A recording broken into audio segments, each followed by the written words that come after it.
The Mastermind of Mars by Edgar Rice Burroughs. Chapter 1. The House of the Dead. I must have closed my eyes involuntarily during the transition, for when I opened them I was lying flat on my back gazing up into a brilliant, sunlit sky, while standing a few feet from me and looking down upon me with the most mystified expression was as strange a looking individual as my eyes ever had rested upon. He appeared to be a quite old man, for he was wrinkled and withered beyond description. His limbs were emaciated. His ribs showed distinctly beneath his shrunken hide. His cranium was large and well developed, which, in conjunction with his wasted limbs and torso, lent him the appearance of top-heaviness, as though he had a head beyond all proportion to his body, which was, I am sure, really not the case. As he stared down upon me through enormous, many-lensed spectacles, I found the opportunity to examine him as minutely in return. He was perhaps 5 feet 5 in height, though doubtless he had been taller in youth, since he was somewhat bent.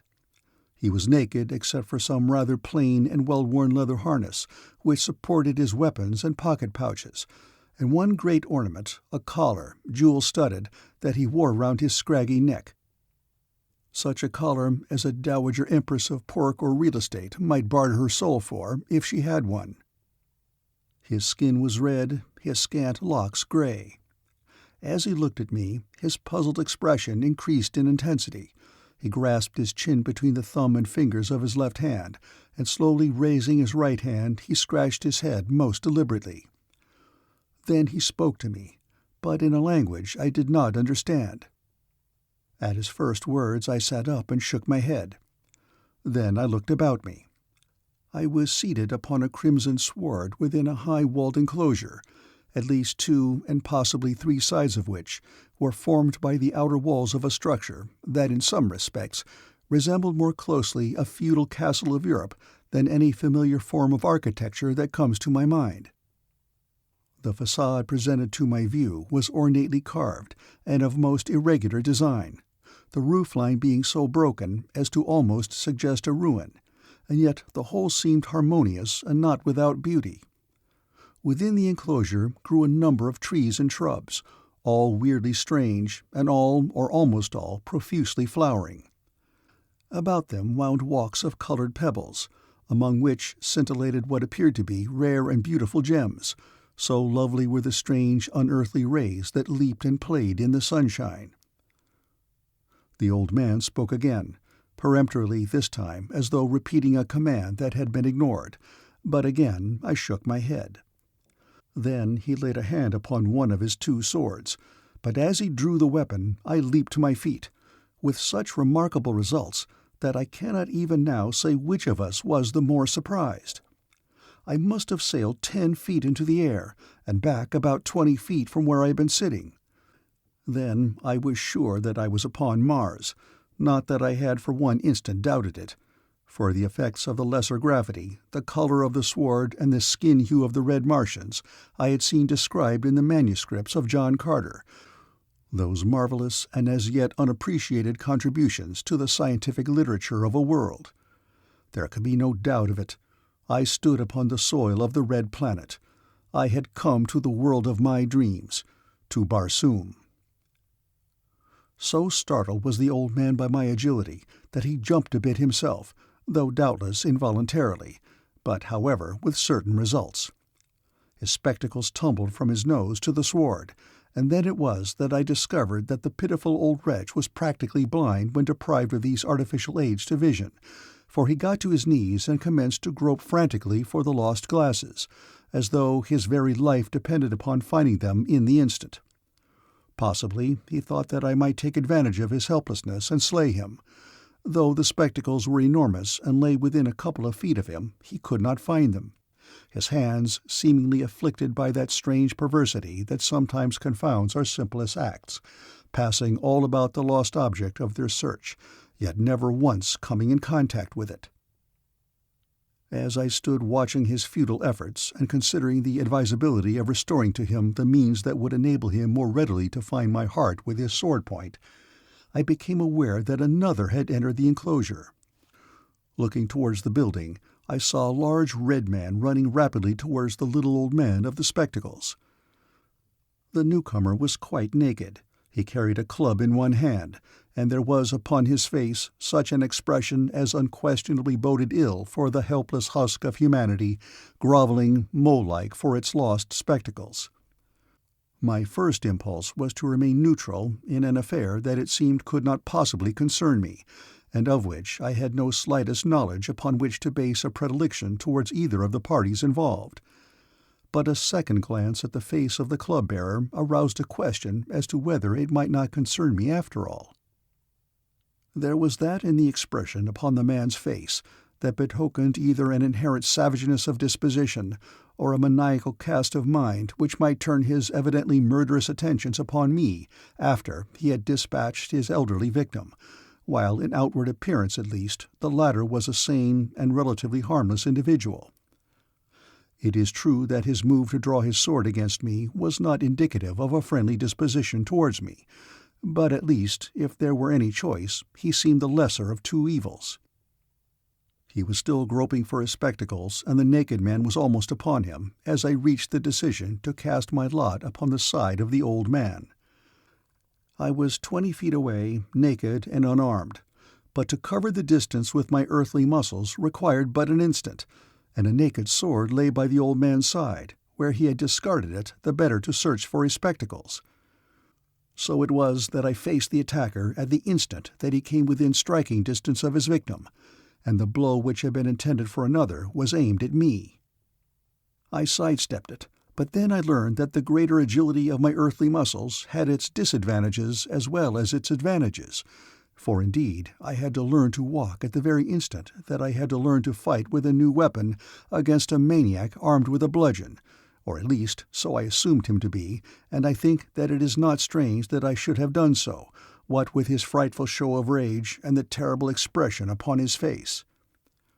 As I stumbled about endeavoring to accustom myself to the new conditions, I found that instead of offering any serious opposition to my antagonist, I was hard put to it to escape death at his hands, so often did I stumble and fall sprawling upon the scarlet sward, so that the duel from its inception became but a series of efforts, upon his part to reach and crush me with his great club, and upon mine to dodge and elude him.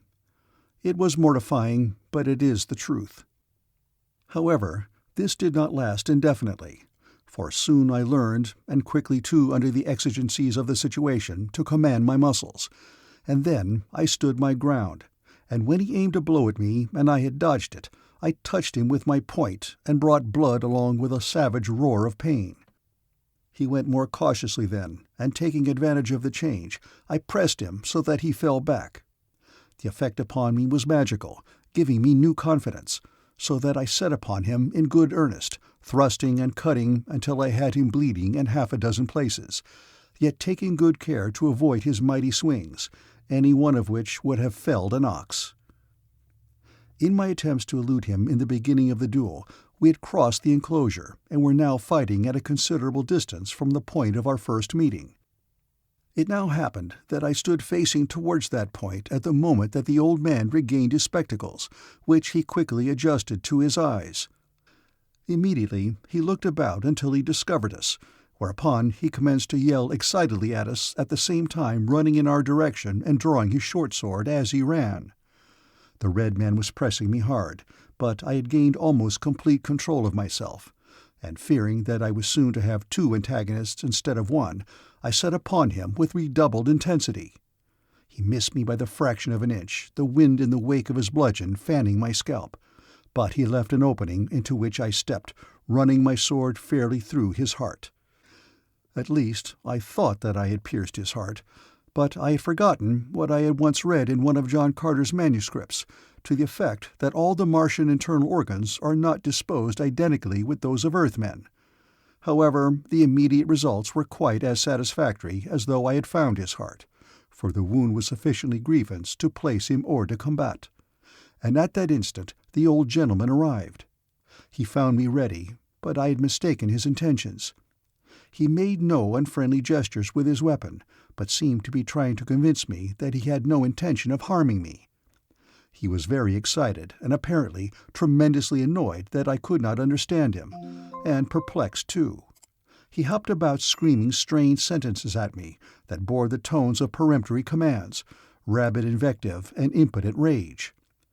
But the fact that he had returned his sword to its scabbard had greater significance than all his jabbering, and when he ceased to yell at me and commenced to talk in a sort of pantomime, I realized that he was making overtures of peace, if not of friendship, so I lowered my point and bowed. It was all that I could think of to assure him that I had no immediate intention of spitting him. He seemed satisfied, and at once turned his attention to the fallen man. He examined his pulse and listened to his heart. Then, nodding his head, he arose and, taking a whistle from one of his pocket pouches, sounded a single loud blast. There emerged immediately from one of the surrounding buildings a score of naked red men, who came running towards us. None was armed. To these he issued a few curt orders, and whereupon they gathered the fallen one in their arms and bore him off. Then the old man started towards the building, motioning me to accompany him. There seemed nothing else for me to do but obey.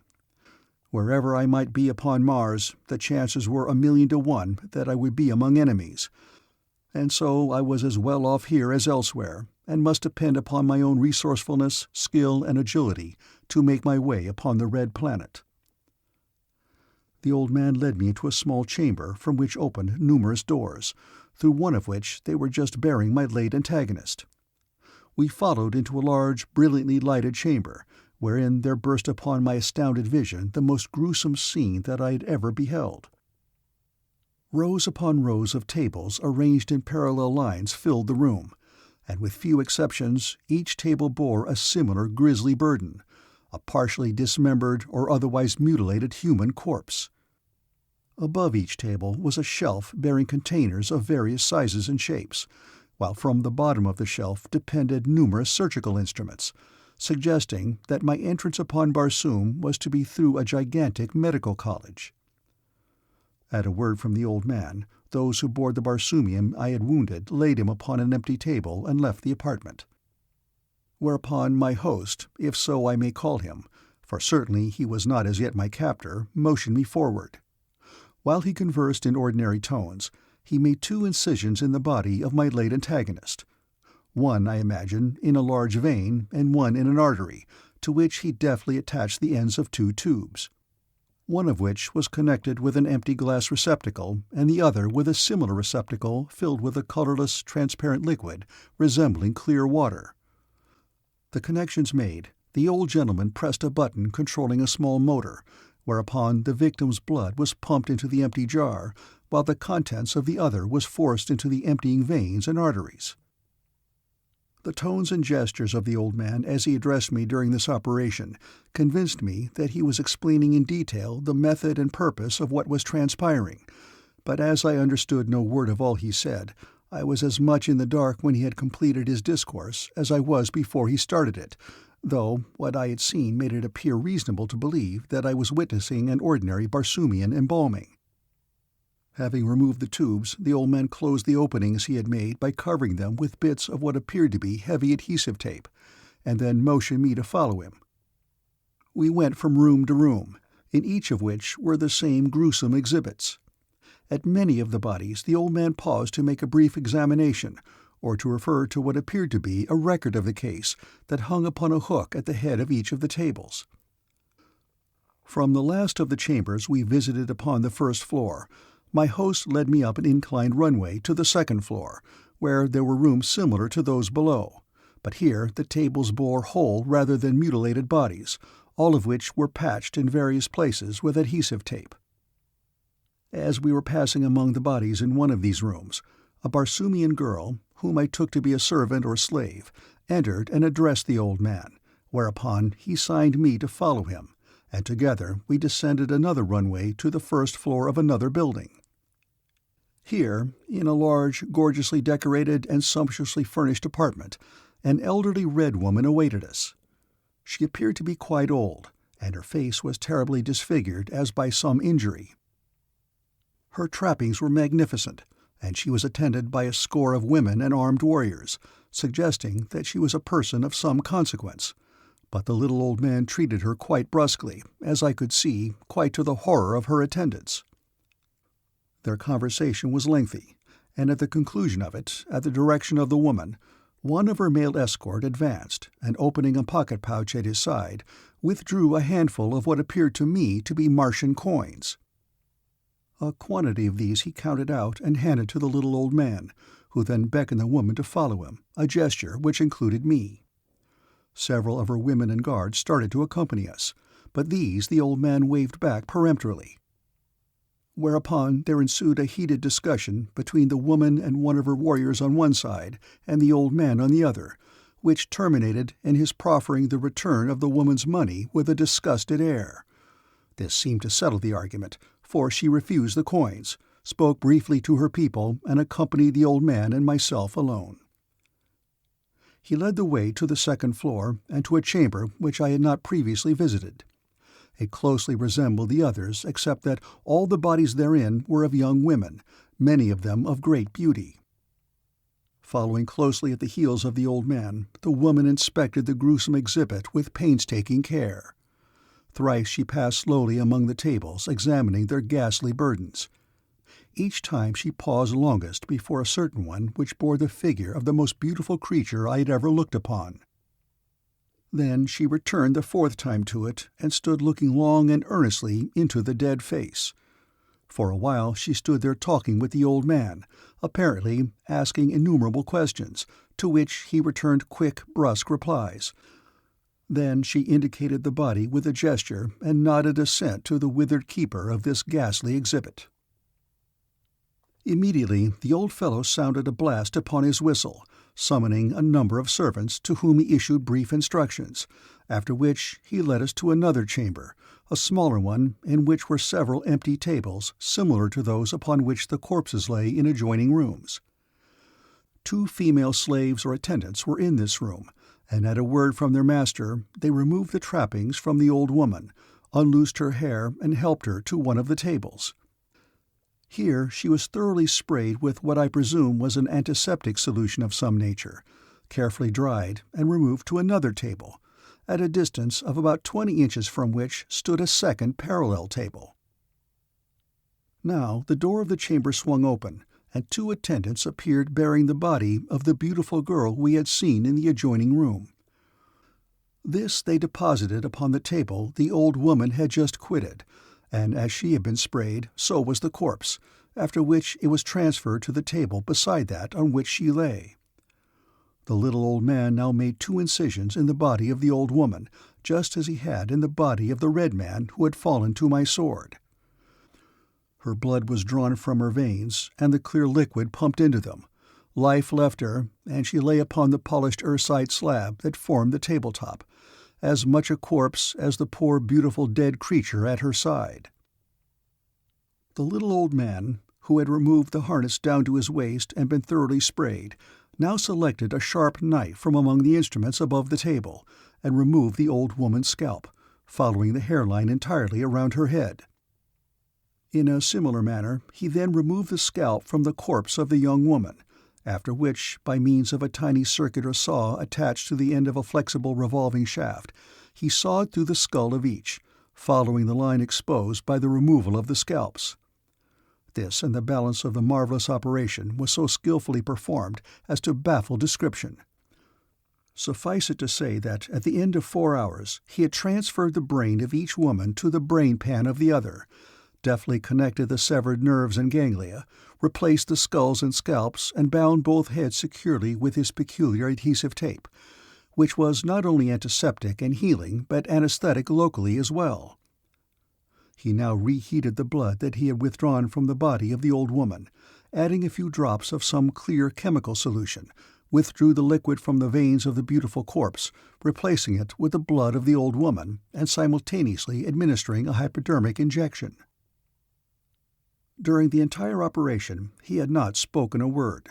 Now he issued a few instructions in his curt manner to his assistants, motioned me to follow him, and left the room.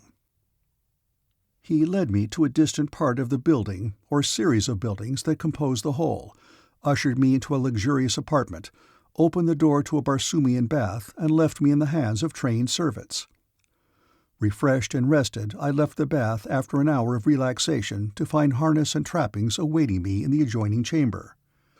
Though plain, they were of good material, but there were no weapons with them.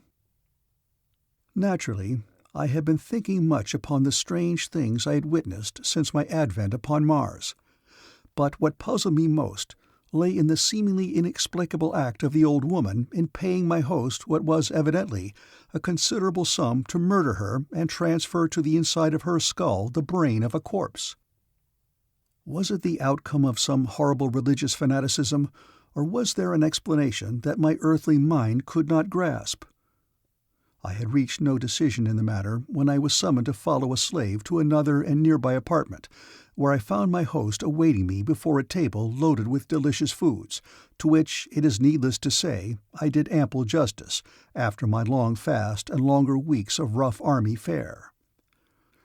During my meal, my host attempted to converse with me, but naturally the effort was fruitless of results. He waxed quite excited at times, and upon 3 distinct occasions laid his hand upon one of his swords when I failed to comprehend what he was saying to me, an action which resulted in a growing conviction upon my part that he was partially demented. But he evinced sufficient self-control in each instance to avert a catastrophe for one of us. The meal over, he sat for a long time in deep meditation.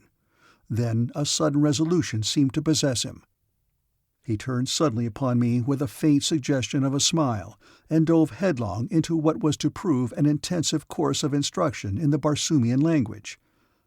It was long after dark before he permitted me to retire for the night, conducting me himself to a large apartment, the same in which I had found my new harness, where he pointed out a pile of rich sleeping silks and furs, bid me a Barsoomian good night, and left me, locking the door after him upon the outside, and leaving me to guess whether I were more guest or prisoner.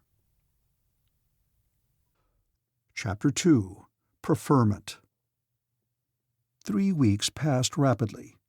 I had mastered enough of the Barsoomian tongue to enable me to converse with my host in a reasonably satisfactory manner, and I was also progressing slowly in the mastery of the written language of his nation, which is different, of course, from the written language of all other Barsoomian nations, though the spoken language of all is identical.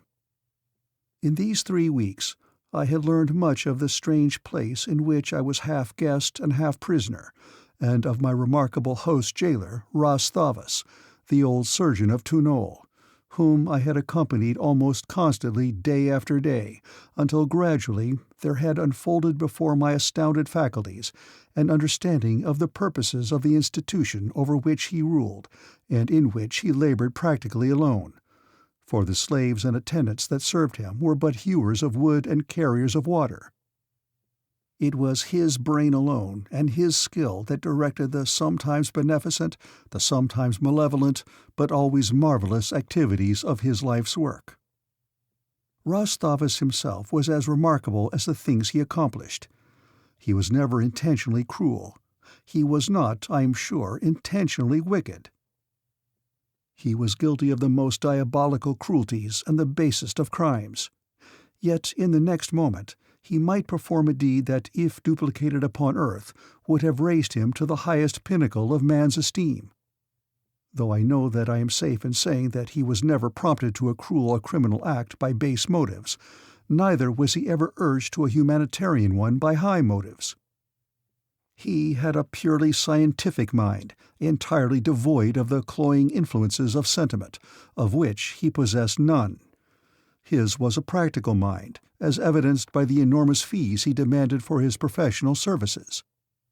Yet I know that he would not operate for money alone, and I have seen him devote days to the study of a scientific problem the solution of which could add nothing to his wealth, while the quarters that he furnished his waiting clients were overflowing with wealthy patrons waiting to pour money into his coffers. His treatment of me was based entirely upon scientific requirements. I offered a problem. I was either, quite evidently, not a Barsoomian at all, or I was of a species of which he had no knowledge. It therefore best suited the purposes of science that I be preserved and studied. I knew much about my own planet, It pleased Ras Thavas' scientific mind to milk me of all I knew in the hope that he might derive some suggestion that would solve one of the Barsoomian scientific riddles that still baffle their savants.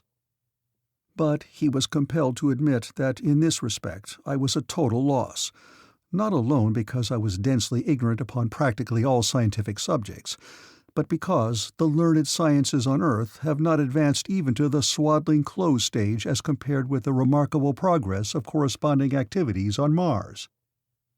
Yet he kept me by him, training me in many of the minor duties of his vast laboratory. I was entrusted with the formula of the embalming fluid, and taught how to withdraw a subject's blood and replace it with this marvelous preservative that arrests decay without altering in the minutest detail the nerve or tissue structure of the body. I learned also the secret of the few drops of solution which, added to the rewarmed blood before it is returned to the veins of the subject, revitalizes the latter and restores to normal and healthy activity each and every organ of the body. He told me once why he had permitted me to learn these things that he had kept a secret from all others, and why he kept me with him at all times, in preference to any of the numerous individuals of his own race that served him and me in lesser capacities both day and night. "Vadvaro," he said, using the Barsoomian name that he had given me because he insisted that my own name was meaningless and impractical.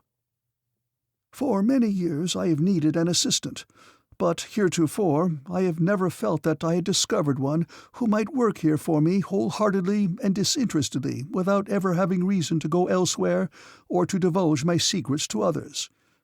You in all Barsoom are unique. You have no other friend or acquaintance than myself. Were you to leave me, you would find yourself in a world of enemies, for all are suspicious of a stranger. You would not survive a dozen dawns, and you would be cold and hungry and miserable, a wretched outcast in a hostile world. Here you have every luxury that the mind of man can devise or the hand of man produce. And you are occupied with work of such engrossing interest that your every hour must be fruitful of unparalleled satisfaction. There is no selfish reason, therefore, why you should leave me, and there is every reason why you should remain. I expect no loyalty other than that which may be prompted by egoism. You make an ideal assistant, not only for the reasons I have just given you, but because you are intelligent and quick-witted, and now I have decided, after observing you carefully for a sufficient time, that you can serve me in yet another capacity, that of personal bodyguard. You may have noticed that I alone of all those connected with my laboratory am armed. This is unusual upon Barsoom, where people of all classes and all ages and both sexes habitually go unarmed. But many of these people I could not trust armed, as they would slay me. And were I to give arms to those whom I might trust, who knows but that the others would obtain possession of them and slay me, or even those whom I had trusted turn against me, for there is not one who might not wish to go forth from this place back among his own people. Only you, Vadvaro, for there is no other place for you to go. So I have decided to give you weapons. You saved my life once. A similar opportunity might again present itself. I know that, being a reasoning and reasonable creature, you will not slay me, for you have nothing to gain and everything to lose by my death, which would leave you friendless and unprotected in a world of strangers, where assassination is the order of society and natural death one of the rarest of phenomena. Here are your arms." He stepped to a cabinet which he unlocked, displaying an assortment of weapons, and selected for me a long sword, a short sword, a pistol, and a dagger. "You seem sure of my loyalty, Ras Thavas," I said. He shrugged his shoulders. "I am only sure that I know perfectly where your interests lie. Sentimentalists have words: love, loyalty, friendship, enmity, jealousy, hate, 1,000 others. A waste of words. One word defines them all: self-interest. All men of intelligence realize this. They analyze an individual, and by his predilections and his needs, they classify him as friend or foe, leaving to the weak-minded idiots who like to be deceived the drooling drivel of sentiment." I smiled as I buckled my weapons to my harness, but I held my peace. Nothing could be gained by arguing with the man, and too, I felt quite sure that in any purely academic controversy I should get the worst of it. But many of the matters of which he had spoken had aroused my curiosity, and one had reawakened in my mind a matter to which I had given considerable thought.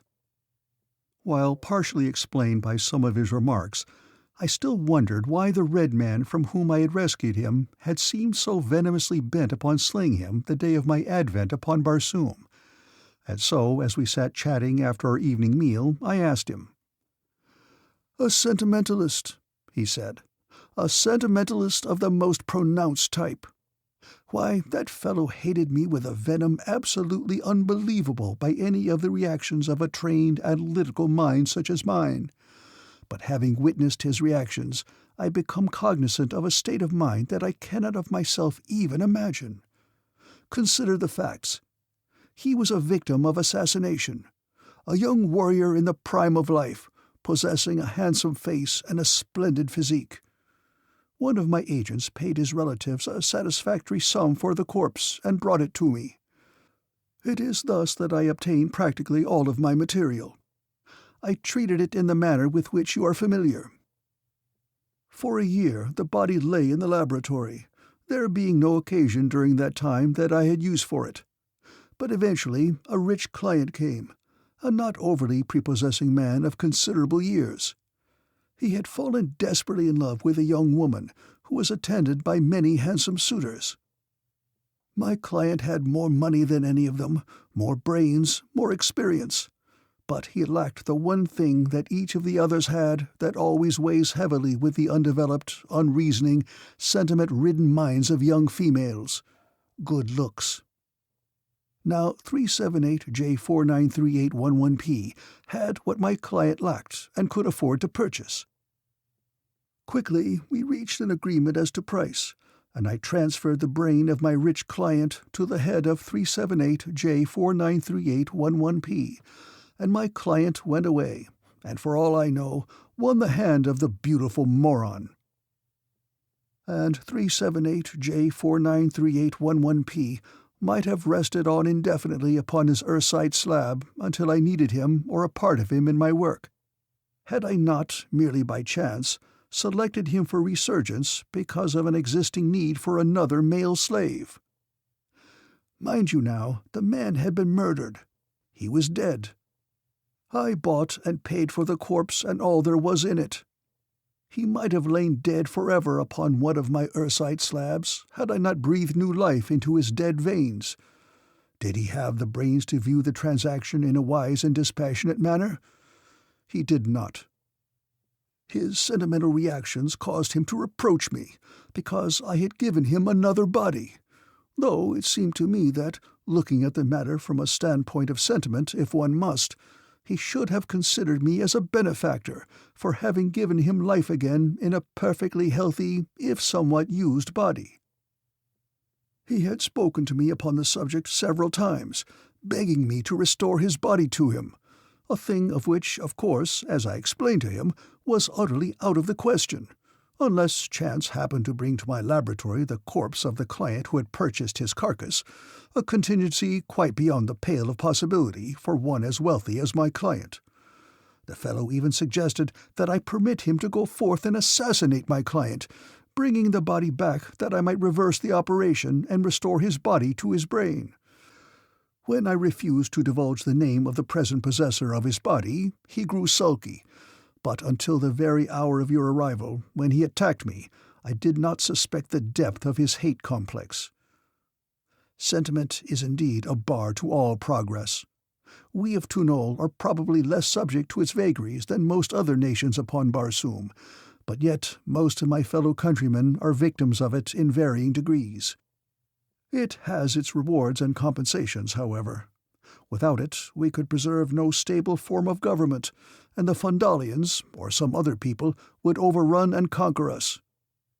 But enough of our lower classes have sentiment to a sufficient degree to give them loyalty to the Jeddak of Phundahl, and the upper classes are brainy enough to know that it is to their own best interest to keep him upon his throne. The Phundalians, upon the other hand, are egregious sentimentalists, filled with crass stupidities and superstitions, slaves to every variety of brain-withering conceit. Why, the very fact that they keep the old termagant Xaxa on the throne brands them with their stupid idiocy. She is an ignorant, arrogant, selfish, stupid, cruel virago. Yet the Phundalians would fight and die for her because her father was Jeddak of Phundahl. She taxes them until they can scarce stagger beneath their burden. She misrules them, exploits them, betrays them, and they fall down and worship at her feet. Why? Because her father was Jeddak of Phundahl, and his father before him, and so on back into antiquity. Because they are ruled by sentiment rather than reason. Because their wicked rules play upon this sentiment. She had nothing to recommend her to a sane person, not even beauty. You saw her." "I saw her?" I demanded. "You assisted me the day that we gave her old brain a new casket, the day you arrived from what you call your Earth." That old woman was Jadara of Phundahl?" "That was Xaxa," he assured me. "Why, you did not accord her the treatment that one of the Earth would suppose would be accorded a ruler, and so I had no idea that she was more than a rich old woman." "I am Ras Thavas," said the old man. "Why should I incline my head to any other? In my world, nothing counts but brain, and in that respect, and without egotism, I may say that I acknowledge no superior." "Then you were not without sentiment," I said, smiling. "You acknowledge pride in your intellect." "It is not pride," he said patiently for him. "It is merely a fact that I state. A fact that I should have no difficulty in proving. In all probability, I have the most highly developed and perfectly functioning mind among all the learned men of my acquaintance, and reason indicates that this fact also suggests that I possess the most highly developed and perfectly functioning mind upon Barsoom. From what I know of Earth and from what I have seen of you, I am convinced that there is no mind upon your planet that may even faintly approximate in power that which I have developed during 1,000 years of active study and research. Rasum, Mercury, or Kosum, Venus, may possibly support intelligences equal to or even greater than mine. While we have made some study of their thought waves, our instruments are not yet sufficiently developed to more than suggest that they are of extreme refinement, power, and flexibility." "And what of the girl whose body you gave to the Jadara?" I asked irrelevantly, for my mind could not efface the memory of that sweet body that must, indeed, have possessed an equally sweet and fine brain. "Merely a subject, merely a subject," he replied with a wave of his hand. "What will become of her?" I insisted. "What difference does it make?" he demanded. "I bought her with a batch of prisoners of war. I do not even recall from what country my agent obtained them, or from whence they originated. Such matters are of no import." "She was alive when you bought her?" I demanded. "Yes. Why?" "You, killed her, then?" "Killed her? No, I preserved her. That was some 10 years ago. Why should I permit her to grow old and wrinkled? She would no longer have the same value then, would she? No, I preserved her. When Xaxa bought her, she was just as fresh and young as the day she arrived. I kept her a long time. Many women looked at her and wanted her face and figure, but it took a Jadara to afford her. She brought the highest price that I have ever been paid. Yes, I kept her a long time, but I knew that some day she would bring my price. She was indeed beautiful, and so sentiment has its uses. Were it not for sentiment, there would be no fools to support this work that I am doing, thus permitting me to carry on investigations of far greater merit. You would be surprised, I know, were I to tell you that I feel that I am almost upon the point of being able to produce rational human beings through the action upon certain chemical combinations of a group of rays probably entirely undiscovered by your scientists, if I am to judge by the paucity of your knowledge concerning such things." "I would not be surprised," I assured him. "I would not be surprised by anything that you might accomplish." Chapter 3. Valla Dia. I lay awake a long time that night, thinking of 4296E2631H, the beautiful girl whose perfect body had been stolen to furnish a gorgeous setting for the cruel brain of a tyrant. It seemed such a horrid crime that I could not rid my mind of it, and I think that contemplation of it sowed the first seed of my hatred and loathing for Ras Thavas. I could not conjure a creature so utterly devoid of bowels of compassion as to even consider for a moment the frightful ravishing of that sweet and lovely body for even the holiest of purposes, much less one that could have been induced to do so for filthy pelf. So much did I think upon the girl that night that her image was the first to impinge upon my returning consciousness at dawn, and after I had eaten, Ras Thavas not having appeared, I went directly to the storage room where the poor thing was. Here she lay, identified only by a small panel bearing a number, 4296E2631H. The body of an old woman with a disfigured face lay before me in the rigid immobility of death. Yet that was not the figure that I saw, but instead a vision of radiant loveliness whose imprisoned soul lay dormant beneath those graying locks. The creature here with the face and form of Xaxa was not Xaxa at all, for all that made the other what she was had been transferred to this cold corpse. How frightful would be the awakening, should awakening ever come. I shuddered to think of the horror that must overwhelm the girl when first she realized the horrid crime that had been perpetrated upon her. Who was she? What story lay locked in that dead and silent brain? What loves must have been hers whose beauty was so great and upon whose fair face had lain the indelible imprint of graciousness? Would Ras Thavas ever arouse her from this happy semblance of death, far happier than any quickening ever could be for her? I shrank from the thought of her awakening, and yet I longed to hear her speak, to know that that brain lived again, to learn her name, to listen to the story of this gentle life that had been so rudely snatched from its proper environment and so cruelly handled by the hand of fate. And suppose she were awakened? Suppose she were awakened, and that I— A hand was laid upon my shoulder, and I turned to look into the face of Ras Thavas. "You seem interested in this subject," he said. "I was wondering," I replied, "what the reaction this girl's brain would be were she to awaken to the discovery that she had become an old disfigured woman." He stroked his chin and eyed me narrowly. "An interesting experiment," he mused. "I am gratified to discover that you are taking a scientific interest in the labors that I am carrying on. The psychological phases of my work I have, I must confess, rather neglected during the past 100 years or so, though I formerly gave them a great deal of attention. It would be interesting to observe and study several of these cases. This one especially might prove of value to you as an initial study, it being simple and regular. Later we will let you examine into a case where a man's brain has been transferred to a woman's skull, and a woman's brain to a man's. There are also the interesting cases where a portion of diseased or injured brain has been replaced by a portion of the brain from another subject. And for experimental purposes alone, those human brains that have been transplanted to the craniums of beasts, and vice versa, offer tremendous opportunities for observation. I have in mind one case in which I transferred half the brain of an ape to the skull of a man, after having removed half of his brain, which I grafted upon the remaining part of the brain in the ape's skull.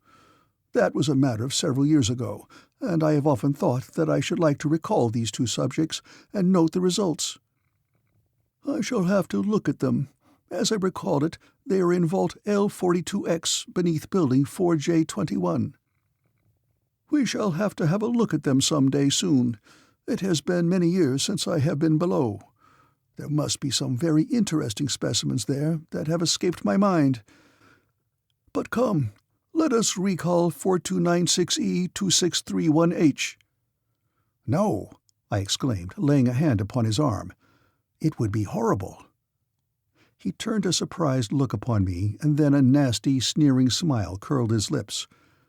"Maudlin, sentimental fool!" he cried. "Who dare say no to me?" I laid a hand upon the hilt of my longsword and looked him steadily in the eye. "Ras Thavas," I said, "you are master in your own house, but while I am your guest, treat me with courtesy." He returned my look for a moment, but his eyes wavered. "I was hasty," he said. "Let it pass." That I let answer for an apology. Really, it was more than I had expected, but the event was not unfortunate. I think he treated me with far greater respect thereafter, but now he turned immediately to the slab bearing the mortal remains of 4296E 2631H. "Prepare the subject for revivication," he said, "and make what study you can of all its reactions." With that he left the room. I was now fairly adept at this work, which I set about with some misgivings, but with the assurance that I was doing right in obeying Ras Thavas, while I remained a member of his entourage. The blood that had once flowed through the veins of the beautiful body that Ras Thavas had sold to Xaxa reposed in an hermetically sealed vessel upon the shelf above the corpse. As I had before done in other cases beneath the watchful eyes of the old surgeon, I now did for the first time alone. The blood heated, the incisions made, the tubes attached, and the few drops of life-giving solution added to the blood, I was now ready to restore life to that delicate brain that had lain dead for 10 years. As my finger rested upon the little button that actuated the motor that was to send the revivifying liquid into those dormant veins, I experienced such a sensation as I imagine no mortal man has ever felt.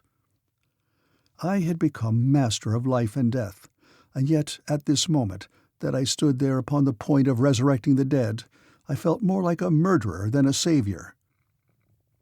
I tried to view the procedure dispassionately through the cold eye of science, but I failed miserably.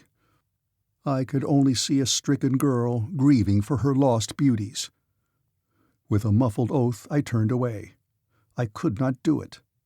And then, as though an outside force had seized upon me, my finger moved unerringly to the button and pressed it. I cannot explain it, unless upon the theory of dual mentality, which may explain many things. Perhaps my subjective mind directed the act. I do not know. Only I know that I did it. The motor started. The level of the blood in the container commenced gradually to lower. Spellbound, I stood watching. Presently the vessel was empty. I shut off the motor, removed the tubes, sealed the openings with tape. The red glow of life tinged the body, replacing the sallow purplish hue of death. The breasts rose and fell regularly, the head turned slightly, and the eyelids moved. A faint sigh issued from between the parting lips. For a long time there was no other sign of life. Then suddenly the eyes opened. They were dull at first, but presently they commenced to fill with questioning wonderment. They rested on me, and then passed on about that portion of the room that was visible from the position of the body. Then they came back to me and remained steadily fixed upon my countenance, after having once surveyed me up and down. There was still the questioning in them, but there was no fear. "Where am I?" she asked. The voice was that of an old woman, high and harsh. A startled expression filled her eyes. "What is the matter with me? What is wrong with my voice? What has happened?" I laid a hand upon her forehead. "Don't bother about it now," I said soothingly. "Wait until some time when you're stronger. Then I will tell you." She sat up. "I am strong," she said, and then her eyes swept her lower body and limbs, and a look of utter horror crossed her face. "What has happened to me? In the name of my first ancestor, what has happened to me?" The shrill, harsh voice grated upon me. It was the voice of Xaxa, and Xaxa now must possess the sweet, musical tones that alone would have harmonized with the beautiful face she had stolen. I tried to forget those strident notes and think only of the pulchritude of the envelope that had once graced the soul within this old and withered carcass. She extended a hand and laid it gently upon mine. The act was beautiful, the movements graceful. The brain of the girl directed the muscles, but the old rough vocal cords of Xaxa could give forth no sweeter notes. "Tell me, please," she begged. There were tears in the old eyes. I'll venture for the first time in many years. "Tell me, you do not seem unkind." And so I told her. She listened intently, and when I was through she sighed. "After all," she said, "it is not so dreadful now that I really know. It is better than being dead." That made me glad that I pressed the button. She was glad to be alive, even draped in the hideous carcass of Xaxa. I told her as much. "You were so beautiful," I told her. "And now I am so ugly?" I made no answer.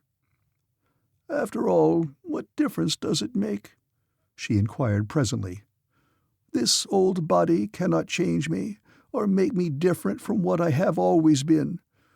The good in me remains, and whatever of sweetness and kindness, and I can be happy to be alive and perhaps to do some good. I was terrified at first, because I did not know what had happened to me. I thought that maybe I had contracted some terrible disease that had so altered me. That horrified me, but now that I know, poof, what of it?" "You are wonderful," I said. "Most women would have gone mad with the horror and grief of it, to lose such wondrous beauty as was yours, and you do not care." "Oh yes, I care, my friend," she corrected me. "But I do not care enough to ruin my life in all other respects because of it, or to cast a shadow upon the lives of those around me. I have had my beauty, and enjoyed it. It is not an unalloyed happiness, I can assure you. Men killed one another because of it. 2 great nations went to war because of it, and perhaps my father lost his throne or his life. I do not know, for I was captured by the enemy while the war still raged. It may be raging yet, and men dying because I was too beautiful. No one will fight for me now, though," she added with a rueful smile. "Do you know how long you have been here?" I asked. "Yes," she replied. "It was the day before yesterday that they brought me hither." "It was 10 years ago," I told her. 10 years? Impossible!" I pointed to the corpses around us. "You have lain like this for 10 years," I explained. "There are subjects here who have lain thus for 50, Ras Thavas tells me." 10 years? 10 years? What may not have happened in 10 years? It is better thus. I should fear to go back now. I should not want to know that my father, my mother too, perhaps, were gone. It is better thus. Perhaps you will let me sleep again? May I not?" "That remains with Ras Thavas," I replied. "But for a while I am to observe you."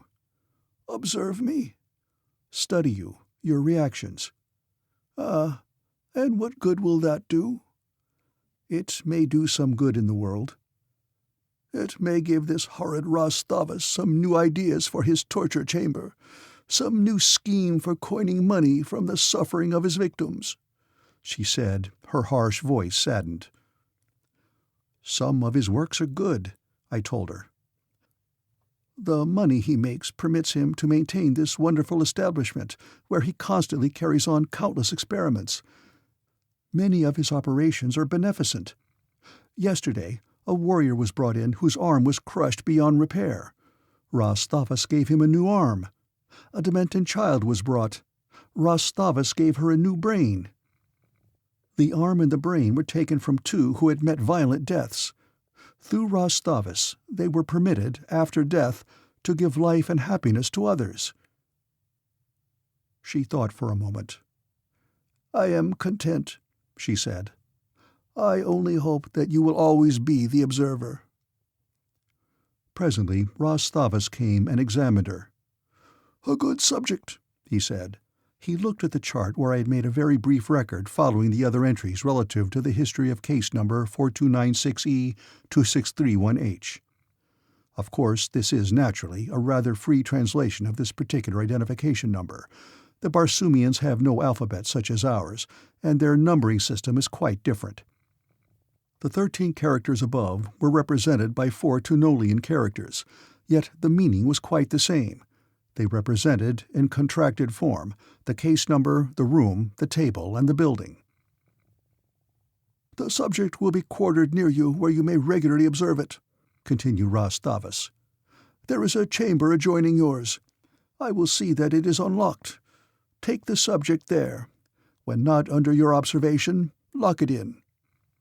It was only another case to him. I took the girl, if I may so call her, to her quarters. On the way, I asked her name, for it seemed to me an unnecessary discourtesy always to address her and refer to her as 4296E2631H, and this I explained to her. "It is considerate of you to think of that," she said.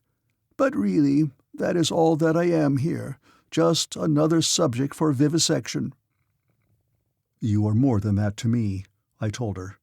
"You are friendless and helpless. I want to be of service to you, to make your lot easier if I can."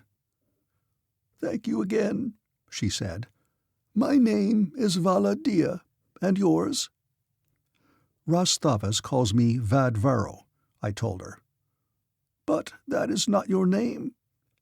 "My name is Ulysses Paxton." "It is a strange name, unlike any that I have ever heard, but you are unlike any man I have ever seen. You do not seem Barsoomian. Your color is unlike that of any race." "I am not of Barsoom, but of Earth, the planet you sometimes call Jassoom.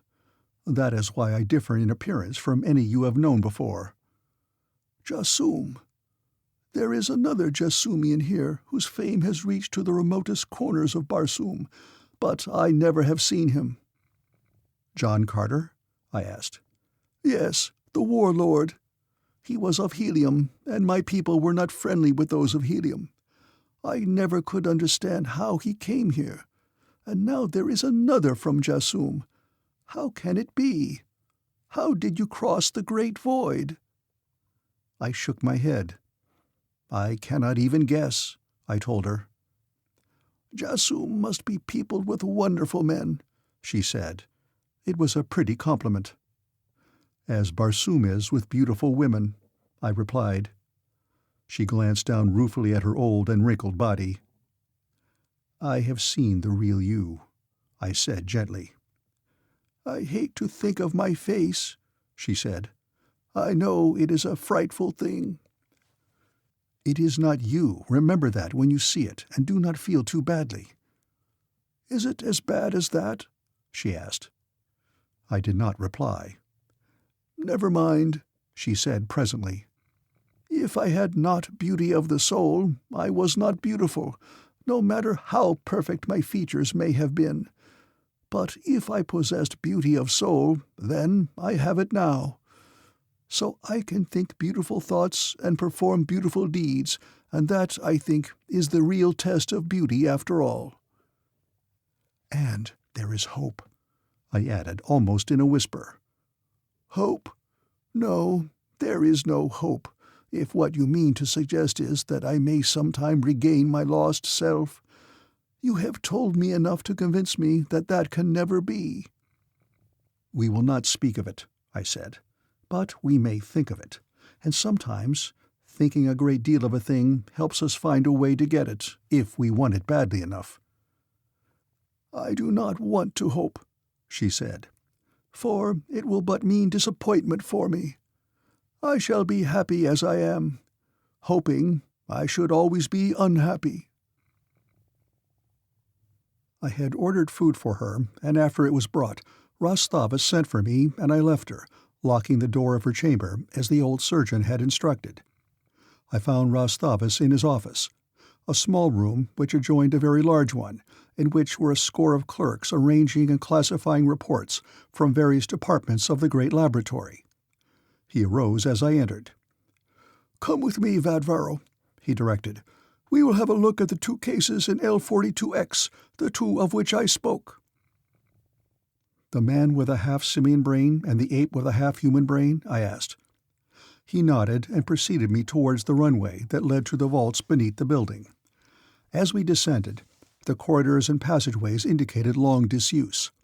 The floors were covered with an impalpable dust, long undisturbed. The tiny radium bulbs that faintly illuminated the sub-Barsoomian depths were likewise coated. As we proceeded, we passed many doorways on either side, each marked with its descriptive hieroglyphic. Several of the openings had been tightly sealed with masonry. What gruesome secrets were hid within? At last we came to L42X.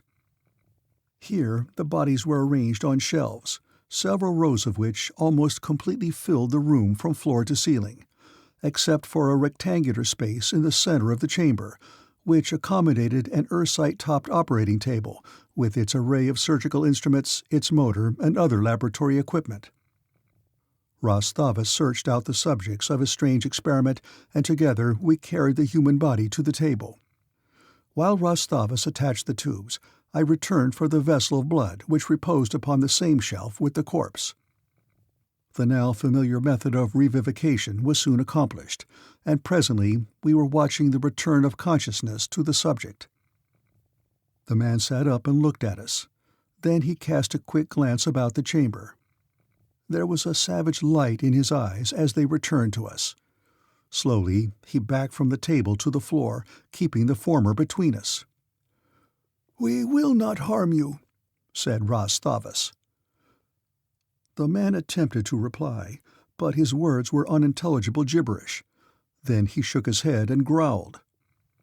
Ras Thavas took a step towards him, and the man dropped to all fours, his knuckles resting on the floor, and backed away, growling.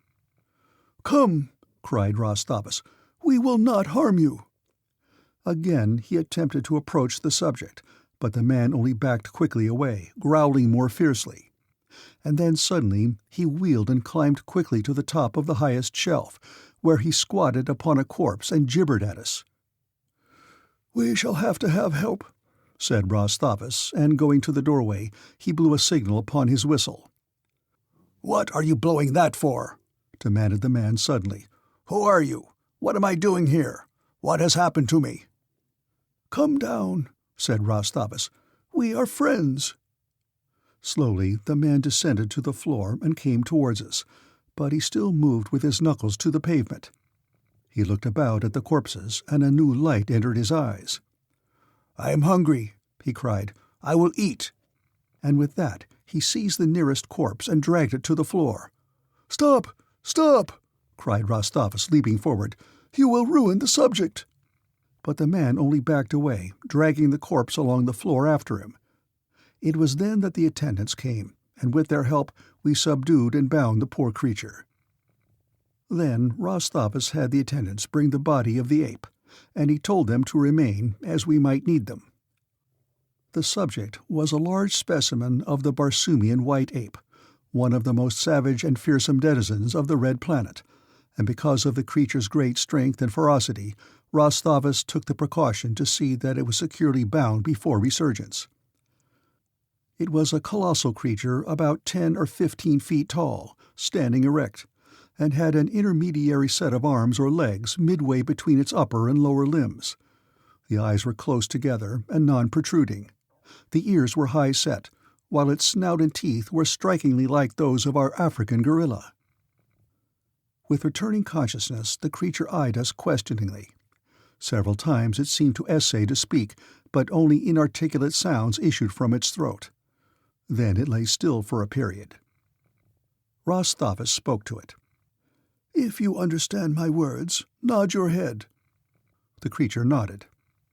"Would you like to be freed of your bonds?" asked the surgeon. Again the creature nodded an affirmative. "I fear that you will attempt to injure us or escape," said Ras Thavas. The ape was apparently trying very hard to articulate, and at last there issued from its lips a sound that could not be misunderstood. It was the single word, "No." "You will not harm us or try to escape?" Ras Thavas repeated his question. "No," said the ape, and this time the word was clearly enunciated. "We shall see," said Ras Thavas. "But remember that with our weapons we may dispatch you quickly if you attack us." The ape nodded, and then, very laboriously, "I will not harm you." At a sign from Ras Thavas, the attendants removed the bonds and the creature sat up. It stretched its limbs and slid easily to the floor, where it stood erect upon 2 feet, which was not surprising, since the white ape goes more often upon 2 feet than 6, a fact of which I was not cognizant at the time, but which Ras Thavas explained to me later in commenting upon the fact that the human subject had gone upon all fours, which to Ras Thavas indicated a reversion to type in the fractional ape brain transplanted to the human skull. Ras Thavas examined the subject at considerable length, and then resumed his examination of the human subject, which continued to evince more simian characteristics than human, though it spoke more easily than the ape, because, undoubtedly, of its more perfect vocal organs. It was only by exerting the closest attention that the diction of the ape became understandable at all. "There is nothing remarkable about these subjects," said Ras Thavas, after devoting half a day to them. "They bear out what I had already determined years ago in the transplanting of entire brains, that the act of transplanting stimulates growth and activity of brain cells. You will note that in each subject the transplanted portions of the brains are more active. They, in a considerable measure, control. That is why we have the human subject displaying distinctly simian characteristics, while the ape behaves in a more human manner. Though if longer and closer observation were desirable, you would doubtless find that each reverted at times to his own nature. That is, the ape would be more wholly an ape, and the human more manlike. But it is not worth the time, of which I have already given too much to a rather unprofitable forenoon. I shall leave you now to restore the subjects to anesthesia, while I return to the laboratories above. The attendants will remain here to assist you if required." The ape, who had been an interested listener, now stepped forward. "Oh, please, I pray you," it mumbled, "do not again condemn me to these horrid shelves. I recall the day that I was brought here securely bound, and though I have no recollection of what has transpired since, I can but guess from the appearance of my own skin and that of these dusty corpses that I have lain here long. I beg you that you will permit me to live and either restore me to my fellows or allow me to serve in some capacity in this establishment, of which I saw something between the time of my capture and the day that I was carried into this laboratory, bound and helpless, to one of your cold Ursite slabs." Ras Thavas made a gesture of impatience. "Nonsense!" he cried. "You are better off here, where you can be preserved in the interests of science." "Accede to his request," I begged, "and I will myself take over all responsibility for him while I profit by the study that he will afford me." "Do as you are directed," snapped Ras Thavas as he quit the room. I shrugged my shoulders. "There is nothing for it, then," I said. "I might dispatch you all and escape," mused the ape aloud. "But you would have helped me. I could not kill one who would have befriended me, yet I shrink from the thought of another death. How long have I lain here?" I referred to the history of his case that had been brought and suspended at the head of the table. 12 years, I told him. "And yet, why not?" he demanded of himself. "This man would slay me. Why should I not slay him first?" "It would do you no good," I assured him, "for you could never escape. Instead, you would be really killed, dying a death from which Ras Thavas would probably think it not worth while ever to recall you, while I, who might find the opportunity at some later date and who have the inclination, would be dead at your hands and thus incapable of saving you." I had been speaking in a low voice, close to his ear, that the attendants might not overhear me. The ape listened intently. "You will do as you suggest?" he asked. "At the first opportunity that presents itself," I assured him.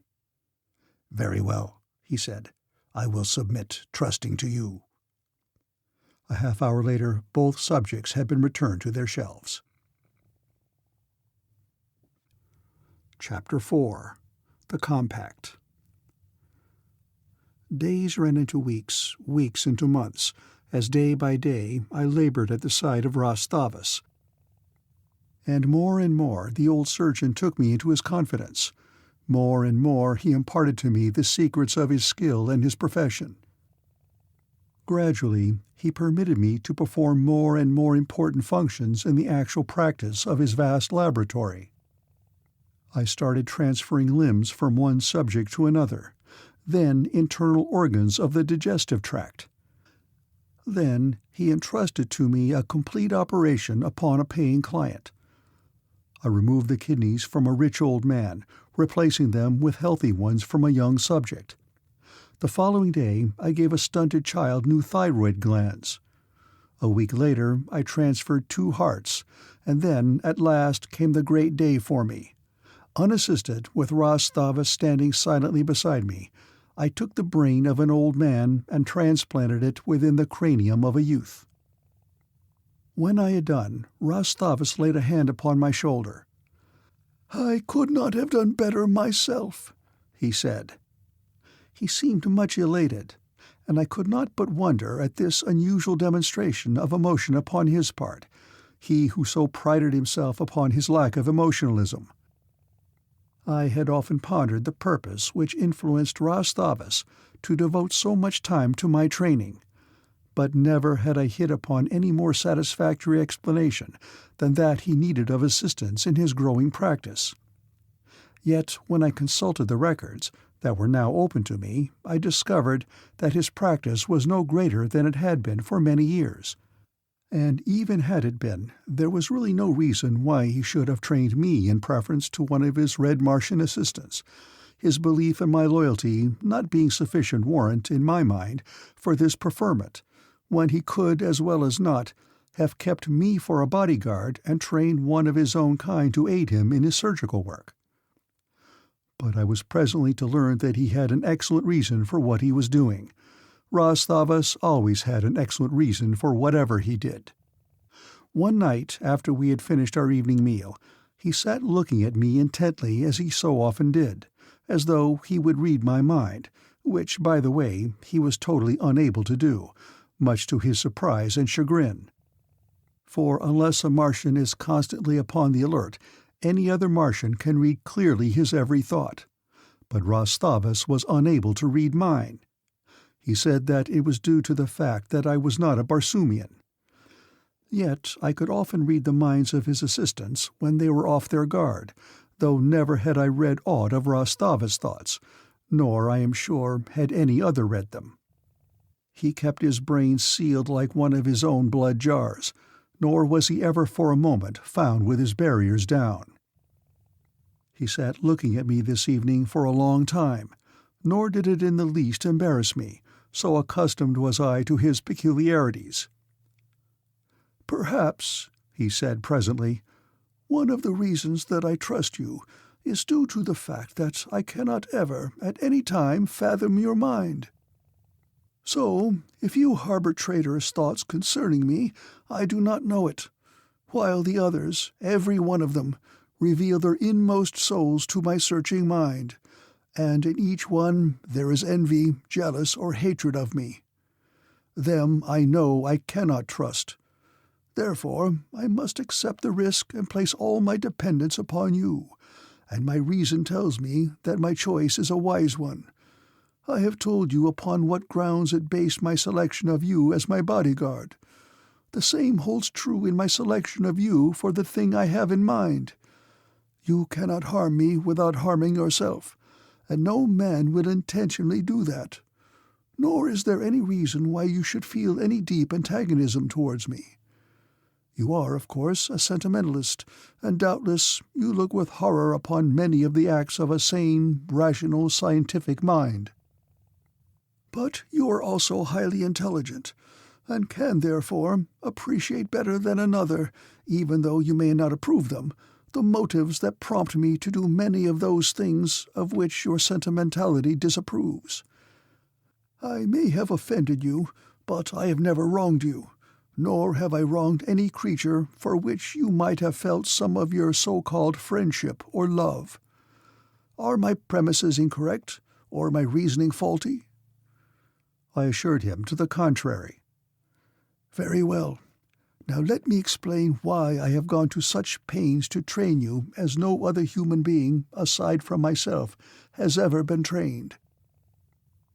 I am not ready to use you yet, or rather, you are not ready. But if you know my purpose, you will realize the necessity for bending your energy to the consummation of my purpose, and to that end you will strive even more diligently than you have to perfect yourself in the high, scientific art I am imparting to you. I am a very old man," he continued after a brief pause, "even as age goes upon Barsoom. I have lived more than 1,000 years. I have passed the allotted natural span of life, but I am not through with my life's work. I have but barely started it. I must not die. Barsoom must not be robbed of this wondrous brain and skill of mine. I have long had in mind a plan to thwart death, but it required another with skill equal to mine. Two such might live forever. I have selected you to be that other, for reasons that I already have explained. They are undefiled by sentimentalism. I did not choose you because I love you, or because I feel friendship for you, or because I think that you love me, or feel friendship towards me. I chose you because I knew that of all the inhabitants of a world you were the one least likely to fail me. For a time you will have my life in your hands. You will understand now why I have not been able to choose carelessly.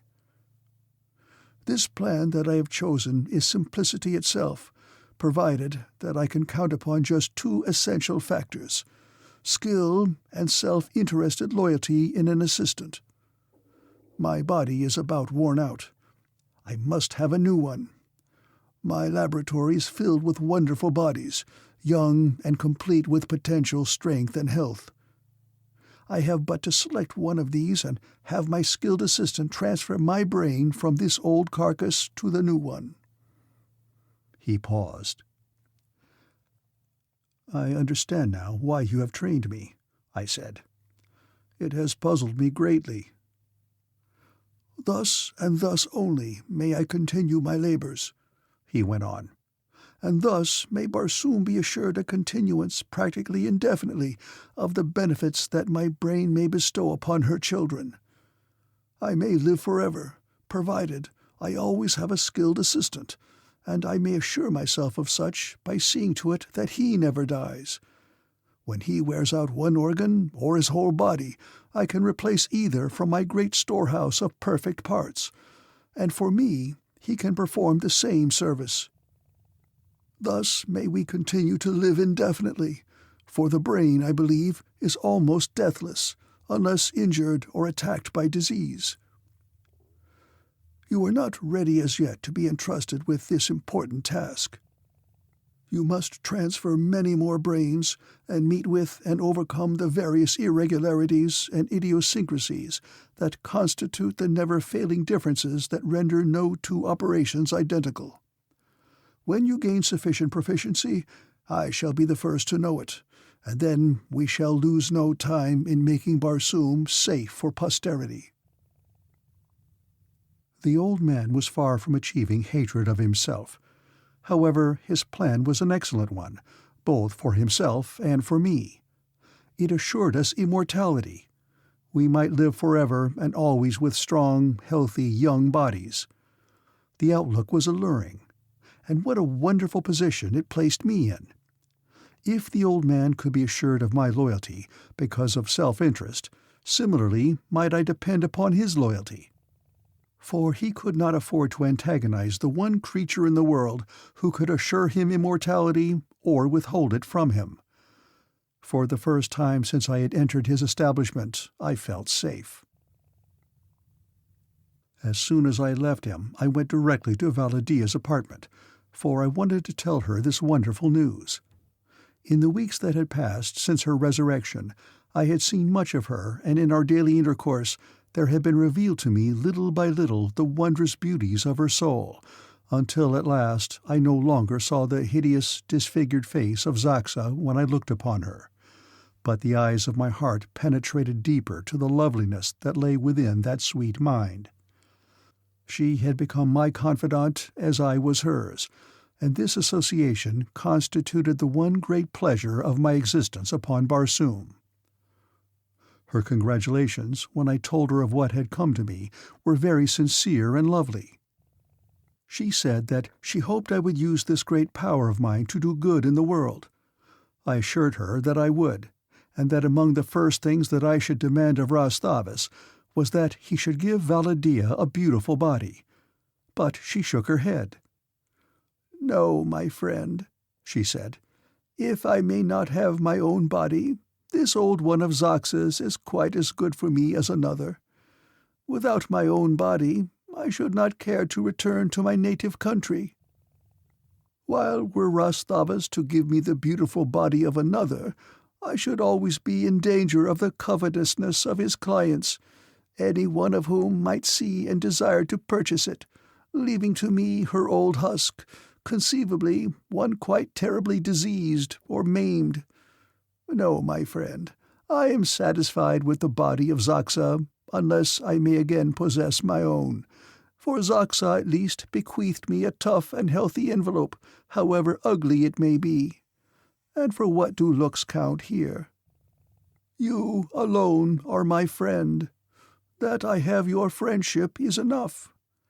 You admire me for what I am, not for what I look like, so let us leave well enough alone."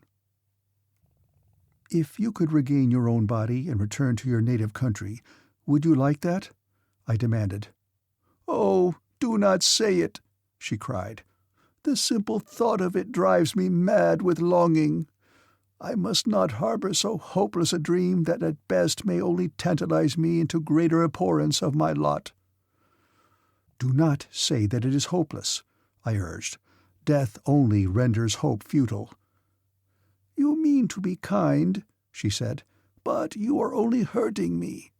There can be no hope." "May I hope for you, then?" I asked. "For I surely see a way. However slight a possibility for success it may have, still it is a way." She shook her head. "There is no way," she said with finality. "No more with Duhor know me." "Duhor?" I repeated. "You're someone you care for very much?" "I care for Duhor very much," she answered with a smile. "But Duhor is not someone. Duhor is my home, the country of my ancestors." "How came you to leave Duhor?" I asked. "You have never told me, Valla Dia." "It was because of the ruthlessness of Jalhad, Prince of Amhor," she replied. "Hereditary enemies were Duhor and Amhor, but Jalhad came disguised into the city of Duhor, having heard, they say, of the great beauty attributed to the only daughter of Khorasan, Jeddak of Duhor. And when he had seen her, he determined to possess her. Returning to Amhor, he sent ambassadors to the court of Khorasan to sue for the hand of the princess of Duhor. But Khorasan, who had no son, had determined to wed his daughter to one of his own Jeds, that the son of this union, with the blood of Khorasan in his veins, might rule over the people of Duhor, and so the offer of Jalhad was declined. This so incensed the Amhorian that he equipped a great fleet and set forth to conquer Duhor, and take by force that which he could not win by honorable methods. Duhor was, at that time, at war with Helium, and all her forces were far afield in the south, with the exception of a small army that had been left behind to guard the city. Jalhad, therefore, could not have selected a more propitious time for an attack. Duhor fell, and while his troops were looting the fair city, Jalhad, with a picked force, sacked the palace of the Jeddak and searched for the princess. But the princess had no mind to go back with him as princess of Amhor. From the moment that the vanguard of the Amhorian fleet was seen in the sky, she had known, with others of the city, the purpose for which they came, and so she used her head to defeat that purpose. There was in her retinue a cosmetologist whose duty it was to preserve the lustrous beauty of the princess' hair and skin, and prepare her for public audiences, for fetes, and for the daily intercourse of the court. He was a master of his art. He could render the ugly pleasant to look upon. He could make the plain lovely, and he could make the lovely radiant. She called him quickly to her and commanded him to make the radiant ugly. And when he had done with her, none might guess that she was the princess of Duhor, so deftly had he wrought with his pigments and his tiny brushes. When Jalhad could not find the princess within the palace, and no amount of threat or torture could force a statement of her whereabouts from the loyal lips of her people, the Amhorian ordered that every woman within the palace be seized and taken to Amhor, there to be held as hostages until the princess of Duhor should be delivered to him in marriage. We were, therefore, all seized and placed upon an Amhorian warship, which was sent back to Amhor ahead of the balance of the fleet, which remained to complete the sacking of Duhor. When the ship, with its small convoy, had covered some 4,000 of the 5,000 haads that separate Duhor from Amhor, it was sighted by a fleet from Phundahl, which immediately attacked. The convoying ships were destroyed or driven off, and that which carried us was captured. We were taken to Phundahl, where we were put upon the auction block, and I fell to the bid of one of Ras Thavas' agents. The rest you know." "And what became of the princess?" I asked. "Perhaps she died.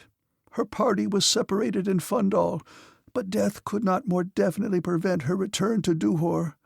The princess of Duhor will never again see her native country."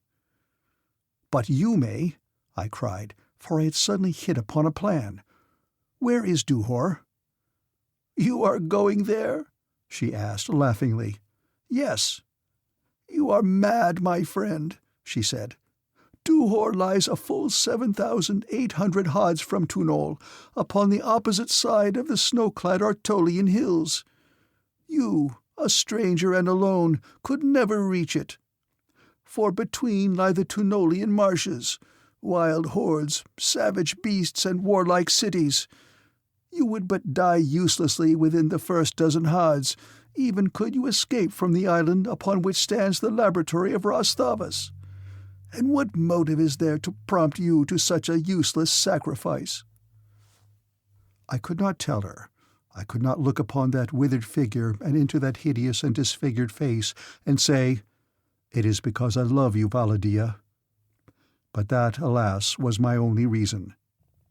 Gradually, as I had come to know her through the slow revealment of the wondrous beauty of her mind and soul, there had crept into my heart a knowledge of my love. And yet, explain it I cannot. I could not speak the words to that frightful old hag. I had seen the gorgeous mundane tabernacle that had housed the equally gorgeous spirit of the real Valla Dia. That I could love.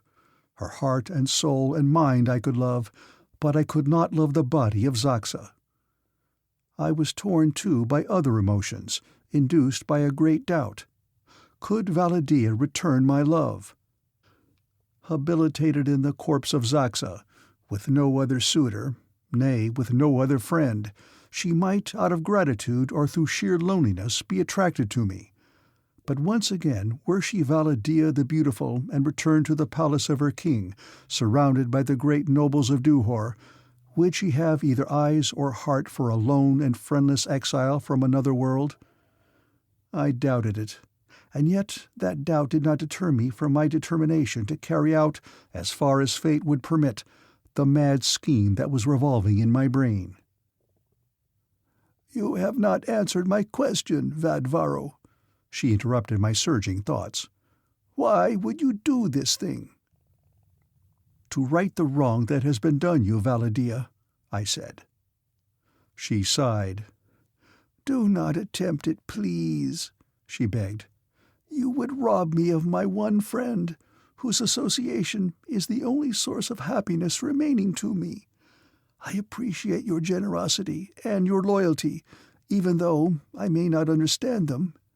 Your unselfish desire to serve me at such suicidal risk touches me more deeply than I can reveal, adding still further to the debt I owe you. But you must not attempt it. You must not."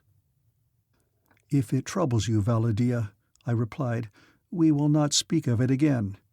But know always that it is never from my thoughts. Some day I shall find a way, even though the plan I now have fails me." The days moved on and on.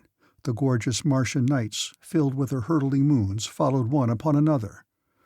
Ras Thavas spent more and more time in directing my work of brain transference. I had long since become an adept, and I realized that the time was rapidly approaching when Ras Thavas would feel that he could safely entrust to my hands and skill his life and future. He would be wholly within my power, and he knew that I knew it. I could slay him. I could permit him to remain forever in the preserving grip of his own anesthetic, or I could play any trick upon him that I chose, even to giving him the body of a callet or part of the brain of an ape. But he must take the chance, and that I knew, for he was failing rapidly. Already almost stone-blind, it was only the wonderful spectacles that he had himself invented that permitted him to see at all. Long deaf, he used artificial means for hearing.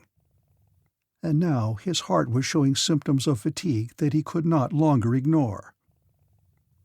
One morning I was summoned to his sleeping apartment by a slave.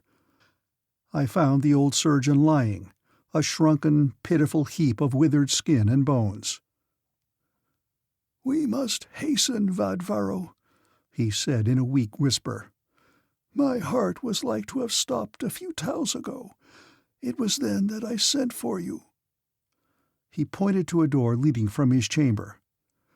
"There," he said, "you will find the body I have chosen.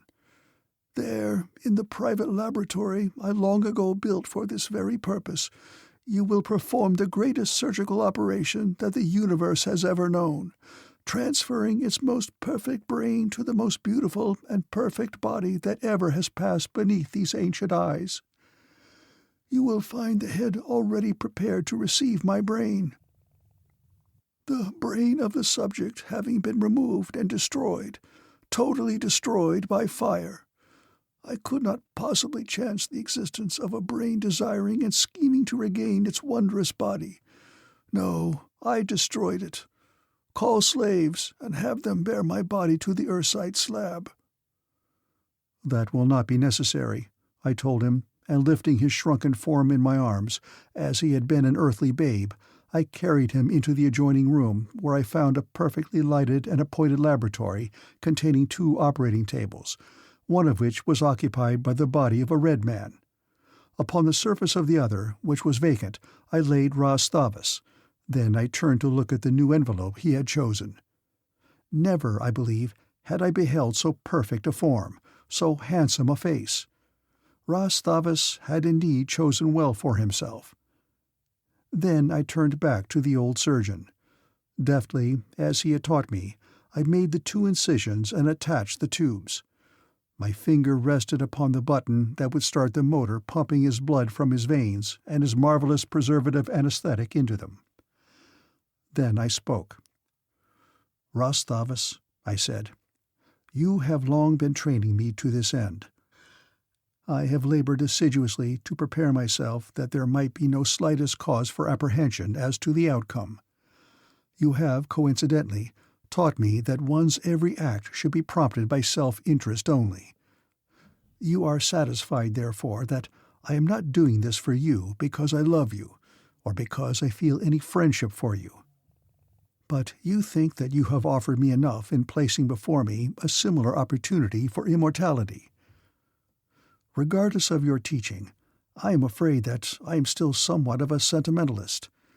I crave the redressing of wrongs. I crave friendship and love. The price you offer is not enough. Are you willing to pay more that this operation may be successfully concluded?" He looked at me steadily for a long minute. "What do you want?" he asked. I could see that he was trembling with anger, but he did not raise his voice. "Do you recall 4296E2631H?" I inquired. "The subject with the body of Xaxa? Yes, I recall the case. What of it?" "I wish her body returned to her. That is the price you must pay for this operation." He glared at me. "It is impossible. Xaxa has the body. Even if I cared to do so, I could never recover it. Proceed with the operation." "When you have promised me," I insisted. "I cannot promise the impossible. I cannot obtain Xaxa. Ask me something else. I am not unwilling to grant any reasonable request." "That is all I wish. Just that. But I do not insist that you obtain the body. If I bring Xaxa here, will you make the transfer?" "It would mean war between Phundahl and Phundahl," he fumed. "That does not interest me," I said. "Quick, reach a decision. In 5 tals I shall press this button. If you promise what I ask, you shall be restored with a new and beautiful body. If you refuse, you shall lie here in the semblance of death forever." "I promise," he said slowly, "that when you bring the body of Xaxa to me, I will transfer to that body any brain that you select from among my subjects." "Good," I exclaimed, and pressed the button. Chapter 5. Danger. Ras Thavas awakened from the anesthetic a new and gorgeous creature, a youth of such wondrous beauty that he seemed of heavenly rather than worldly origin. But in that beautiful head was the hard, cold, 1,000-year-old brain of the master surgeon. As he opened his eyes, he looked upon me coldly. "You have done well," he said. "What I have done for friendship, perhaps for love," I said, "so you can thank the sentimentalism you decry for the success of the transfer." He made no reply. "And now," I continued, "I shall look to you for the fulfillment of the promise you have made me. When you bring Xaxa's body, I shall transfer it to the brain of any of my subjects you may select," he said. "But were I you, I would not risk my life in such an impossible venture. You cannot succeed. Select another body. There are many beautiful ones, and I will give it the brain of 4296E2631H. "None other than the body now owned by the Jadara Xaxa will fulfill your promise to me," I said. He shrugged, and there was a cold smile upon his handsome lips. "Very well," he said. "Fetch Xaxa. When do you start?" "I am not yet ready. I will let you know when I am." "Good, and now begone. But wait. First go to the office, and see what cases await us, and if there be any that do not require my personal attention, and they fall within your skill and knowledge, attend to them yourself." As I left him, I noticed a crafty smile of satisfaction upon his lips. What had aroused that? I did not like it, and as I walked away, I tried to conjure what could possibly have passed through that wondrous brain to call forth at that particular instant so unpleasant a smile. As I passed through the doorway and into the corridor beyond, I heard him summon his personal slave and body-servant, Yamdor, a huge fellow whose loyalty he kept through the bestowal of lavish gifts and countless favors. So great was the fellow's power that all feared him, as a word to the master from the lips of Yamdor might easily send any of the numerous slaves or attendants to an Ursite slab for eternity.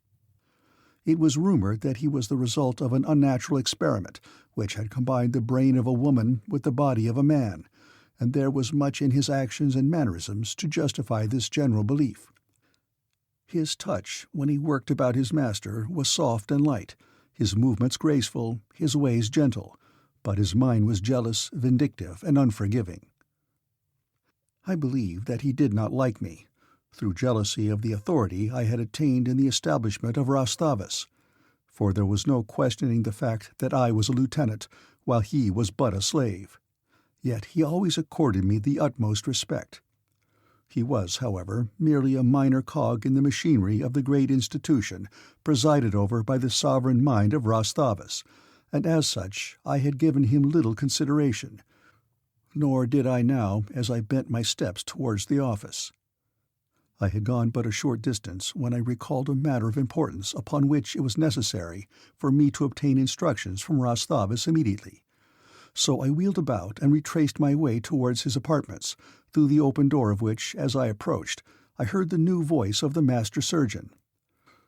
Ras Thavas had always spoken in rather loud tones, whether as a vocal reflection of his naturally domineering and authoritative character, or because of his deafness, I do not know. And now, with the fresh young vocal cords of his new body, his words rang out clearly and distinctly in the corridor leading to his room. "You will, therefore, Yamdor," he was saying, "go at once, and selecting 2 slaves in whose silence and discretion you may trust, take the subject from the apartments of Vadvaro and destroy it. Let no vestige of the body or brain remain. Immediately after, you will bring the 2 slaves to the laboratory F30L, permitting them to speak to no one, and I will consign them to silence and forgetfulness for eternity.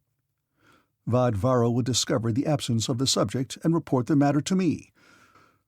During my investigation, you will confess that you aided 4296E2631 to escape, but that you have no idea where it intended going. I will sentence you to death as punishment, but at last, explaining how urgently I need your services, and upon your solemn promise never to transgress again, I will defer punishment for the term of your continued good behavior. Do you thoroughly understand the entire plan?" "Yes, master," replied Yamdor. "Then depart at once and select the slaves who are to assist you." Quickly and silently I sped along the corridor until the first intersection permitted me to place myself out of sight of anyone coming from Ras Thavas' apartment. Then I went directly to the chamber occupied by Valla Dia. Unlocking the door, I threw it open and beckoned her to come out. "Quick, Valla Dia!" I cried. "No time is to be lost. In attempting to save you, I have but brought destruction upon you. First, we must find a hiding place for you, and that at once. Afterwards, we can plan for the future." The place that first occurred to me as affording adequate concealment was the half-forgotten vaults in the pits beneath the laboratories, and towards these I hastened Valla Dia. As we proceeded, I narrated all that had transpired, nor did she once reproach me, but instead expressed naught but gratitude for what she was pleased to designate as my unselfish friendship. That it had miscarried, she assured me, was no reflection upon me, and she insisted that she would rather die in the knowledge that she possessed one such friend than to live on indefinitely friendless.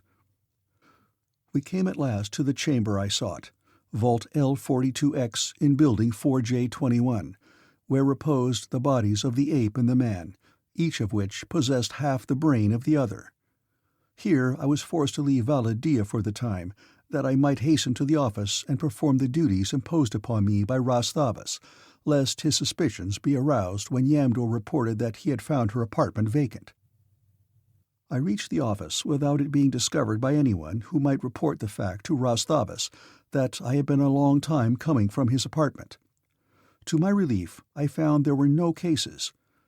Without appearing in any undue haste, I nevertheless soon found an excuse to depart, and at once made my way towards my own quarters, moving in a leisurely and unconcerned manner, and humming, as was my wont, a habit which greatly irritated Ras Thavas, snatches from some song that had been popular at the time that I quit Earth. In this instance it was "Oh, Frenchie." I was thus engaged when I met Yamdor moving hurriedly along the corridor leading from my apartment, in company with 2 male slaves. I greeted him pleasantly, as was my custom, and he returned my greeting. but there was an expression of fear and suspicion in his eyes. I went at once to my quarters, opened the door leading to the chamber formerly occupied by Valla Dia, and then hastened immediately to the apartment of Ras Thavas, where I found him conversing with Yamdor. I rushed in, apparently breathless and simulating great excitement. "Ras Thavas," I demanded, "what have you done with 4296E2631H? She has disappeared. Her apartment is empty, and as I was approaching it, I met Yamdor and 2 other slaves coming from that direction." I turned then upon Yamdor and pointed an accusing finger at him. "Yamdor," I cried, "what have you done with this woman?" Both Ras Thavas and Yamdor seemed genuinely puzzled, and I congratulated myself that I had thus readily thrown them off the track. The master surgeon declared that he would make an immediate investigation, and he at once ordered a thorough search of the ground and of the island outside the enclosure. Yamdor denied any knowledge of the woman, and I, at least, was aware of the sincerity of his protestations, but not so Ras Thavas. I could see a hint of suspicion in his eyes as he questioned his body servant, but evidently he could conjure no motive for any such treasonable action on the part of Yamdor, as would have been represented by the abduction of the woman and the consequent gross disobedience of orders. Ras Thavas' investigation revealed nothing.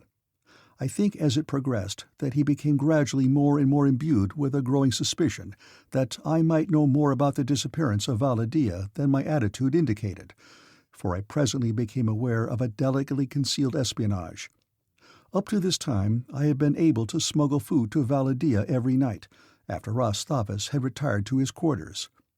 Then, on one occasion, I suddenly became subconsciously aware that I was being followed, and instead of going to the vaults I went to the office, where I added some observations to my report upon a case I had handled that day. Returning to my room, I hummed a few bars from Over There, that the suggestion of my unconcern might be accentuated. From the moment that I quit my quarters until I returned to them, I was sure that eyes had been watching my every move. What was I to do? Valla Dia must have food. Without it, she would die.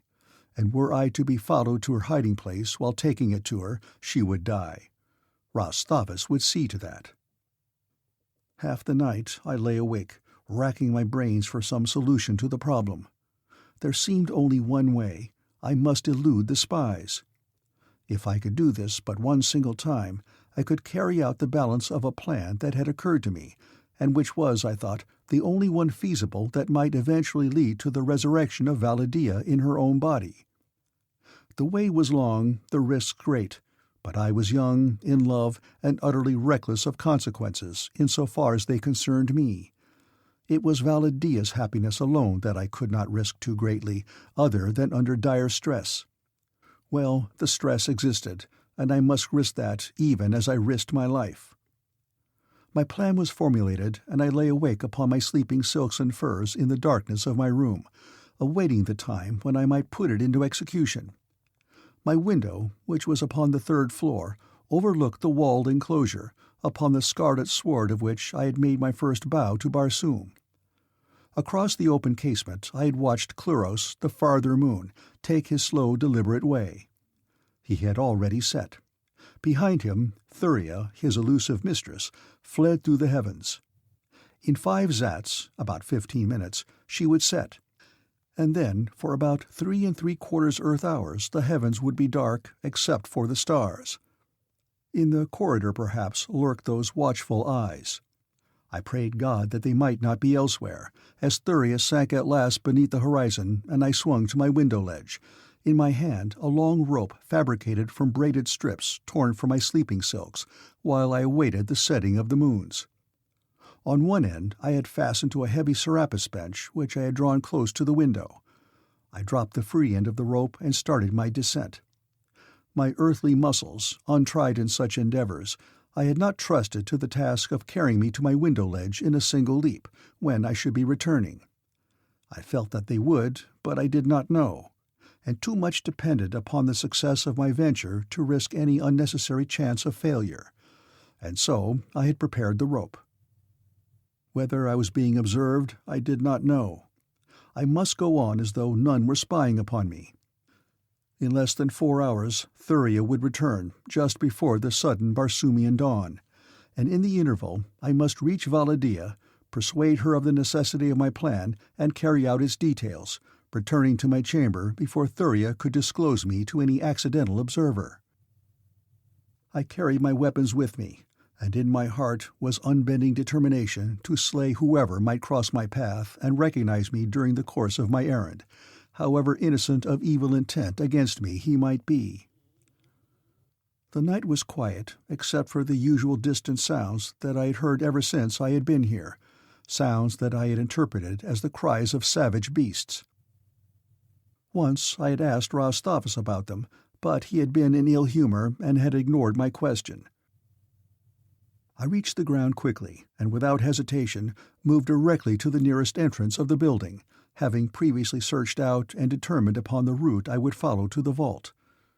No one was visible, and I was confident, when at last I reached the doorway, that I had come through undetected. Valla Dia was so happy to see me again that it almost brought the tears to my eyes.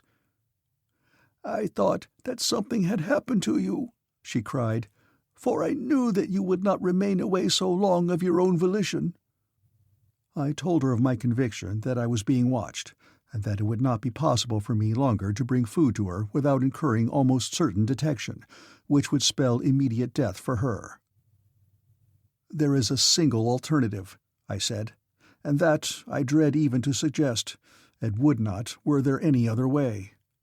You must be securely hidden for a long time, until Ras Thavas' suspicions have been allayed. For as long as he has me watched, I cannot possibly carry out the plans I have formulated for your eventual release, the restoration of your own body, and your return to Duhor." "Your will shall be my law, Vadvaro." I shook my head. "It will be harder for you than you imagine."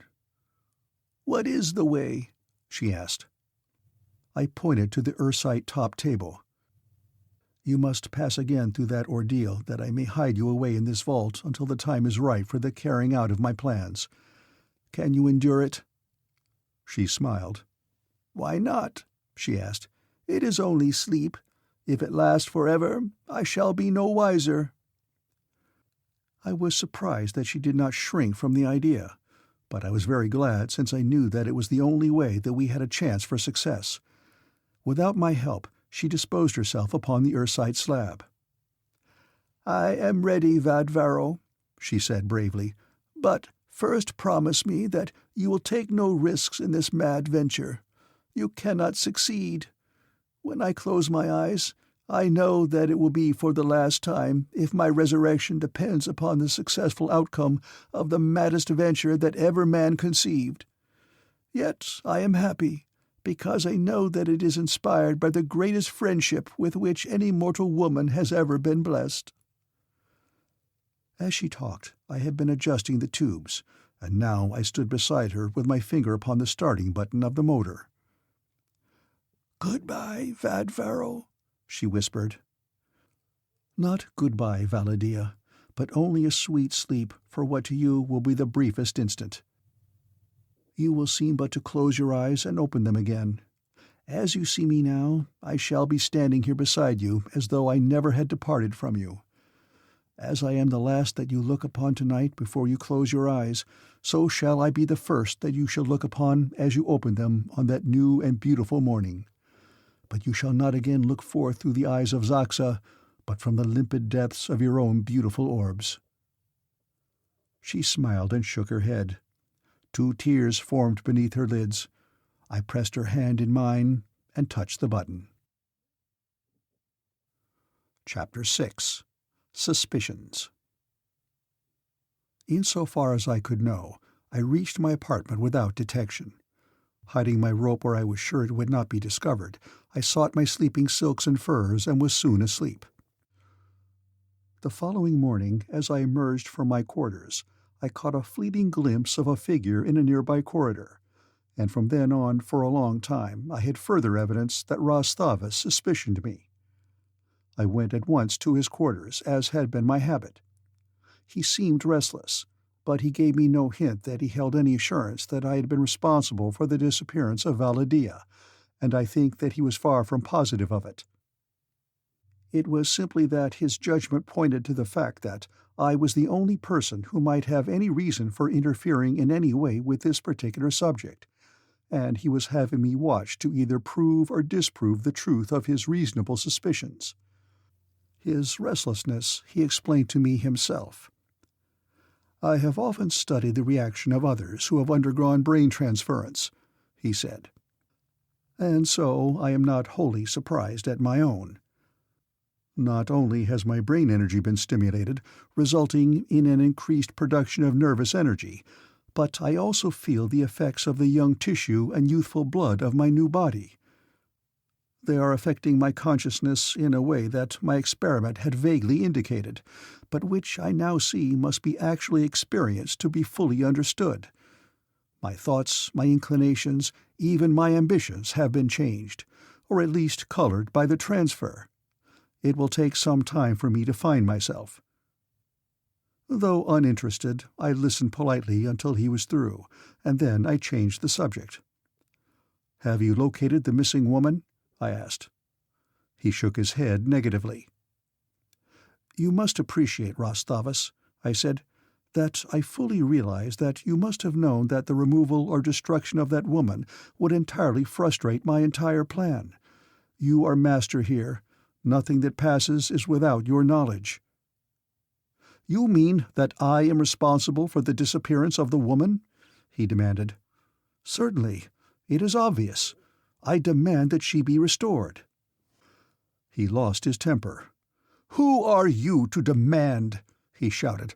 "You are naught but a slave. Cease your impudence, or I shall erase you. Erase you. It will be as though you never had existed." I laughed in his face. "Anger is the most futile attribute of the sentimentalist," I reminded him.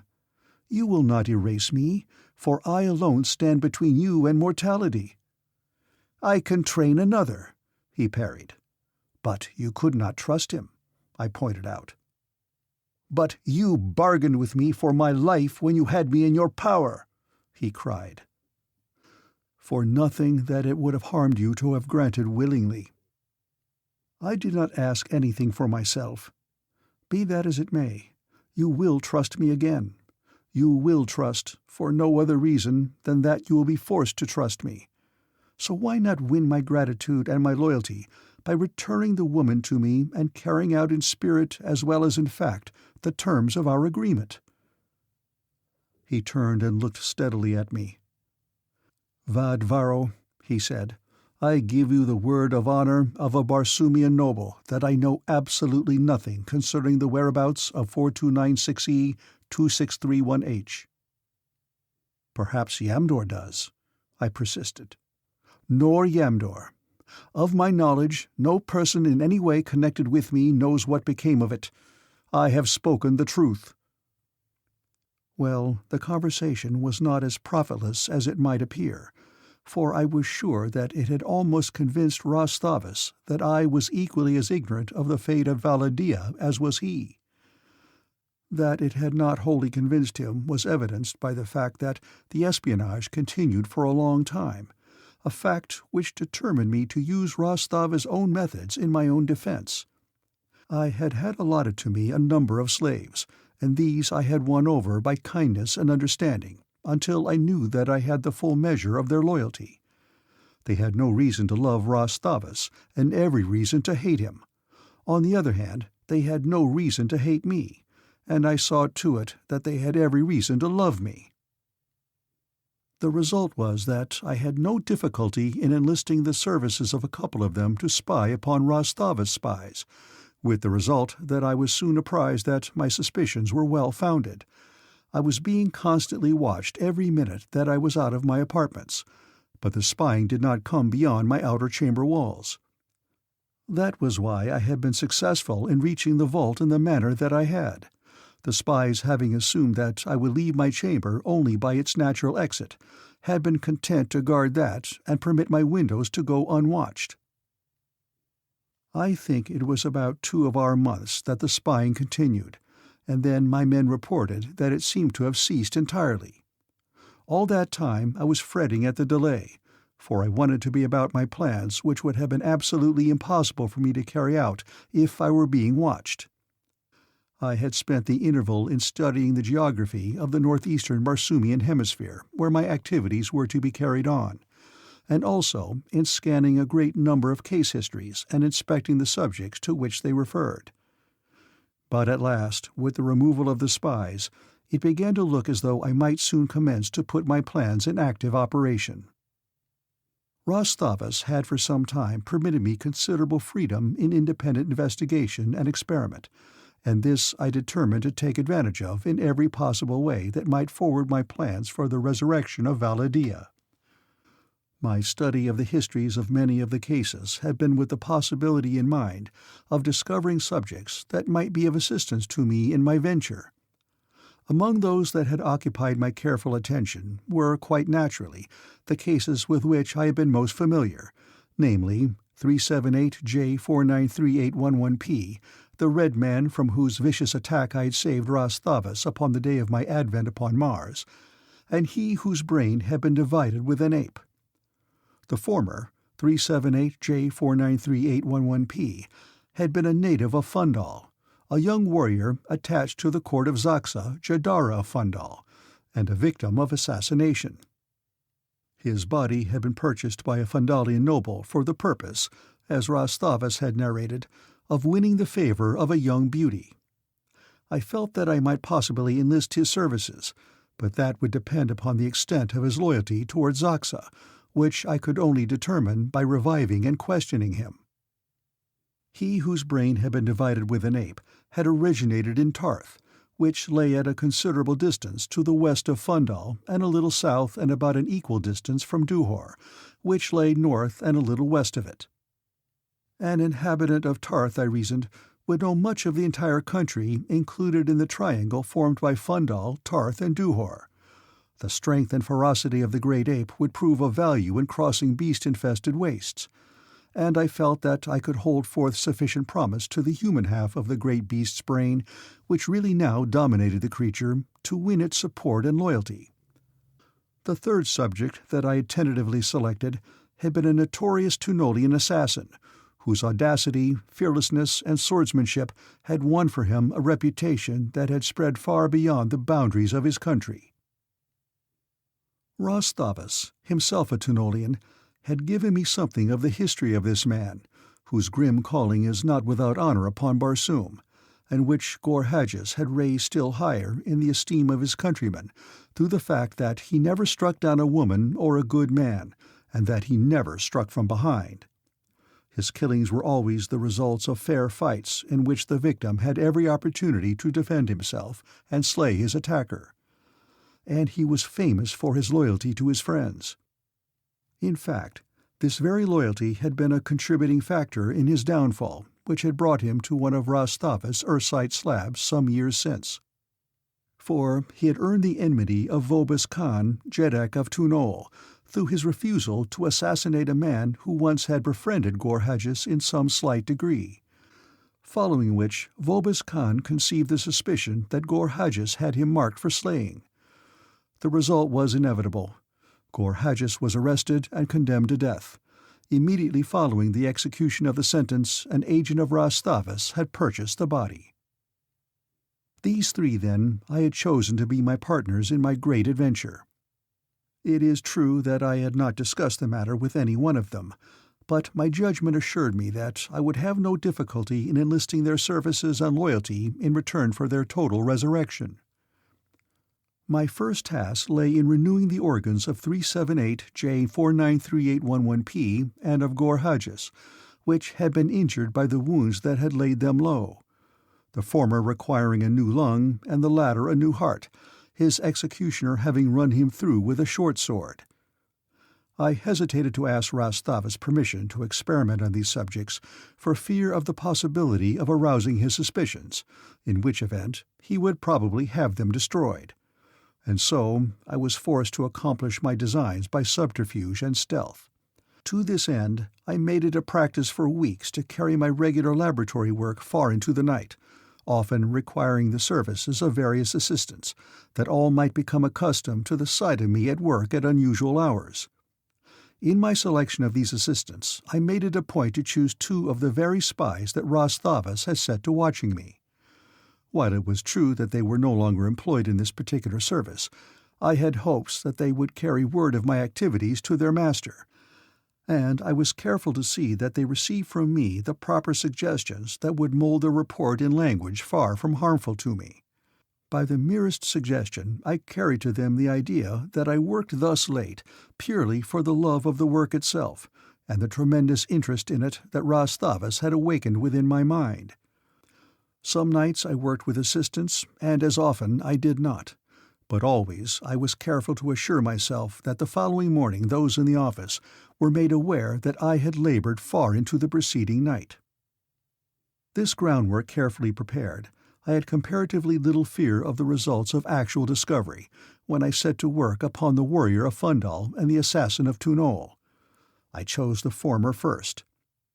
His lung was badly injured where my blade had passed through it, but from the laboratory where were kept fractional bodies I brought a perfect lung, with which I replaced the one that I had ruined. The work occupied but half the night. So anxious was I to complete my task that I immediately opened up the breast of Gorhagis, for whom I had selected an unusually strong and powerful heart, and by working rapidly I succeeded in completing the transference before dawn.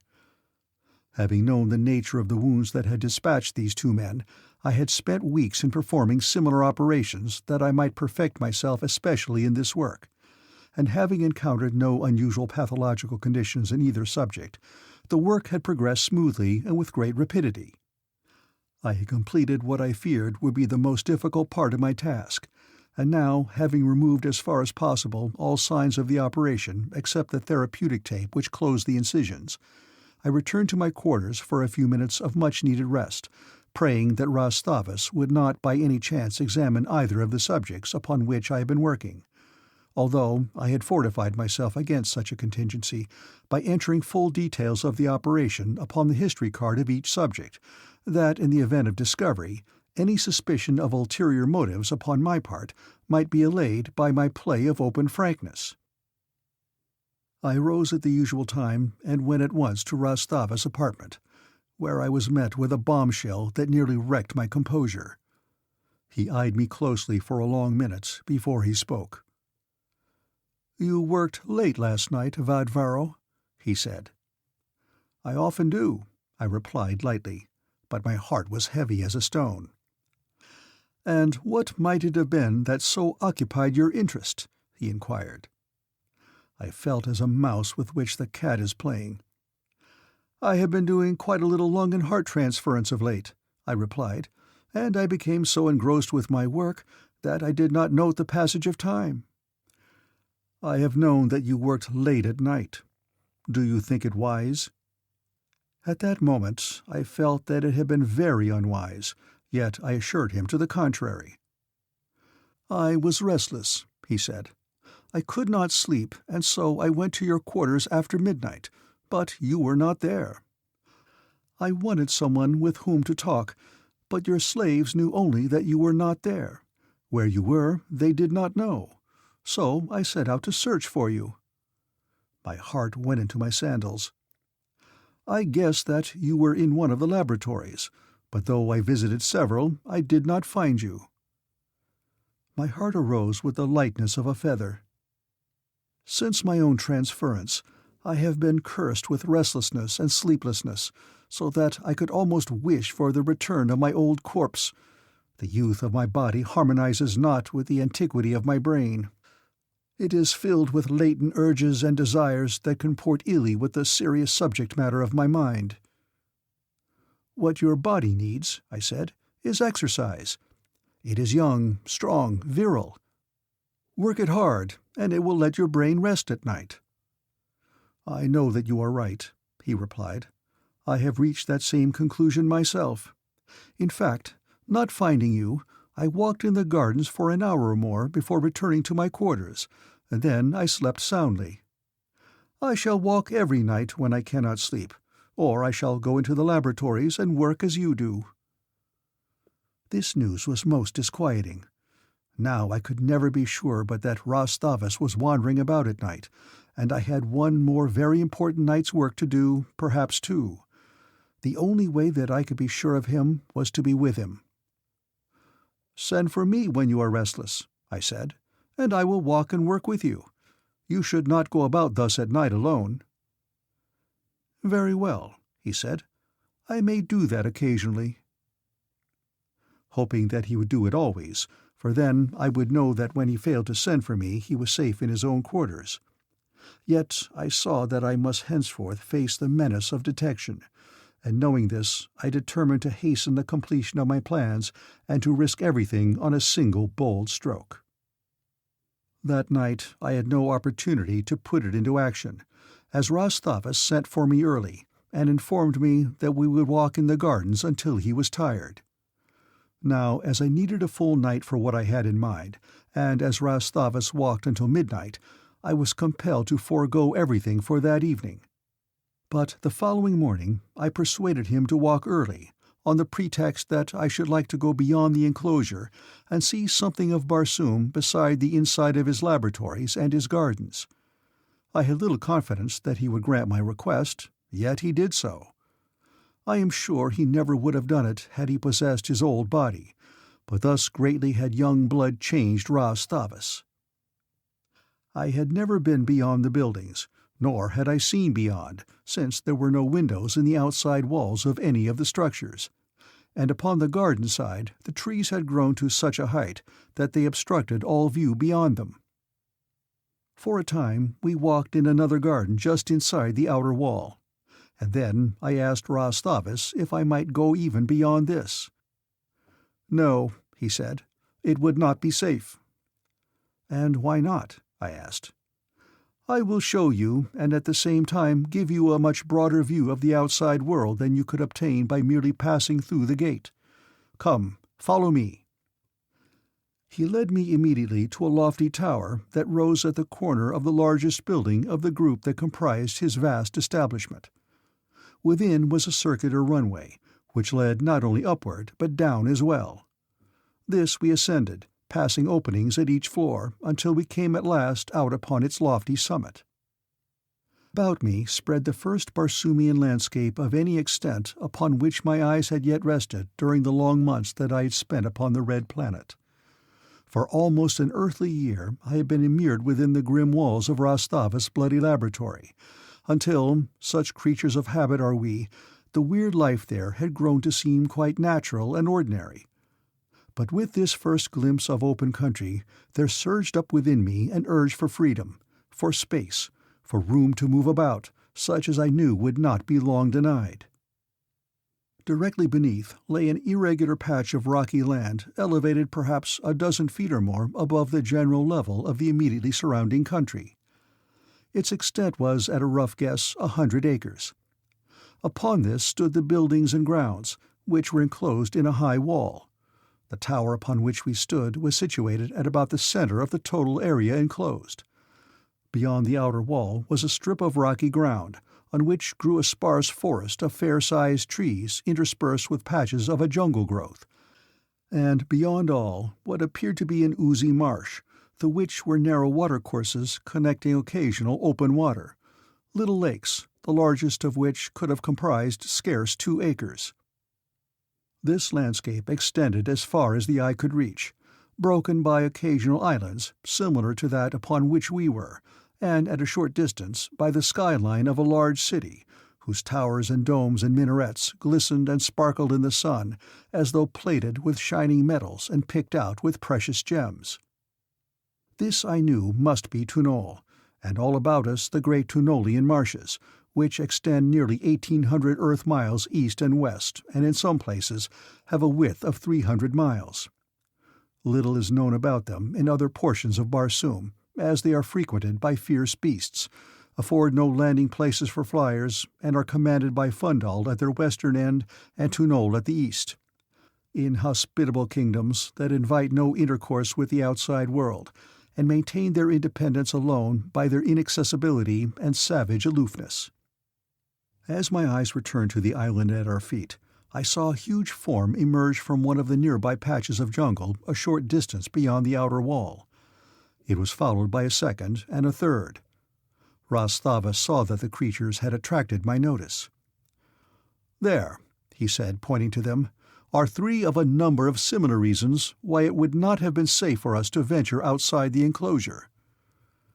They were the great white apes of Barsoom, creatures so savage that even that fierce Barsoomian lion, the Banth, hesitates to cross their path. "They serve 2 purposes," explained Ras Thavas.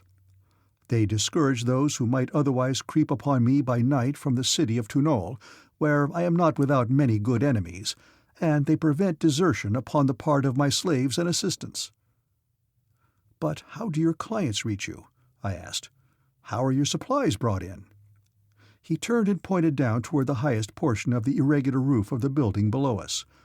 Built upon it was a large shed-like structure. "There," he said, "I keep 3 small ships. One of them goes every day to Phundahl." I was overcome with eagerness to know more about these ships, in which I thought I saw a much-needed means of escape from the island, but I dared not question him for fear of arousing his suspicions. As we turned to descend the tower runway, I expressed interest in the structure which gave evidence of being far older than any of the surrounding buildings. "This tower," said Ras Thavas, "was built some 23,000 years ago by an ancestor of mine, who was driven from Phundahl by the reigning Jeddak of the time. Here, and upon other islands, he gathered a considerable following, dominated the surrounding marshes, and defended himself successfully for hundreds of years. While my family has been permitted to return to Phundahl since, this has been their home, to which, one by one, have been added the various buildings which you see about the tower, each floor of which connects with the adjacent building from the roof to the lowest pits beneath the ground." This information also interested me greatly, since I thought that I saw where it too might have considerable bearing upon my plan of escape, and so, as we descended the runway, I encouraged Ras Thavas to discourse upon the construction of the tower, its relation to the other buildings, and especially its accessibility from the pits. We walked again in the outer garden, and by the time we returned to Ras Thavas' quarters it was almost dark, and the master surgeon was considerably fatigued. "I feel that I shall sleep well tonight," he said as I left him. "I hope so, Ras Thavas," I replied. Chapter 7. Escape. It was usually about 3 hours after the evening meal, which was served immediately after dark, that the establishment quieted down definitely for the night. While I should have preferred waiting longer before undertaking that which I had in mind, I could not safely do so, since there was so much to be accomplished before dawn. So it was that, with the first indications that the occupants of the building in which my work was to be performed had retired for the night, I left my quarters and went directly to the laboratory, where, fortunately for my plans, the bodies of Ghor Hadjis, the assassin of Phundahl, and 378J493811P both reposed. It was the work of a few minutes to carry them to adjoining tables, where I quickly strapped them securely against the possibility that one or both of them might not be willing to agree to the proposition I was about to make them, and thus force me to anesthetize them again. At last the incisions were made, the tubes attached, and the motors started. 378J493811P, whom I shall hereafter call by his own name, Dar Taras, was the first to open his eyes. But he had not regained full consciousness when Ghor Hadjis showed signs of life. I waited until both appeared quite restored. Dar Taras was eyeing me with growing recognition that brought a most venomous expression of hatred to his countenance. Ghor Hadjis was frankly puzzled.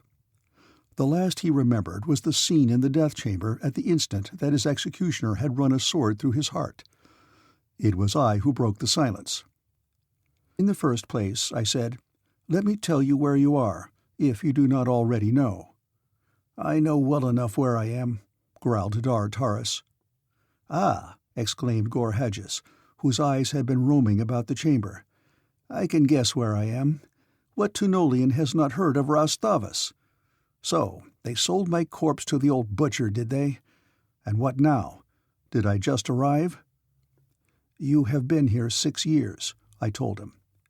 "And you may stay here forever unless we three can reach an agreement within the next few minutes, and that goes for you too, Dar Taris." 6 years, mused Gorhages. "Well, out with it, man. What do you want? If it is to slay Ras Thavas, no. He has saved me from utter destruction.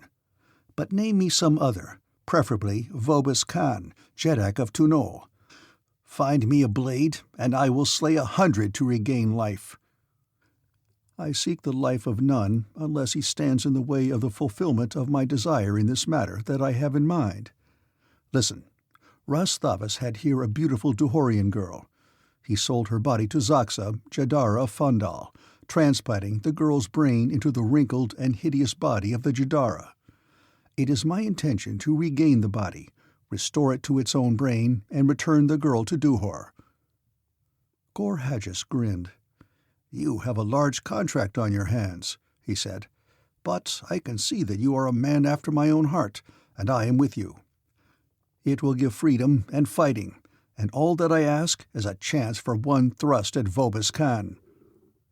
"I promise you life," I replied, "but with the understanding that you serve me faithfully and none other, undertaking no business of your own, until mine has been carried to a successful conclusion." "That means that I shall have to serve you for life," he replied, "for the thing you have undertaken you can never accomplish. But that is better than lying here on a cold earthsite slab waiting for old Ras Thavas to come along and carve out my gizzard. I am yours. Let me up, that I may feel a good pair of legs under me again." "And you?" I asked, turning to Dar Taris as I released the bonds that held Gorhages. For the first time I now noticed that the ugly expression that I had first noted upon the face of Dar Taris had given place to one of eagerness. "Strike off my bonds," he cried. "I will follow you to the ends of Barsoom, and the way leads thus far to the fulfillment of your design, but it will not. It will lead to Phundahl and to the chamber of the wicked Xaxa, where, by the generosity of my ancestors, I may be given the opportunity to avenge the hideous wrong the creature did me. You could not have chosen one better fitted for your mission than Dar Taris, one-time soldier of the Jadara's guard, whom she had slain that in my former body one of her rotten nobles might woo the girl I loved."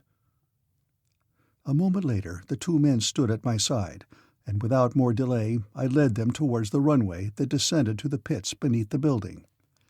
As we went, I described to them the creature I had chosen to be the fourth member of our strange party. Gorhages questioned the wisdom of my choice, saying that the ape would attract too much attention to us.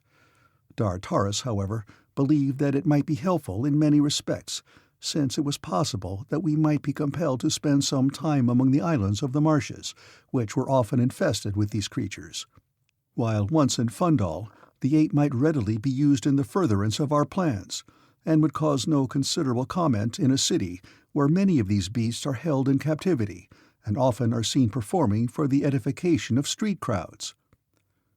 We went at once to the vault where the ape lay, and where I had concealed the anesthetized body of Valla Dia. Here I revived the great anthropoid, and to my great relief found that the human half of its brain still was dominant. Briefly I explained my plan as I had to the other two, and won the hearty promise of his support upon my engaging to restore his brain to its rightful place upon the completion of our venture. First we must get off the island, and I outlined two plans I had in mind. One was to steal one of Ras Thavas' 3 flyers and set out directly for Phundahl. And the other, in the event that the first did not seem feasible, was to secrete ourselves aboard one of them on the chance that we might either overpower the crew and take over the ship after we had left the island, or escape undetected upon its arrival in Phundahl. Dar Taris liked the first plan. The ape, whom we now called by the name belonging to the human half of his brain, Hovhandu, preferred the first alternative of the second plan, and Gorhages the second alternative. Dar Taris explained that as our principal objective was Phundahl, the quicker we got there the better. Hovhandu argued that by seizing the ship after it had left the island, We would have longer time in which to make our escape before the ship was missed and pursuit instituted, than by seizing it now in the full knowledge that its absence would be discovered within a few hours. Gorhedges thought that it would be better if we could come into Phundahl secretly, and there, through one of his friends, secure arms and a flyer of our own. It would never do, he insisted, to attempt to go far without arms for himself and Dar Taris, nor could we hope to reach Phundahl without being overhauled by pursuers. For we must plan on the hypothesis that Ras Thavas would immediately discover my absence, that he would at once investigate, that he would find Dar Taris and Gorhedges missing, and thereupon lose no time in advising Vobis Khan, Jeddak of Phundahl, that Gorhedges the assassin was at large, whereupon the Jeddak's best ships would be sent in pursuit. Gorhedges' reasoning was sound, and coupled with my recollection that Ras Thavas had told me that his 3 ships were slow, I could readily foresee that our liberty would be of short duration were we to steal one of the old surgeon's flyers. As we discussed the matter, we made our way through the pits, and I found the exit to the tower. Silently we passed upward along the runway and out upon the roof. Both moons were winging low through the heavens, and the scene was almost as light as day. If anyone was about, discovery was certain. We hastened towards the hangar, and were soon within it, where, for a moment at least, I breathed far more easily than I had beneath those 2 brilliant moons upon the exposed roof. The flyers were peculiar-looking contrivances, low, squat, with rounded bows and sterns and covered decks, their every line proclaiming them as cargo carriers built for anything but speed. One was much smaller than the other 2, and a second was evidently undergoing repairs. The third I entered and examined carefully. Gorhedges was with me, and pointed out several places where we might hide with little likelihood of discovery, unless it were suspected that we might be aboard, and that, of course, constituted a very real danger. So much so that I had about decided to risk all aboard the small flyer, which Gorhedges assured me would be the fastest of the 3, when Dar Taris stuck his head into the ship and motioned me to come quickly. "There is someone about," he said when I reached his side. "Where?" I demanded. "Come," he said, and led me to the rear of the hangar, which was flush with the wall of the building upon which it stood, and pointed through one of the windows into the inner garden, where, to my consternation, I saw Ras Thavas walking slowly to and fro. For an instant I was sick with despair, for I knew that no ship could leave that roof unseen while anyone was abroad in the garden beneath, and Ras Thavas least of all people in the world. But suddenly a great light dawned upon me. I called the 3 close to me and explained my plan. Instantly they grasped the possibilities in it, and a moment later we had run the small flyer out upon the roof and turned her nose toward the east, away from Phundahl. Then Gorhedges entered her, set the various controls as we had decided, opened the throttle, slipped back to the roof. The 4 of us hastened into the hangar and ran to the rear window, where we saw the ship moving slowly and gracefully out over the garden and the head of Ras Thavas, whose ears must instantly have caught the faint purring of the motor, for he was looking up by the time we reached the window.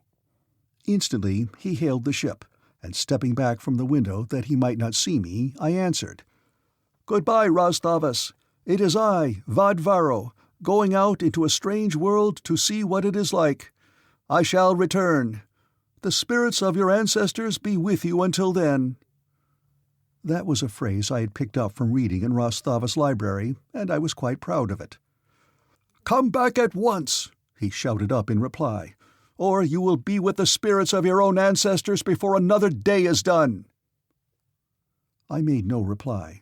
The ship was now at such a distance that I feared my voice might no longer seem to come from it, and that we should be discovered.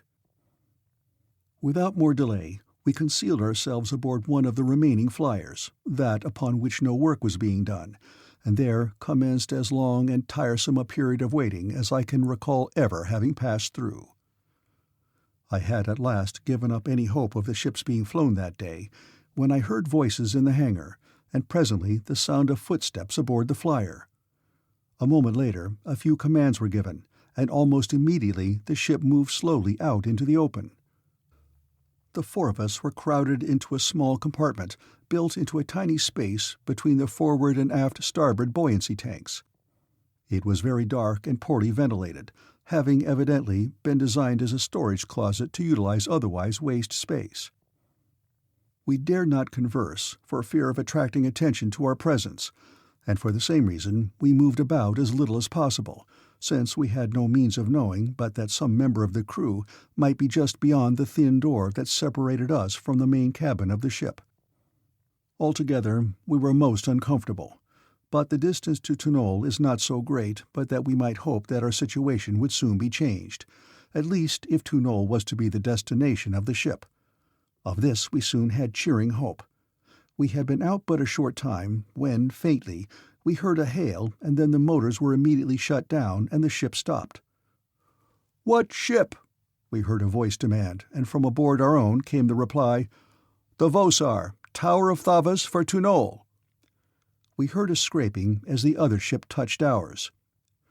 "We are coming aboard to search you in the name of Vobis Khan, Jeddak of Phundahl. Make way!" shouted one from the other ship.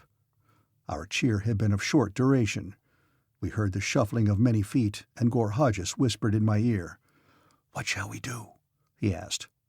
I slipped my short sword into his hand. "Fight," I replied. "Good, Vadvaro," he replied, and then I handed him my pistol and told him to pass it on to Dartaris.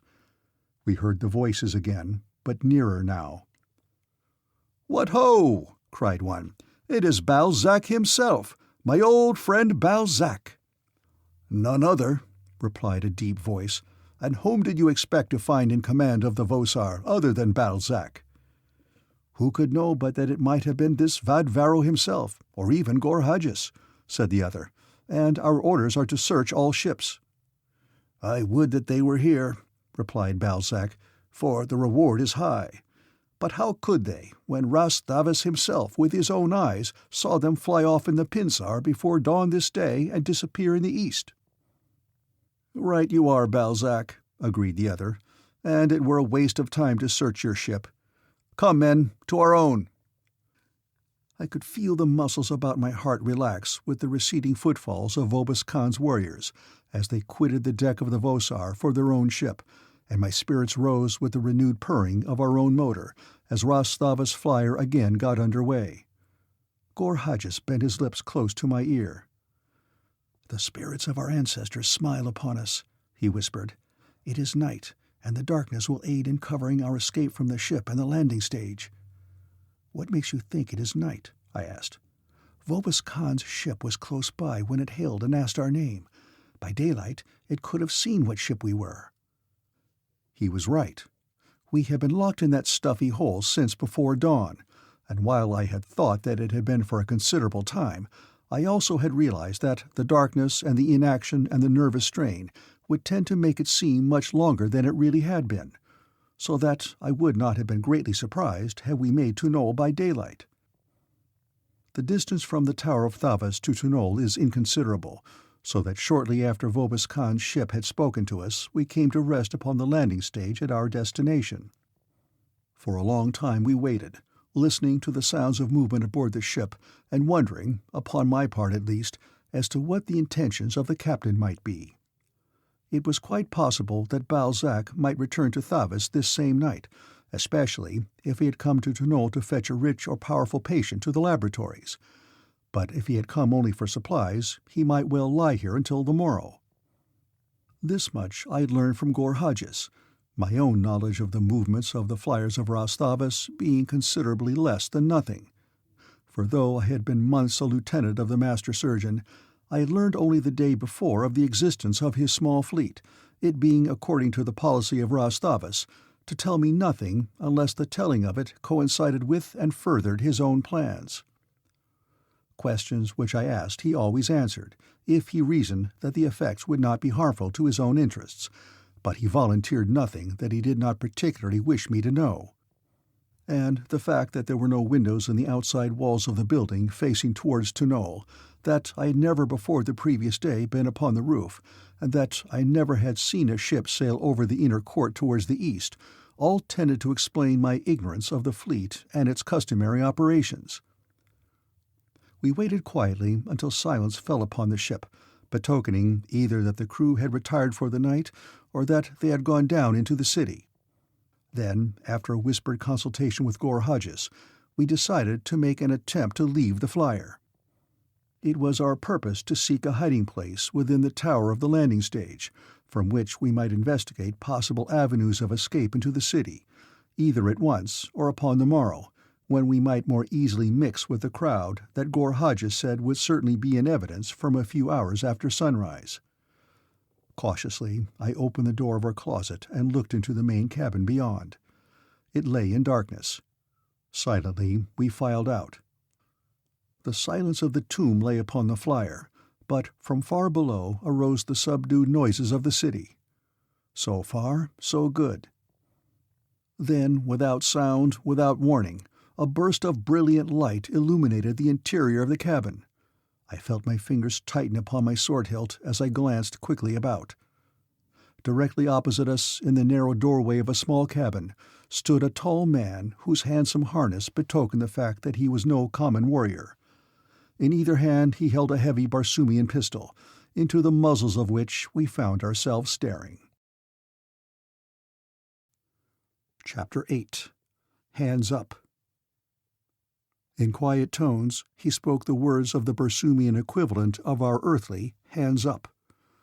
The shadow of a grim smile touched his lips, and as he saw us hesitate to obey his commands, he spoke again. "Do as I tell you, and you will be well off. Keep perfect silence. A raised voice may spell your doom. A pistol shot, most assuredly." Gor Hodges raised his hands above his head, and we others followed his example. "I am Balzac," announced the stranger. My heart slumped.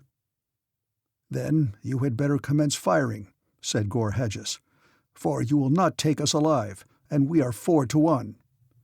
"Not so fast, Gor Hodges," admonished the captain of the Vosar, "until you learn what is in my mind."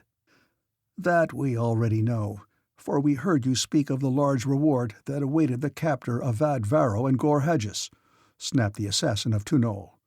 "Had I craved that reward so much, I could have turned you over to the Dwar of Vobis Khan's ship when he boarded us," said Balzac. "You did not know we were aboard the Vosar," I reminded him. "Ah, but I did." Gor Hodges snorted his disbelief. "How, then," Balzac reminded us, "was I able to be ready upon this very spot when you emerged from your hiding place? Yes, I knew that you were aboard." "But how?" demanded Dar Taris. "It is immaterial," replied Balzac, "but to satisfy your natural curiosity, I will tell you that I have quarters in a small room in the Tower of Thavas.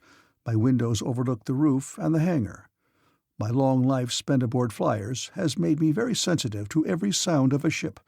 Motors changing their speed will awaken me in the dead of night, as quickly as will their starting or their stopping. I was awakened by the starting of the motors of the Pinsar. I saw 3 of you upon the roof, and the 4th drop from the deck of the flyer as she started, and my judgment told me that the ship was being sent out unmanned for some reason of which I had no knowledge. It was too late for me to prevent the act, and so I waited in silence to learn what would follow. I saw you hasten into the hangar and heard Ras Thavas hail, and your reply, and then I saw you board the Vosar. Immediately I descended to the roof and ran noiselessly to the hangar, apprehending that you intended making away with this ship. But there was no one about the controls, and from a tiny port in the control room, through which one has a view of the main cabin, I saw you enter the closet. I was at once convinced that your only purpose was to stow away for Phundahl, and consequently, aside from keeping an eye upon your hiding place, I went about my business as usual." "And you did not advise Ras Thavas?" I asked. "I advised no one," he replied. "Years ago I learned to mind my own business, to see all, to hear all, and to tell nothing, unless it profited me to do so." "But you said that the reward is high for our apprehension," Gor Hodges reminded him. "Would it not be profitable to collect it?" "There are in the breasts of honorable men," replied Balzac, forces that rise superior to the lust for gold. And while Tunolians are supposedly a people free from the withering influences of sentiment, yet I, for one, am not totally unconscious of the demand of gratitude. 6 years ago, Gorhages, you refused to assassinate my father, holding that he was a good man, worthy to live, and one that had once befriended you slightly. Today, through his son, you reap your reward, and in some measure are repaid for the punishment that was meted out to you by Vobis Khan because of your refusal to slay the sire of Balzac. I have sent my crew away that none aboard the Vosar but myself might have knowledge of your presence. Tell me your plans, and command me in what way I may be of further service to you." "We wish to reach the streets unobserved," replied Gorhages. "Can you but help us in that, we shall not put upon your shoulders further responsibility for our escape. You have our gratitude, and in Tunol, I need not remind you, the gratitude of Gorhages is a possession that even the Jeddak has craved." "Your problem is complicated," said Balzac after a moment of thought, "by the personnel of your party. The ape would immediately attract attention and arouse suspicion. Knowing much of Ras Thavas' experiments, I realized at once this morning, after watching him with you, that he had the brain of a man. But this very fact would attract to him and to you the closer attention of the masses." "I do not need acquaint them with the fact," growled Hovandu. "To them I need but be a captive ape. Are such unknown in Tunol?" "Not entirely, though they are rare," replied Balzac. "But there is also the white skin of Vadvero. Ras Thavas appears to have known nothing of the presence of the ape with you, but he full well knew of Vadvero, and your description has been spread by every means at his command. You would be recognized immediately by the first Tunolian that lays eyes upon you, and then there is Gorhages. He has been dead for 6 years, yet I venture there is scarce a Tunolian that broke the shell prior to 10 years ago who does not know the face of Gorhages, as well as he knows that of his own mother. The Jeddak himself was not better known to the people of Tunol than Gorhages. That leaves but one who might possibly escape suspicion and detection in the streets of Tunol." "If we could but obtain weapons for these others," I suggested, "we might even yet reach the house of Gorhages' friend." "Fight your way through the city of Tunol?" demanded Balzac. "If there is no other way, we should have to," I replied. "I admire the will," commented the commander of the Vosar, "but fear that the flesh is without sufficient strength. Wait, there is a way, perhaps. On the stage just below this, there is a public depot where equilibromotors are kept and rented. Could we find the means to obtain 4 of these, there would be a chance, at least, for you to elude the air patrols and reach the house of Gorhages' friend. And I think I see a way to the accomplishment of that. The landing tower is closed for the night, but there are several watchmen distributed through it at different levels. There is one at the equilibromotor depot, and, as I happen to know, he is a devotee of J'tan. He would rather play J'tan than attend to his duties as watchman. I often remain aboard the Vosar at night, and occasionally he and I indulge in a game. I will ask him up tonight, and while he is thus engaged, you may go to the depot, help yourselves to equilibromotors, and pray to your ancestors that no air patrol suspects you as you cross the city towards your destination. What think you of this plan, Gorhages?" "It is splendid," replied the assassin. "And you, Vadvero?" "If I knew what an equilibromotor is, I might be in a better position to judge the merits of the plan," I replied. "However, I am satisfied to abide by the judgment of Gorhages. I can assure you, Balzac, of our great appreciation, and as Gorhages has put the stamp of his approval upon your plan, I can only urge you to arrange that we may put it into effect with as little delay as possible." "Good," exclaimed Balzac.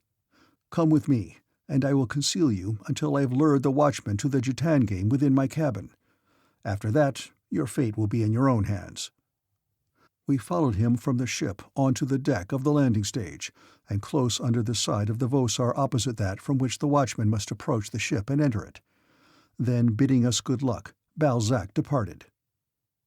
From the summit of the landing tower I had my first view of a Martian city. Several 100 feet below me lay spread the broad, well-lighted avenues of Phundahl, many of which were crowded with people. Here and there, in this central district, a building was raised high upon its supporting cylindrical metal shaft. While further out, where the residences predominated, the city took on the appearance of a colossal and grotesque forest. Among the larger palaces, only an occasional suite of rooms was thus raised high above the level of the others, these being the sleeping apartments of the owners, their servants, or their guests. But the smaller homes were raised in their entirety, a precaution necessitated by the constant activities of the followers of Gorhaj's ancient profession, that permitted no man to be free from the constant menace of assassination. Throughout the central district the sky was pierced by the lofty towers of several other landing stages, but, as I was later to learn, these were comparatively few in number. Phundahl is in no sense a flying nation, supporting no such enormous fleets of merchant ships and vessels of war as, for example, the twin cities of Helium or the great capital of Tarth. A peculiar feature of the street lighting of Phundahl, and in fact the same condition applies to the lighting of other Barsoomian cities I have visited, I noted for the first time that night as I waited upon the landing stage for the return of Balzac with the watchman. The luminosity below me seemed confined directly to the area to be lighted. There was no diffusion of light upward or beyond the limits the lamps were designed to light. This was effected, I was told, by lamps designed upon principles resulting from ages of investigation of the properties of light waves and the laws governing them, which permit Barsoomian scientists to confine and control light as we confine and control matter. The light waves leave the lamp, pass along a prescribed circuit, and return to the lamp. There is no waste, nor, strange this seemed to me, are there any dense shadows when lights are properly installed and adjusted, for the waves in passing around objects to return to the lamp illuminate all sides of them. The effect of this lighting from the great height of the tower was rather remarkable. The night was dark, there being no moons at that hour upon this night, and the effect was that obtained when sitting in a darkened auditorium and looking upon a brilliantly lighted stage. I was still intent upon watching the life and color beneath when we heard Balzac returning. That he had been successful in his mission was apparent from the fact that he was conversing with another. 5 minutes later we crept quietly from our hiding place and descended to the stage below where lay the equilibromotor depot. As theft is practically unknown upon Barsoom, except for purposes entirely dissociated from a desire to obtain pecuniary profit from the thing stolen, no precautions are taken against theft. We therefore found the doors of the depot open, and Gorhajus and Dar Taras quickly selected 4 equilibromotors and adjusted them upon us. They consist of a broad belt, not unlike the life belt used aboard transoceanic liners upon Earth. These belts are filled with the 8th Barsoomian ray, or ray of propulsion, to a sufficient degree to just about equalize the pull of gravity, and thus to maintain a person in equilibrium between that force and the opposite force exerted by the 8th ray. Permanently attached to the back of the belt is a small radium motor, the controls for which are upon the front of the belt. Rigidly attached to and projecting from each side of the upper rim of the belt is a strong light wing, with small hand levers for quickly altering its position. Gorhajus quickly explained the method of control, but I could apprehend that there might be embarrassment and trouble awaiting me before I mastered the art of flying in an equilibromotor. He showed me how to tilt the wings downward in walking so that I would not leave the ground at every step, and thus he led me to the edge of the landing stage. "We will rise here," he said, "and keeping in the darkness of the upper levels, seek to reach the house of my friend without being detected. If we are pursued by air patrols, we must separate, and later those who escape may gather just west of the city wall, where you will find a small lake with a deserted tower upon its northern rim. This tower will be our rendezvous in event of trouble. Follow me." He started his motor and rose gracefully into the air. Hovendu followed him, and then it was my turn. I rose beautifully for about 20 feet, floating out over the city which lay hundreds of feet below, and then, quite suddenly, I turned upside down. I had done something wrong. I was quite positive of it. It was a most startling sensation, I can assure you, floating there with my head down, quite helpless, while below me lay the streets of a great city, and no softer, I was sure, than the streets of Los Angeles or Paris. My motor was still going, and as I manipulated the controls which operated the wings, I commenced to describe all sorts of strange loops and spirals and spins. And then Taras came to my rescue. First, he told me to lie quietly, and then directed the manipulation of each wing until I had gained an upright position. After that, I did fairly well, and was soon rising in the wake of Gorhages and Hovandu. I need not describe in detail the hour of flying, or rather floating, that ensued. Gorhages led us to a considerable altitude, and there, through the darkness above the city, our slow motors drove us towards a district of magnificent homes surrounded by spacious grounds. And here, as we hovered over a large palace, we were suddenly startled by a sharp challenge coming from directly above us. "Who flies by night?" a voice demanded. "Friends of Mu Tel, Prince of the House of Khan," replied Gorhages quickly. "Let me see your night-flying permit and your flyer's license," ordered the one above us, at the same time swooping suddenly to our level and giving me my first sight of a Martian policeman. He was equipped with a much swifter and handier equilibromotor than ours. I think that was the first fact to impress us deeply, and it demonstrated the futility of flight, for he could have given us 10 minutes' start and overhauled each of us within another 10 minutes, even though we had elected to fly in different directions. The fellow was a warrior rather than a policeman, though detailed to duty such as our earthly police officers perform, the city being patrolled both day and night by the warriors of Vobis Khan's army. He dropped now close to the assassin of Phundahl, again demanding permit and license, and at the same time flashing a light in the face of my comrade. "By the sword of the Jeddak!" he cried. "Fortune heaps her favors upon me! Who would have thought an hour since that it would be I who would collect the reward for the capture of Gorhages?" "Any other fool might have thought it," returned Gorhages, "but he would have been as wrong as you." And as he spoke, he struck with the short sword I had loaned him. The blow was broken by the wing of the warrior's equilibromotor, which it demolished, yet it inflicted a severe wound in the fellow's shoulder. He tried to back off, but the damaged wing caused him only to wheel around erratically. And then he seized upon his whistle and attempted to blow a mighty blast that was cut short by another blow from Gorhages' sword that split the man's head open to the bridge of his nose. "Quick!" cried the assassin. "We must drop into the gardens of Mu Tel, for that signal will bring a swarm of air patrols about our heads." The others I saw falling rapidly towards the ground, but again I had trouble.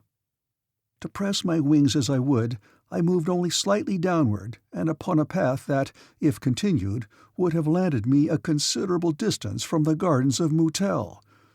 I was approaching one of the elevated portions of the palace, what appeared to be a small suite that was raised upon its shining metal shaft far above the ground.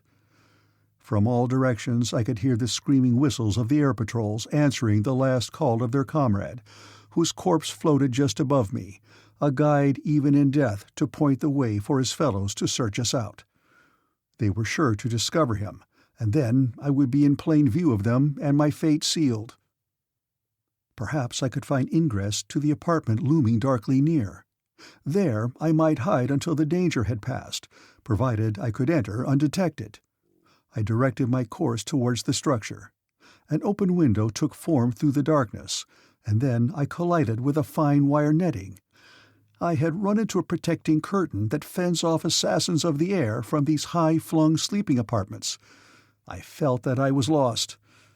If I could but reach the ground, I might find concealment among the trees and shrubbery that I had seen vaguely outlined beneath me in the gardens of this Barsoomian prince.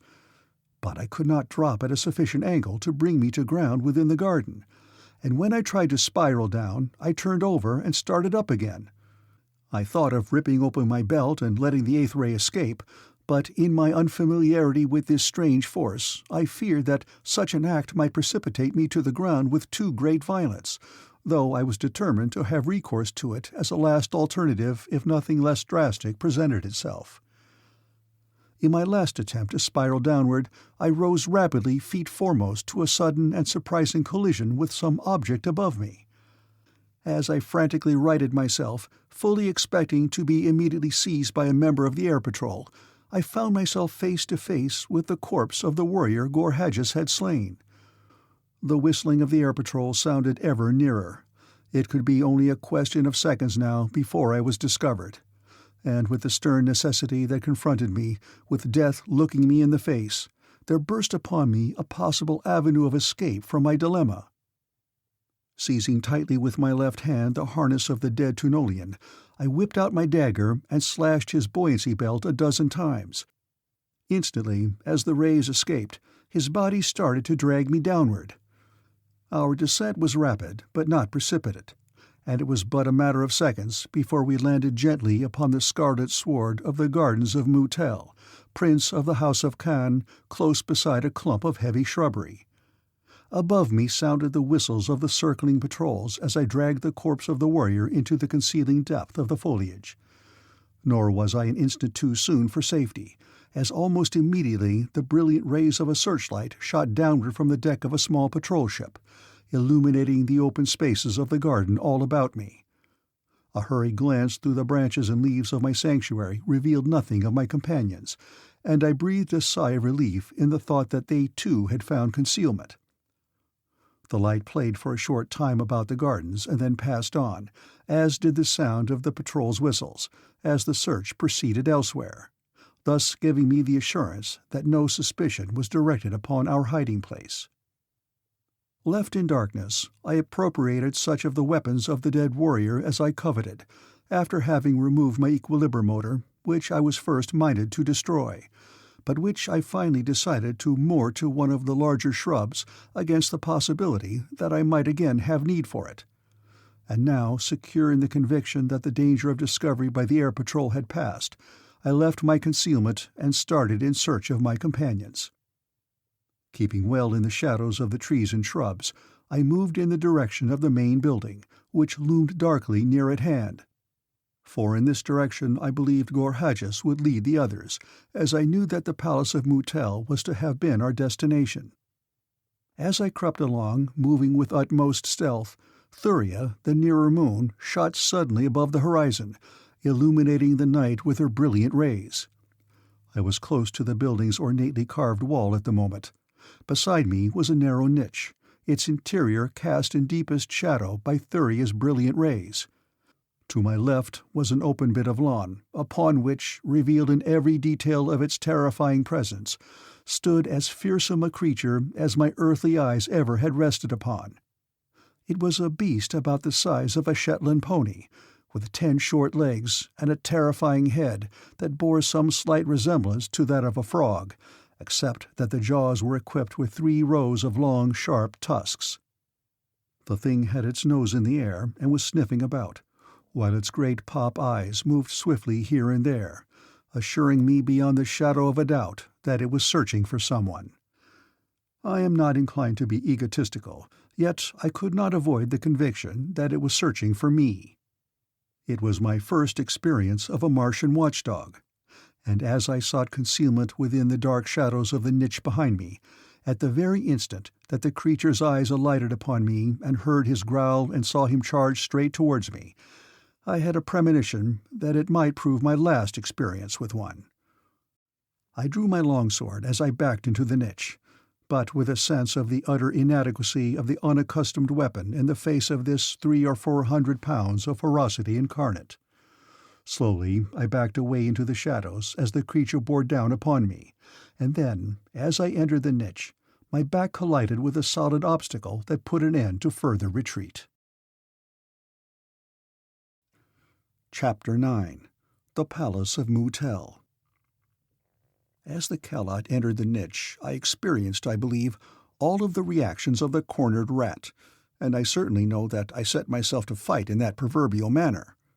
The beast was almost upon me, and I was metaphorically kicking myself for not having remained in the open where there were many tall trees, when the support at my back suddenly gave way, A hand reached out of the darkness behind me and seized my harness, and I was drawn swiftly into inky blackness.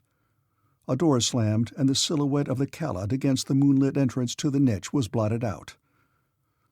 A gruff voice spoke in my ear. "Come with me," it said. A hand found mine, and thus I was led along through the darkness of what I soon discovered was a narrow corridor, from the constantly recurring collisions I had first with one side of it and then with the other. Ascending gradually, the corridor turned abruptly at right angles, and I saw beyond my guide a dim luminosity that gradually increased until another turn brought us to the threshold of a brilliantly lighted chamber, a magnificent apartment, the gorgeous furnishings and decorations of which beggar the meager descriptive powers of my native tongue. Gold, ivory, precious stones, marvelous woods, resplendent fabrics, gorgeous furs, and startling architecture combined to impress upon my earthly vision such a picture as I had never even dreamed of dreaming. And in the center of this room, surrounded by a little group of Martians, were my 3 companions. My guide conducted me towards the party, the members of which had turned towards me as we entered the chamber and stopped before a tall Barsoomian, resplendent in jewel-encrusted harness. "Prince," he said, "I was scarce a towel too soon. In fact, as I opened the door to step out into the garden in search of him, as you directed, there he was upon the opposite side with one of the Calots of the garden almost upon him." "Good," exclaimed he who had been addressed as Prince, and then he turned to Gorhages. "This is he, my friend, of whom you told me?" "This is Vadvaro, who claims to be from the planet Jasum," replied Gorhages. "And this, Vadvaro, is Mu Tel, Prince of the House of Kan." I bowed, and the prince advanced and placed his right hand upon my left shoulder in true Barsoomian acknowledgment of an introduction. When I had done similarly, the ceremony was over. There was no silly "pleased to meet you, how do you do," or "it's a pleasure, I assure you." At Mu Tel's request, I narrated briefly what had befallen me between the time I had become separated from my companions and the moment that one of his officers had snatched me from impending disaster.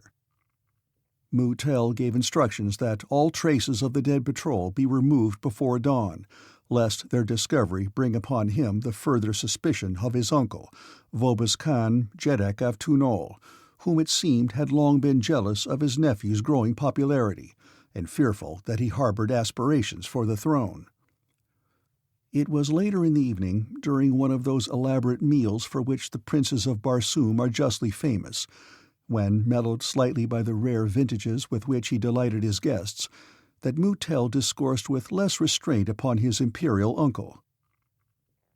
"The nobles have long been tired of Vobis Khan," he said, "and the people are tiring of him.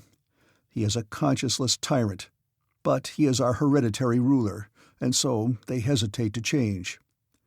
We are a practical people, little influenced by sentiment, yet there is enough to keep the masses loyal to their Jeddak even after he has ceased to deserve their loyalty, while the fear of the wrath of the masses keeps the nobles loyal. There is also the natural suspicion that I, the next in line for succession, would make them no less tyrannical a Jeddak than has Vobis Khan, while, having youth, I might be much more active in cruel and nefarious practices. For myself, I would not hesitate to destroy my uncle and seize his throne, were I sure of the support of the army, for with the warriors of Vobis Khan at my back, I might defy the balance of Phundahl. It is because of this that I long since offered my friendship to Gorhages, not that he might slay my uncle, but that, when I had slain him in fair fight, Gorhages might win to me the loyalty of the Jeddak's warriors, for great is the popularity of Gorhages among the soldiers, who ever look up to such a great fighter with reverence and devotion. I have offered Gorhages a high place in the affairs of Phundahl, should he cast his lot with me, but he tells me that he has first to fulfill his obligations to you, Vadvaro, and for the furtherance of your adventure, he has asked me to give you what assistance I may. This I offer gladly, from purely practical motives, since your early success will hasten mine. Therefore, I propose to place at your disposal a staunch flyer that will carry you and your companions to Phundahl." This offer I naturally accepted, after which we fell to discussing plans for our departure, which we finally decided to attempt early the following night, at a time when neither of the moons would be in the heavens. After a brief discussion of equipment, we were, at my request, permitted to retire, since I had not slept for more than 36 hours and my companions for 24. Slaves conducted us to our sleeping apartments, which were luxuriously furnished, and arranged magnificent sleeping silks and furs for our comfort. After they had left us, Gorhagis touched a button, and the room rose swiftly upon its metal shaft to a height of 40 or 50 feet. The wire netting automatically dropped about us, and we were safe for the night. The following morning, after our apartment had been lowered to its daylight level, and before I was permitted to leave it, a slave was sent to me by Mu Tel with instructions to stain my entire body the beautiful copper red of my Barsoomian friends, furnishing me with a disguise which I well knew to be highly essential to the success of my venture, since my white skin would have drawn unpleasant notice upon me in any city of Barsoom. Another slave brought harness and weapons for Gorhagis, Dartaris, and myself, and a collar and chain for Hovandu, the ape-man. Our harness, while of heavy material and splendid workmanship, was quite plain, being free of all insignia, either of rank or service, such harness as is customarily worn by the Barsoomian Panthan or soldier of fortune, at such times as he is not definitely in the service of any nation or individual. These Panthans are virtually men without a country, being roving mercenaries ready to sell their swords to the highest bidder. Although they have no organization, they are ruled by a severe code of ethics, and while in the employ of a master, are almost without exception loyal to him. They are generally supposed to be men who have flown from the wrath of their own Jaddaks or the justice of their own courts, but there is among them a sprinkling of adventurous souls who have adopted their calling because of the thrills and excitement it offers.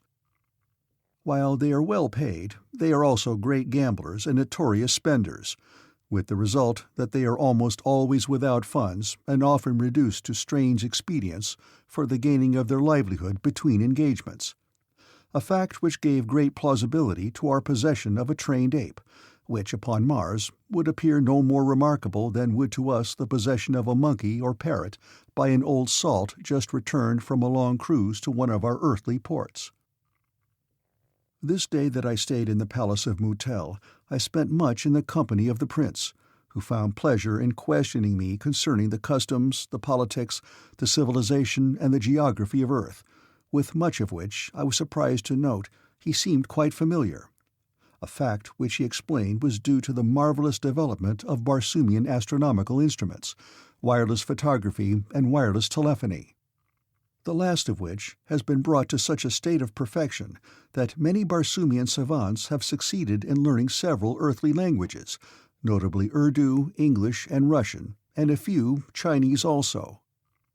These have doubtless been the first languages to attract their attention because of the fact that they are spoken by great numbers of people over large areas of the world. Mu Tel took me to a small auditorium in his palace that reminded me somewhat of private projection rooms on Earth. It had, I should say, a capacity of some 200 persons, and was built like a large camera obscura, the audience sitting within the instrument, their backs towards the lens, and in front of them, filling one entire end of the room, a large ground glass upon which is thrown the image to be observed. Mu Tel seated himself at a table upon which was a chart of the heavens. Just above the chart was a movable arm carrying a pointer. This pointer Mu Tel moved until it rested upon the planet Earth.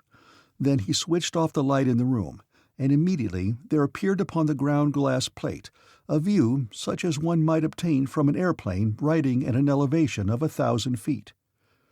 There was something strangely familiar about the scene before me. It was of a desolate, wasted country. I saw shattered stumps whose orderly arrangement proclaimed that here once an orchard had blossomed and borne fruit. There were great, unsightly holes in the earth, and over and across all a tangle of barbed wire. I asked Mu Tel how we might change the picture to another locality. He lighted a small radio bulb between us, and I saw a globe there, a globe of Earth, and a small pointer fixed over it. "The side of this globe now presented to you represents the face of the Earth turned towards us," explained Mu Tel. "You will note that the globe is slowly revolving. Place this pointer where you will upon the globe, and that portion of Barsoom will be revealed for you." I moved the pointer very slowly, and the picture changed. A ruined village came into view. I saw some people moving among its ruins. They were not soldiers. A little further on, I came upon trenches and dugouts. There were no soldiers here either. I moved the pointer rapidly north and south along a vast line of trenches. Here and there in villages there were soldiers, but they were all French soldiers, and never were they in the trenches. There were no German soldiers and no fighting. The war was over then. I moved the pointer to the Rhine and across. There were soldiers in Germany, French soldiers, English soldiers, American soldiers. We had won the war. I was glad, but it seemed very far away and quite unreal, as though no such world existed and no such peoples had ever fought. It was as though I were recalling through its illustrations a novel that I had read a long time since. "You seem much interested in that war-torn country," remarked Mu Tel. "Yes," I explained. "I fought in that war. Perhaps I was killed. I do not know." "And you won?" he asked. "Yes, my people won," I replied. "We fought for a great principle and for the peace and happiness of a world. I hope that we did not fight in vain." "If you mean that you hope that your principle will triumph because you fought and won, or that peace will come, your hopes are futile. War never brought peace. It but brings more and greater wars. War is nature's natural state. It is folly to combat it. Peace should be considered only as a time for preparation for the principal business of man's existence. Were it not for constant warring of one form of life upon another, and even upon itself, the planets would be so overrun with life that it would smother itself out. We found upon Barsoom that long periods of peace brought plagues and terrible diseases that killed more than the wars killed, and in a much more hideous and painful way.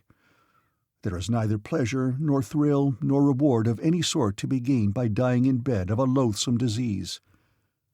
We must all die. Let us therefore go out and die in a great and exciting game, and make room for the millions who are to follow us. We have tried it out upon Barsoom, and we would not be without war." Mu Tel told me much that day about the peculiar philosophy of Tunolians. They believe that no good deed was ever performed except for a selfish motive. They have no God and no religion. They believe, as do all educated Barsoomians, that man came originally from the tree of life. But unlike most of their fellows, they do not believe that an omnipotent being created the tree of life. They hold that the only sin is failure. Success, however achieved, is meritorious. And yet, paradoxical as it may seem, they never break their given word. Mu Tel explained that they overcame the baneful results of this degrading weakness, this sentimental bosh, by seldom, if ever, binding themselves to loyalty to another, and then only for a definitely prescribed period. As I came to know them better, and especially Gor Hadjis, I began to realize that much of their flaunted contempt of the finer sensibilities was specious. It is true that generations of inhibition had to some extent atrophied those characteristics of heart and soul which the noblest among us so highly esteem. That friendship's ties were lax, and that blood kinship awakened no high sense of responsibility or love even between parents and children. Yet Gor Hadjis was essentially a man of sentiment, though he would doubtless have run through the heart any who would have dared accuse him of it, thus perfectly proving the truth of the other's accusation. His pride in his reputation for integrity and loyalty proved him a man of heart, as truly as did his jealousy of his reputation for heartlessness prove him a man of sentiment. And in all this he was but typical of the people of Tunol. They denied deity, and in the same breath worshipped the fetish of science, that they had permitted to obsess them quite as harmfully as do religious fanatics accept the unreasoning rule of their imaginary gods. And so, with all their vaunted knowledge, they were unintelligent because unbalanced. As the day drew to a close, I became the more anxious to be away. Far to the west, across desolate leagues of marsh, lay Phundahl, and in Phundahl the beauteous body of the girl I loved and that I was sworn to restore to its rightful owner. The evening meal was over, and Mu Tel himself had conducted us to a secret hangar in one of the towers of his palace. Here artisans had prepared a flyer for us, having removed during the day all signs of its real ownership, even to slightly altering its lines, so that in the event of capture Mu Tel's name might in no way be connected with the expedition. Provisions were stored, including plenty of raw meat for Hovandu, and as the farther moon sank below the horizon and darkness fell, a panel of the tower wall, directly in front of the flyer's nose, slid aside. Mu Tel wished us luck, and the ship slipped silently out into the night. The flyer, like many of her type, was without cockpit or cabin. A low metal handrail surmounted her gunwale.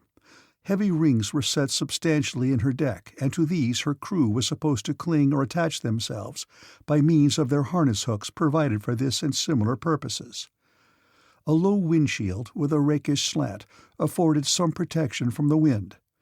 The motor and controls were all exposed, as all the space below decks was taken up by the buoyancy tanks. In this type, everything is sacrificed to speed. There is no comfort aboard. When moving at high speed, each member of the crew lies extended at full length upon the deck, each in his allotted place to give the necessary trim, and hangs on for dear life. These Tunolian crafts, however, are not overly fast, so I was told, being far outstripped in speed by the flyers of such nations as Helium and Tarth, who have for ages devoted themselves to the perfection of their navies. But this one was quite fast enough for our purposes, to the consummation of which it would be pitted against flyers of no higher rating, and it was certainly fast enough for me. In comparison with the slow-moving Vosar, it seemed to shoot through the air like an arrow. We wasted no time in strategy or stealth, but opened her wide as soon as we were in the clear, and directed her straight towards the west and Phundahl. Scarcely had we passed over the gardens of Mu Tel when we met with our first adventure. We shot by a solitary figure floating in the air, and almost simultaneously there shrilled forth the warning whistle of an air patrol. A shot whistled above us harmlessly, and we were gone.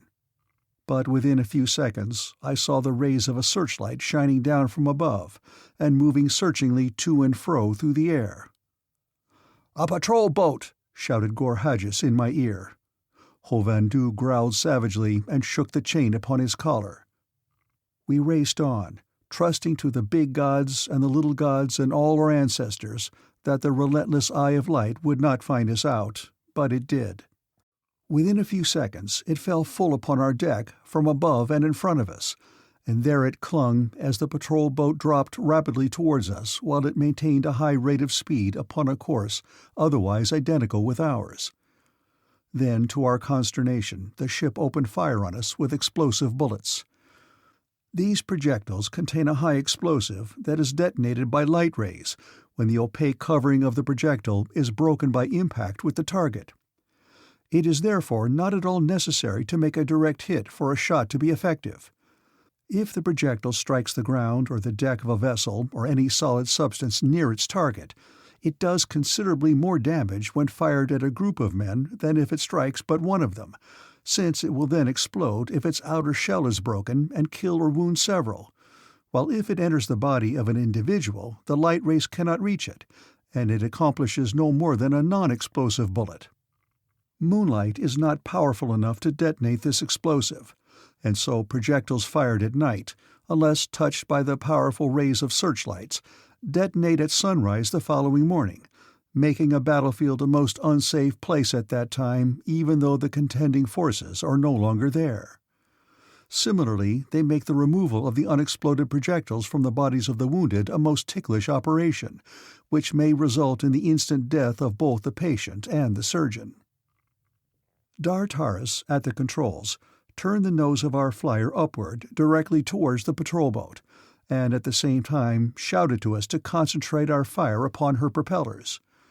For myself, I could see little but the blinding eye of the searchlight, and at that I fired with the strange weapon to which I had received my first introduction but a few hours since, when it was presented to me by Mu Tel. To me, that all-searching eye represented the greatest menace that confronted us, and could we blind it, the patrol boat would have no great advantage over us.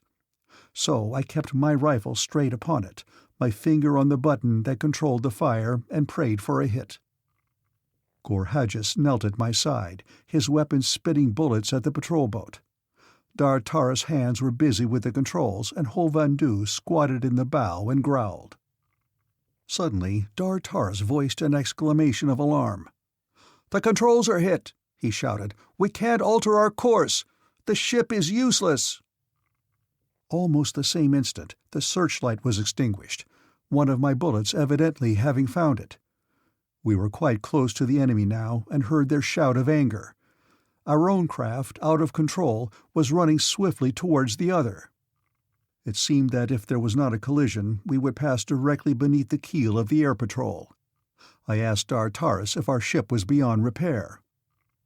"We could repair it if we had time," he replied, "but it would take hours, and while we were thus delayed, the whole air patrol force of Phundahl would be upon us."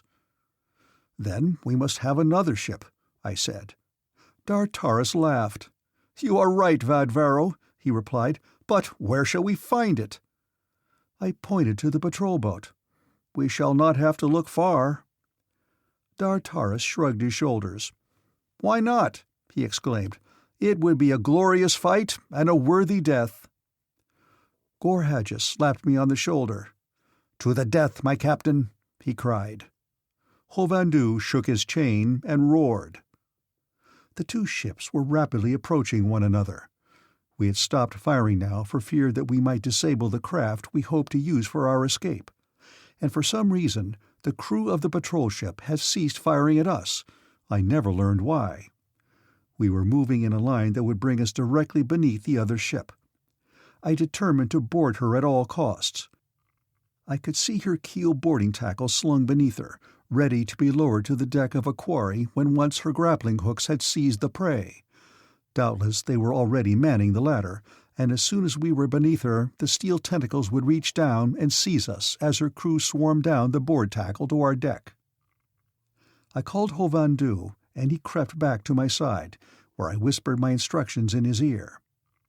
When I was done, he nodded his head with a low growl.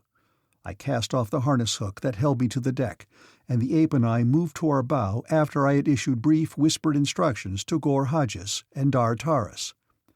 We were now almost directly beneath the enemy craft. I could see the grappling hooks being prepared for lowering. Our bow ran beneath the stern of the other ship, and the moment was at hand for which I had been waiting.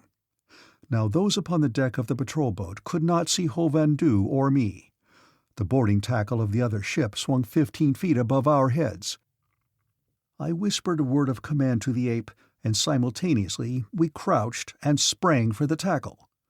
It may sound like a mad chance. Failure meant almost certain death, but I felt that if two of us could reach the deck of the patrol boat while her crew was busy with the grappling gear, it would be well worth the risk.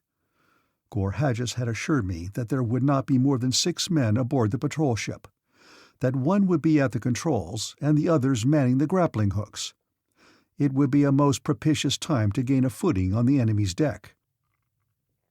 Hovhandu and I made our leaps, and fortune smiled upon us, though the huge ape but barely reached the tackle with one outstretched hand, while my earthly muscles carried me easily to my goal. Together we made our way rapidly towards the bow of the patrol craft, and without hesitation, and as previously arranged, he clambered quickly up the starboard side and I the port.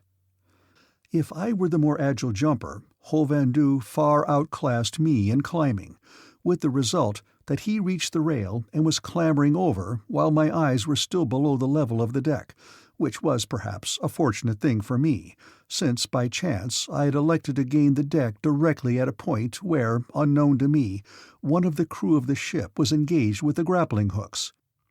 Had his eyes not been attracted elsewhere by the shout of one of his fellows, who was first to see Hovandoo's savage face rise above the gunwale, he could have dispatched me with a single blow before ever I could have set foot upon the deck.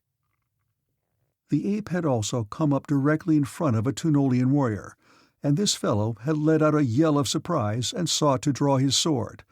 But the ape, for all his great bulk, was too quick for him, and as my eyes topped the rail, I saw the mighty anthropoid seize the unfortunate man by the harness, drag him to the side, and hurl him to destruction far below. Instantly we were both over the rail and squarely on deck, while the remaining members of the craft's crew, abandoning their stations, ran forward to overpower us. I think that the sight of the great savage beast must have had a demoralizing effect upon them, for they hesitated, each seeming to be willing to accord his fellow the honor of first engaging us. But they did come on, though slowly. This hesitation I was delighted to see, for it accorded perfectly with the plan that I had worked out, which depended largely upon the success which might attend the efforts of Gorhadjes and Dar-Taris, to reach the deck of the patrol when our craft had risen sufficiently close beneath the other to permit them to reach the boarding tackle, which we were utilizing with reverse English, as one might say. Gorhadjes had cautioned me to dispatch the man at the controls as quickly as possible, since his very first act would be to injure them the instant that there appeared any possibility that we might be successful in our attempt to take his ship. And so I ran quickly towards him, and before he could draw, I cut him down. There were now 4 against us, and we waited for them to advance that we might gain time for our fellows to reach the deck. The 4 moved slowly forward and were almost within striking distance when I saw Gorhadjes' head appear above the stern rail, quickly followed by that of Dar-Taris. "Look," I cried to the enemy, "and surrender," and I pointed astern. One of them turned to look, and what he saw brought an exclamation of surprise to his lips. "It is Gorhadjes!" he cried, and then to me, "What is your purpose with us if we surrender?" "We have no quarrel with you," I replied, "but we wish to leave Phundahl and go our way in peace. We shall not harm you." He turned to his fellows, while, at a sign from me, my 3 companions stopped their advance and waited. For a few minutes the 4 warriors conversed in low tones. Then he who had first spoken addressed me. "There are few Tunolians," he said, "who would not be glad to serve Gorhadjes, whom we had thought long dead, but to surrender our ship to you would mean certain death for us when we reported our defeat at our headquarters.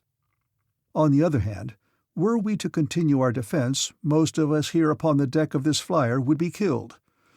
If you can assure us that your plans are not aimed at the safety of Phundahl, I can make a suggestion that will afford an avenue of escape and safety for us all." "We only wish to leave Phundahl," I replied. "No harm can come to Phundahl because of what I seek to accomplish." "Good. And where do you wish to go?" "That I may not tell you."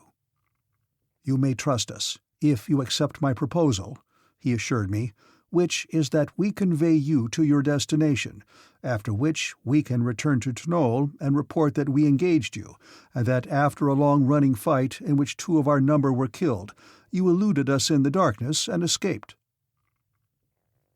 "Can we trust these men?"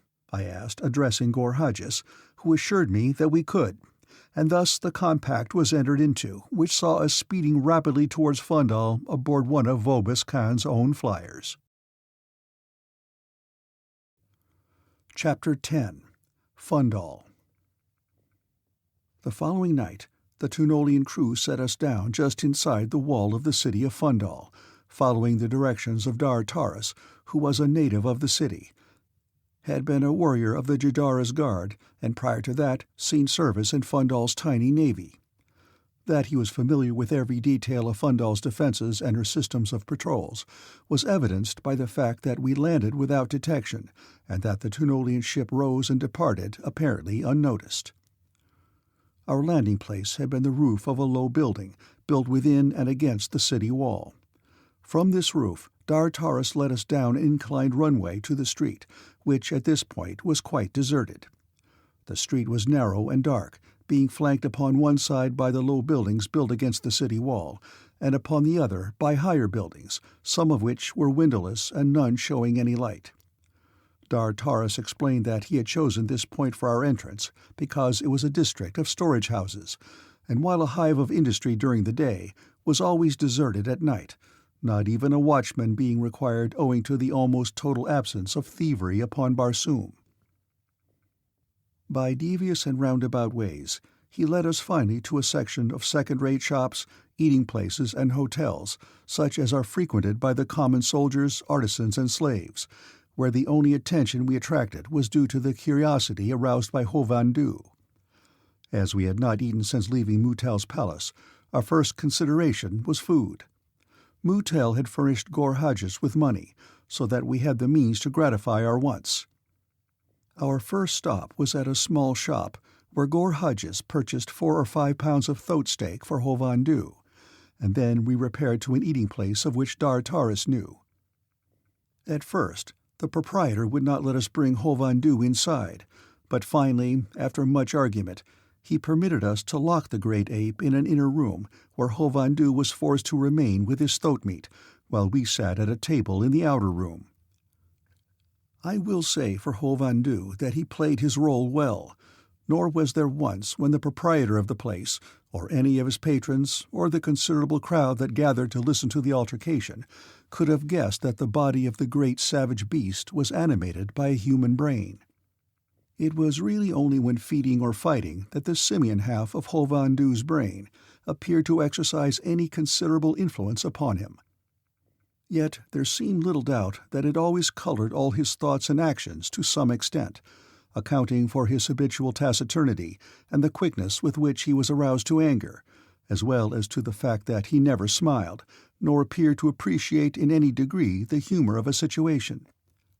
He assured me, however, that the human half of his brain not only appreciated but greatly enjoyed the lighter episodes and occurrences of our adventure, and the witty stories and anecdotes related by Gorhages the assassin, but that his simian anatomy had developed no muscles wherewith to evidence physical expression of his mental reactions. We dined heartily, though upon rough and simple fare, but were glad to escape the prying curiosity of the garrulous and gossipy proprietor, who plied us with so many questions as to our past performances and future plans, that Taras, who was our spokesman here, was hard put to it to quickly fabricate replies that would be always consistent. However, escape we did at last, and once again in the street, Taras set out to lead us to a public lodging-house of which he knew. As we went, we approached a great building of wondrous beauty, in and out of which constant streams of people were pouring, and when we were before it, Taras asked us to wait without as he must enter. When I asked him why, he told me that this was a temple of Tur, the god worshipped by the people of Phundahl. "I have been away for a long time," he said, "and have had no opportunity to do honor to my god. I shall not keep you waiting long. Gorhages, will you loan me a few pieces of gold?" In silence, the Tunolian took a few pieces of money from one of his pocket pouches and handed them to Taras, but I could see that it was only with difficulty that he hid an expression of contempt, since the Tunolians are atheists. I asked Taras if I might accompany him into the temple, which seemed to please him very much, and so we fell in with the stream approaching the broad entrance. Taras gave me 2 of the gold pieces that he had borrowed from Gorhages, and told me to follow directly behind him and do whatever I saw him doing. Directly inside the main entrance, and spread entirely across it at intervals that permitted space for the worshippers to pass between them, was a line of priests, their entire bodies, including their heads and faces, covered by a mantle of white cloth. In front of each was a substantial stand upon which rested a cash drawer. As we approached one of these, we handed him a piece of gold, which he immediately changed into many pieces of lesser value, one of which we dropped into a box at his side. Whereupon he made several passes with his hands above our heads, dipped one of his fingers into a bowl of dirty water which he rubbed upon the ends of our noses, mumbled a few words which I could not understand, and turned to the next in line as we passed on into the interior of the great temple. Never have I seen such a gorgeous display of wealth and lavish ornamentation as confronted my eyes in this, the first of the temples of Tur that it was my fortune to behold. The enormous floor was unbroken by a single pillar, and arranged upon it at regular intervals were carven images resting upon gorgeous pedestals. Some of these images were of men and some of women, and many of them were beautiful. And there were others of beasts and of strange, grotesque creatures, and many of these were hideous indeed. The first we approached was that of a beautiful female figure, and about the pedestal of this lay a number of men and women prone upon the floor, against which they bumped their heads 7 times, and then arose and dropped a piece of money into a receptacle provided for that purpose, moving on then to another figure. The next that Dar-Taras and I visited was that of a man with the body of a Cillian, about the pedestal of which was arranged a series of horizontal wooden bars in concentric circles. The bars were about 5 feet from the floor, and hanging from them by their knees were a number of men and women, repeating monotonously over and over again something that sounded to me like bibble-babble-blup. Dar-Taras and I swung to the bars like the others and mumbled the meaningless phrase for a minute or two. Then we swung down, dropped a coin into the box, and moved on. I asked Dar-Taras what the words were that we had repeated and what they meant, but he said he did not know. I asked him if anyone knew, but he appeared shocked and said that such a question was sacrilegious and revealed a marked lack of faith. At the next figure we visited, the people were all upon their hands and knees, crawling madly in a circle about the pedestal. 7 times around they crawled, and then they arose and put some money in a dish and went their ways. At another the people rolled about, saying, "Tur is Tur, Tur is Tur, Tur is Tur," and dropping money in a golden bowl when they were done. "What god was that?" I whispered to Dar-Taras when we had quit this last figure, which had no head, but eyes, nose, and mouth in the center of its belly. "There is but one god," replied Dar-Taras solemnly, "and he is Tur." "Was that Tur?" I inquired. "Silence, man," whispered Dar-Taras. "They would tear you to pieces were they to hear such heresy." "Oh, I beg your pardon," I exclaimed. "I did not mean to offend. I see now that that is merely one of your idols." Dar-Taras clapped a hand over my mouth. "Sst!" he cautioned to silence. "We do not worship idols. There is but one god, and he is Tur." "Well, what are these?" I insisted, with a sweep of a hand that embraced the several score images about which were gathered the thousands of worshippers. "We must not ask," he assured me. "It is enough that we have faith that all the works of Tur are just and righteous. Come, I shall soon be through, and we may join our companions." He led me next to the figure of a monstrosity with a mouth that ran entirely around its head. It had a long tail and the breasts of a woman. About this image were a great many people, each standing upon his head. They also were repeating over and over, "Tur is Tur, Tur is Tur, Tur is Tur." When we had done this for a minute or two, during which I had a devil of a time maintaining my equilibrium, we arose, dropped a coin into the box by the pedestal, and moved on. "We may go now," said Dar-Taras. "I have done well in the sight of Tur." "I notice," I remarked, "that the people repeated the same phrase before this figure that they did at the last. Tur is Tur." "Oh, no," exclaimed Dar-Taras. "On the contrary, they said just exactly the opposite from what they said at the other. At that they said, 'Tur is Tur,' while at this they absolutely reversed it and said, 'Tur is Tur.' Do you not see? They turned it right around backwards, which makes a very great difference."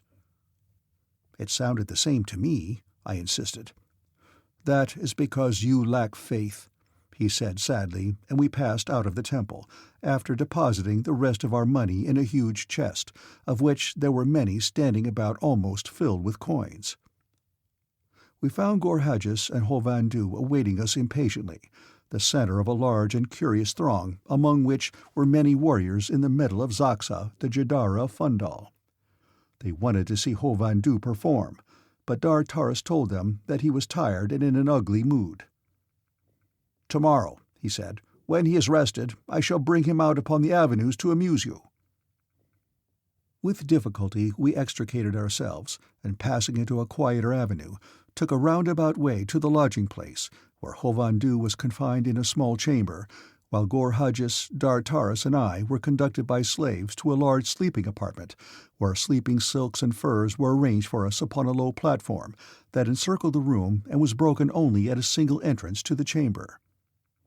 Here were already sleeping a considerable number of men, while 2 armed slaves patrolled the aisle to guard the guests from assassins. It was still early, and some of the other lodgers were conversing in low whispers, so I sought to engage Taras in conversation relative to his religion, about which I was curious.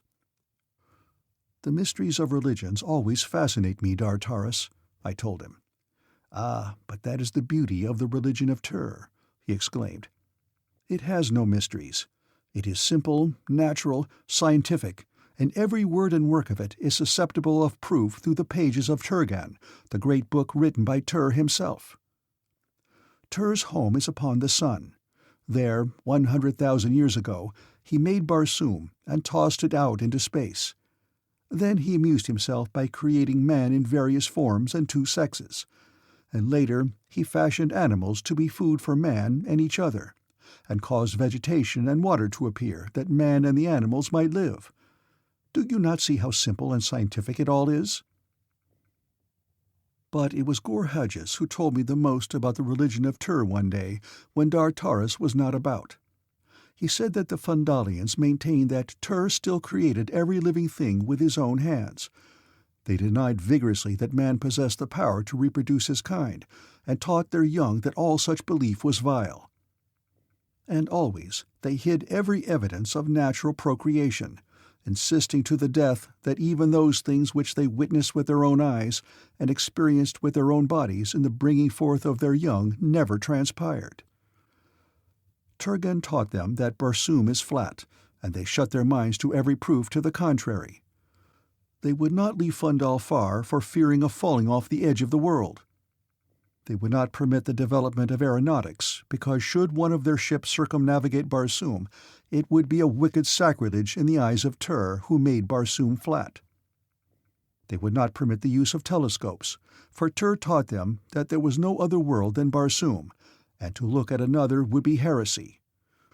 Nor would they permit the teaching in their schools of any history of Barsoom that antedated the creation of Barsoom by Tur, though Barsoom has a well-authenticated written history that reaches back more than 100,000 years.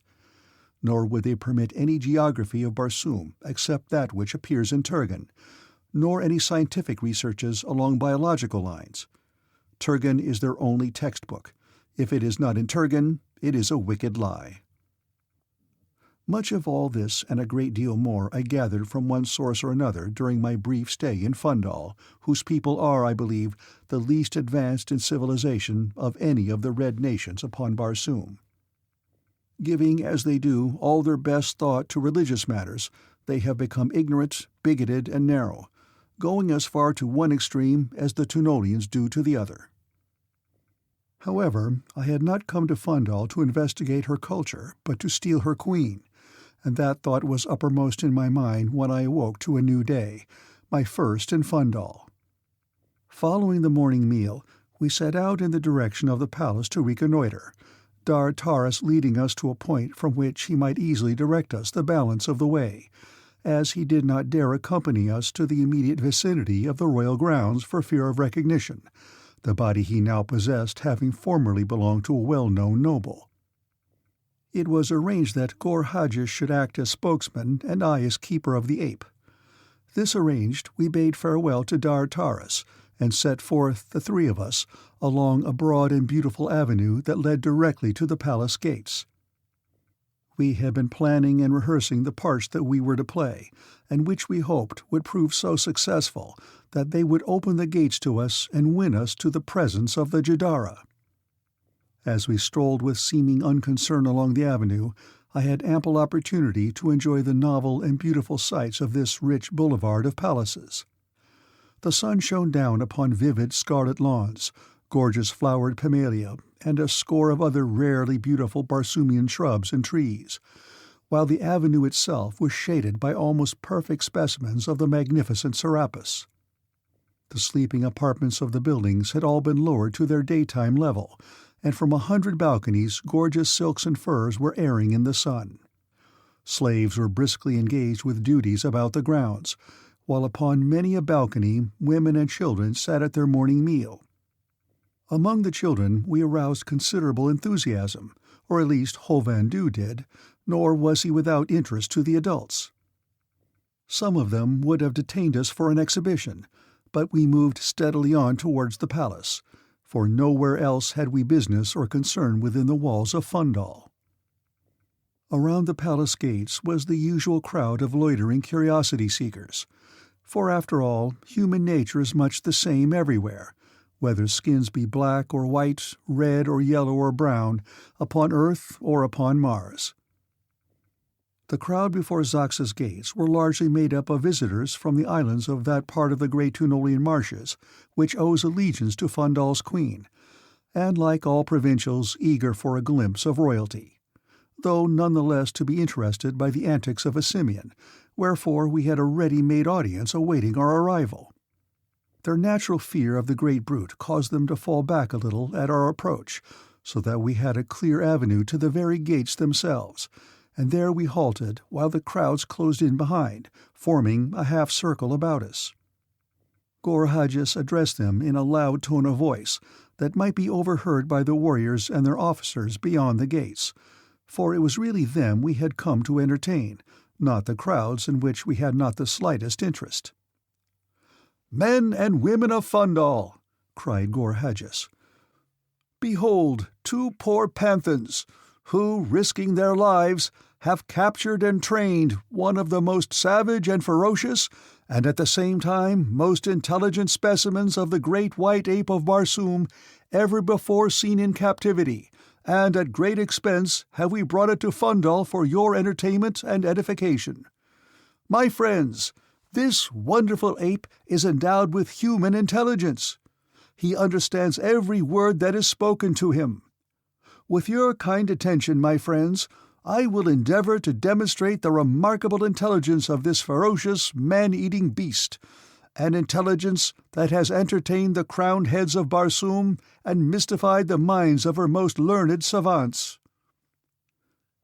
I thought Gorhages did pretty well as a ballyhoo artist. I had to smile as I listened, here upon Mars, to the familiar lines that I had taught him out of my earthly experience of county fairs and amusement parks. So highly ludicrous they sounded, falling from the lips of the assassin of Tunol. But they evidently interested his auditors and impressed them too, for they craned their necks and stood in earnest-eyed silence awaiting the performance of Hovhandu. Even better, several members of the Jadara's guard pricked up their ears and sauntered toward the gates, and among them was an officer. Gorhages caused Hovhandu to lie down at word of command, to get up, to stand upon one foot, and to indicate the number of fingers that Gorhages held up by growling once for each finger, thus satisfying the audience that he could count. But these simple things were only by way of leading up to the more remarkable achievements which we hoped would win an audience before the Jadara. Gorhages borrowed a set of harness and weapons from a man in the crowd, and had Hovhandu don it and fence with him, and then indeed did we hear exclamations of amazement. The warriors and the officer of Xaxa had drawn near the gates and were interested spectators, which was precisely what we wished, and now Gorhages was ready for the final, astounding revelation of Hovhandu's intelligence. "These things that you have witnessed are as nothing," he cried. "Why, this wonderful beast can even read and write. He was captured in a deserted city near Tarth, and can read and write the language of that country. Is there among you one who by chance comes from that distant country?" A slave spoke up. "I am from Tarth."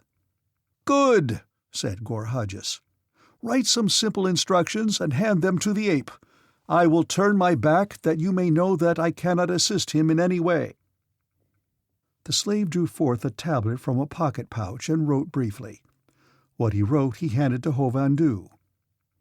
The ape read the message, and without hesitation moved quickly to the gate and handed it to the officer standing upon the other side, the gate being constructed of wrought metal in fanciful designs that offered no obstruction to the view or to the passage of small articles.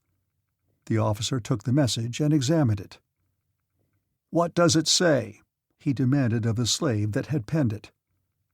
"It says," replied the latter, "take this message to the officer who stands just within the gates." There were exclamations of surprise from all parts of the crowd, and Hovhandu was compelled to repeat his performance several times with different messages which directed him to do various things, the officer always taking a great interest in the proceedings. "It is marvelous," said he at last. "The Jadara would be amused by the performance of this beast. Wait here, therefore, until I have sent word to her that she may, if she so desires, command your presence." Nothing could have better suited us, and so we waited with what patience we might for the messenger to return. And while we waited, Hovhandu continued to mystify his audience with new proofs of his great intelligence. Chapter 11. Xaxa. The officer returned, the gate swung out, and we were commanded to enter the courtyard of the Palace of Xaxa, Jadara of Phundahl. After that, events transpired with great rapidity, surprising and totally unexpected events. We were led through an intricate maze of corridors and chambers, until I became suspicious that we were purposely being confused, and convinced that whether such was the intention or not, the fact remained that I could no more have retraced my steps to the outer courtyard than I could have flown without wings. We had planned that, in the event of gaining admission to the palace, we would carefully note whatever might be essential to a speedy escape, but when, in a whisper, I asked Gorhudges if he could find his way out again, he assured me that he was as confused as I. The palace was in no sense remarkable nor particularly interesting, the work of the Phundalian artists being heavy and oppressing, and without indication of high imaginative genius. The scenes depicted were mostly of a religious nature, illustrating passages from Turgan, the Phundalian Bible, and, for the most part, were a series of monotonous repetitions. There was one which appeared again and again, depicting Turgan creating a round, flat Mars and hurling it into space, that always reminded me of a culinary artist turning a flapjack in a child's window. There were also numerous paintings of what appeared to be court scenes, delineating members of the Phundalian royal line in various activities. It was noticeable that the more recent ones in which Xaxa appeared had had the principal figure repainted, so that there confronted me from time to time portraits, none too well done, of the beautiful face and figure of Valla Dia in the royal trappings of a Jadara. The effect of these upon me is not easy of description. They brought home to me the fact that I was approaching, and should presently be face to face with, the person of the woman to whom I had consecrated my love and my life, and yet in that same person I should be confronting one whom I loathed and would destroy. We were halted at last before a great door, and from the number of warriors and nobles congregated before it, I was confident that we were soon to be ushered into the presence of the Jadara. As we waited, those assembled about us eyed us with, it seemed to me, more of hostility than curiosity, and when the door swung open, they accompanied us, with the exception of a few warriors, into the chamber beyond. The room was of medium size, and at the farther side, behind a massive table, sat Xaxa. About her were grouped a number of heavily armed nobles. As I looked them over, I wondered if among them was he for whom the body of Taras had been filched, for we had promised him that if conditions were favorable, we would attempt to recover it.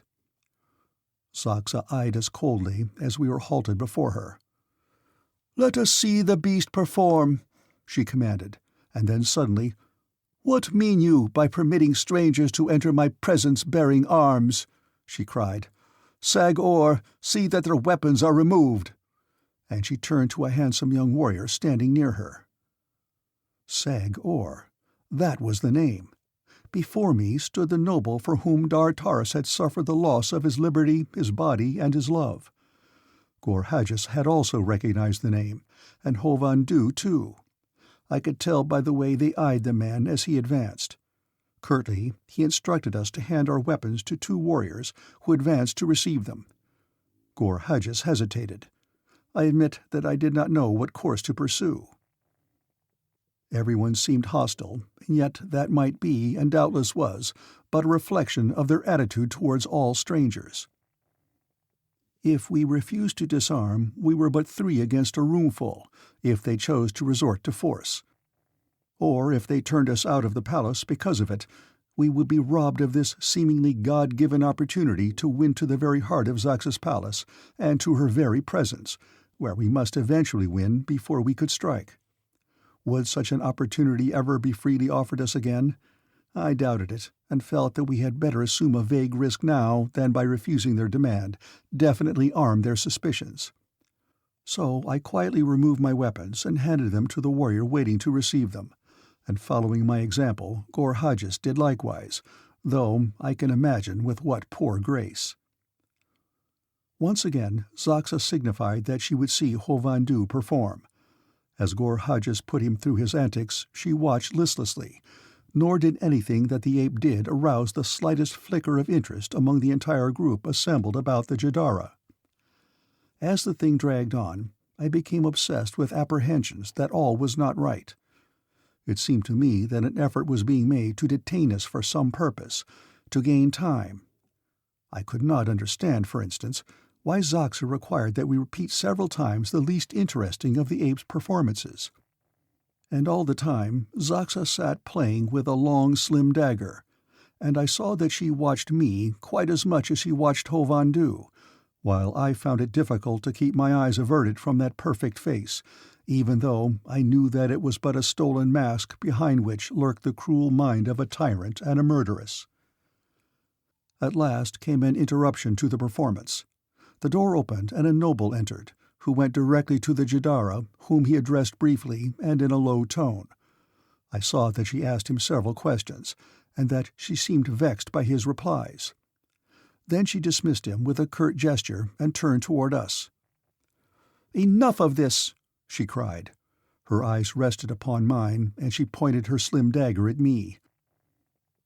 "Where is the other?" she demanded. "What other?" I inquired. "There were 3 of you beside the ape. I know nothing about the ape, nor where nor how you acquired it, but I do know all about you, Vadvaro, and Gor-Hajas, the assassin of Tunol, and Dar-Taris. Where is Dar-Taris?" Her voice was low and musical and entirely beautiful, the voice of Valla Dia, but behind it I knew was the terrible personality of Xaxa, and I knew too that it would be hard to deceive her, for she must have received what information she had directly from Ras Thavas. It had been stupid of me not to foresee that Ras Thavas would immediately guess the purpose of my mission and warn Xaxa. I perceived instantly that it would be worse than useless to deny our identity. Rather, I must explain our presence, if I could. "Where is Dar-Taris?" she repeated. "How should I know?" I countered. "Dar-Taris has reasons to believe that he would not be safe in Phundahl, and I imagine that he is not anxious that anyone should know his whereabouts, myself included. He helped me to escape from the island of Thavas, for which his liberty was to be his reward. He has not chosen to accompany me further upon my adventures." Xaxa seemed momentarily disarmed that I did not deny my identity. Evidently she had supposed that I would do so. "You admit, then," she said, "that you are Vadvaro, the assistant of Ras Thavas?" "Have I ever sought to deny it?" "You have disguised yourself as a red man of Barsoom." "How could I travel in Barsoom otherwise, where every man's hand is against a stranger?" "And why would you travel in Barsoom?" Her eyes narrowed as she waited for my reply. As Ras Thavas has doubtless sent you word, I am from another world, and I would see more of this one," I told her. "Is that strange?" "And you come to Phundahl and seek to gain entrance to my presence, and bring with you the notorious assassin of Tunol that you may see more of Barsoom?" "Gorhages may not return to Tunol," I explained, "and so he must seek service for his sword at some other court than that of Vobis Khan, in Phundahl perhaps, or if not here, he must move on. I hope that he will decide to accompany me, as I am a stranger in Barsoom, unaccustomed to the manners and ways of her people. I would fare ill without a guide and mentor." "You shall fare ill," she cried. "You have seen all of Barsoom that you are destined to see. You have reached the end of your adventure. You think to deceive me, eh? You do not know, perhaps, that I have heard of your infatuation for Valla Dia, or that I am fully conversant with the purpose of your visit to Phundahl." Her eyes left me and swept her nobles and her warriors. "To the pits with them!" she cried. "Later we shall choose the manner of their passing." Instantly we were surrounded by a score of naked blades. There was no escape for Gorhages or me, but I thought that I saw an opportunity for Hovhandu to get away. I had had the possibility of such a contingency in my mind from the first, and always I had been on the lookout for an avenue of escape for one of us, and so the open windows at the right of the Jadara had not gone unnoticed, nor the great trees growing in the courtyard beneath. Hovhandu was close beside me as Xaxa spoke. "Go," I whispered. "The windows are open. Go and tell Taras what has happened to us." And then I fell back away from him and dragged Gorhages with me, as though we would attempt to resist arrest. And while I thus distracted their attention from him, Hovhandu turned towards an open window. He had taken but a few steps when a warrior attempted to halt him. With that, the ferocious brain of the anthropoid seemed to seize dominion over the great creature. With a hideous growl, he leaped with the agility of a cat upon the unfortunate Phundahlian, swung him high in giant hands, and using his body as a flail, tumbled his fellows to right and left as he cut a swath towards the open window nearest him. Instantly pandemonium reigned in the apartment. The attention of all seemed centered upon the great ape, and even those who had been confronting us turned to attack Hovhandu. And in the midst of the confusion, I saw Xaxa step to some heavy hangings directly behind her desk, part them, and disappear. "Come," I whispered to Gorhages. Apparently intent only upon watching the conflict between the ape and the warriors, I moved forward with the fighters, but always to the left towards the desk that Xaxa had just quitted. Hovhandu was giving a good account of himself. He had discarded his first victim, and one by one had seized others as they came within range of his long arms and powerful hands, sometimes 4 at a time, as he stood well braced upon 2 of his hand-like feet, and fought with the other 4. His shock of bristling hair stood erect upon his skull, and his fierce eyes blazed with rage as, towering high above his antagonists, he fought for his life, the most feared of all the savage creatures of Barsoom. Perhaps his greatest advantage lay in the inherent fear of him that was part of every man in that room who faced him. And it forwarded my quickly conceived plan too, for it kept every eye turned upon Hovhandu, so that Gorhages and I were able to work our way to the rear of the desk. I think Hovhandu must have sensed my intention then, for he did the one thing best suited to attract every eye from us to him, and too he gave me notice that the human half of his brain was still alert and watchful of our welfare. Heretofore the Phundahlians must have looked upon him as a remarkable specimen of great ape, marvellously trained. But now, of a sudden, he paralyzed them with awe, for his roars and growls took the form of words, and he spoke with the tongue of a human. He was near the window now. Several of the nobles were pushing bravely forward.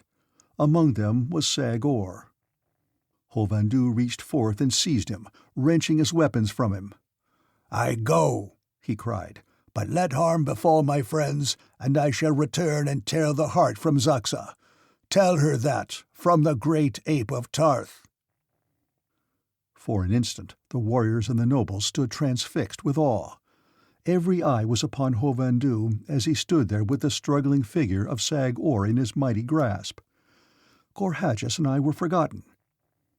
And then Hovhandu turned and leaped to the sill of the window, and from there lightly to the branches of the nearest tree, and with him went Sag-Or, the favorite of Xaxa the Jadara. At the same instant I drew Gorhadgis with me between the hangings in the rear of Xaxa's desk, and as they fell behind us we found ourselves in the narrow mouth of a dark corridor. Without knowledge of where the passage led, we could only follow it blindly, urged on by the necessity for discovering a hiding place or an avenue of escape from the palace before the pursuit which we knew would be immediately instituted overtook us. As our eyes became accustomed to the gloom, which was partially dispelled by a faint luminosity, we moved more rapidly, and presently came to a narrow spiral runway which descended into a dark hole below the level of the corridor and also arose into equal darkness above. "Which way?" I asked Gorhadgis. "They will expect us to descend," he replied, "for in that direction lies the nearest avenue of escape." "Then we will go up."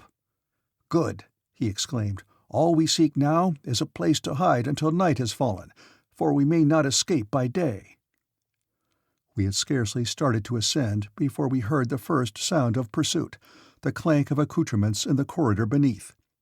Yet even with this urge from behind, we were forced to move with great caution, for we knew not what lay before.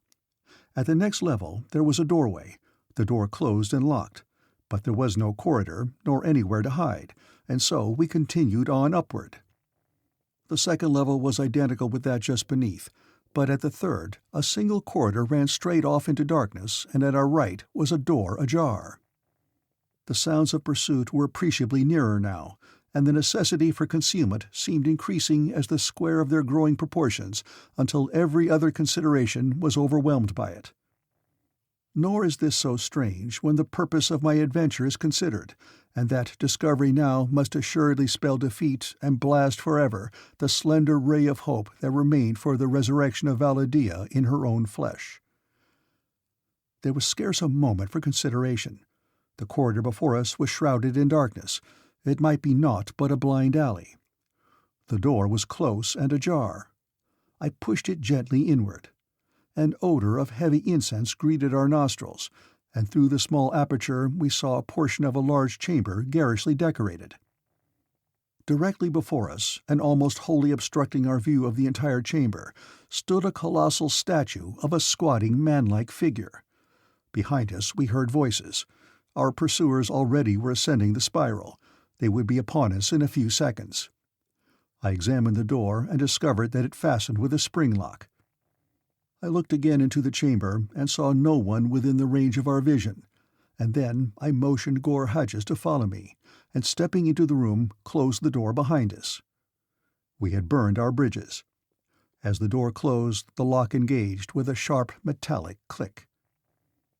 "What was that?" demanded a voice, originating seemingly at the far end of the chamber. Gorhadgis looked at me and shrugged his shoulders in resignation. He must have been thinking what I was thinking, that with 2 avenues we had chosen the wrong one, but he smiled and there was no reproach in his eyes. "It sounded from the direction of the Great Tur," replied a second voice. "Perhaps someone is at the door," suggested the first speaker. Gorhadgis and I were flattened against the back of the statue, that we might postpone as long as possible our inevitable discovery, should the speakers decide to investigate the origin of the noise that had attracted their suspicions. I was facing against the polished stone of the figure's back, my hands outspread upon it.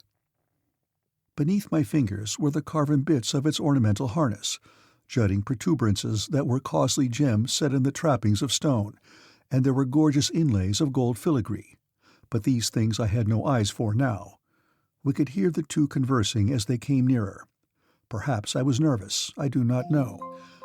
I am sure I never shrank from an encounter when either duty or expediency called, but in this instance both demanded that we avoid conflict and remain undiscovered.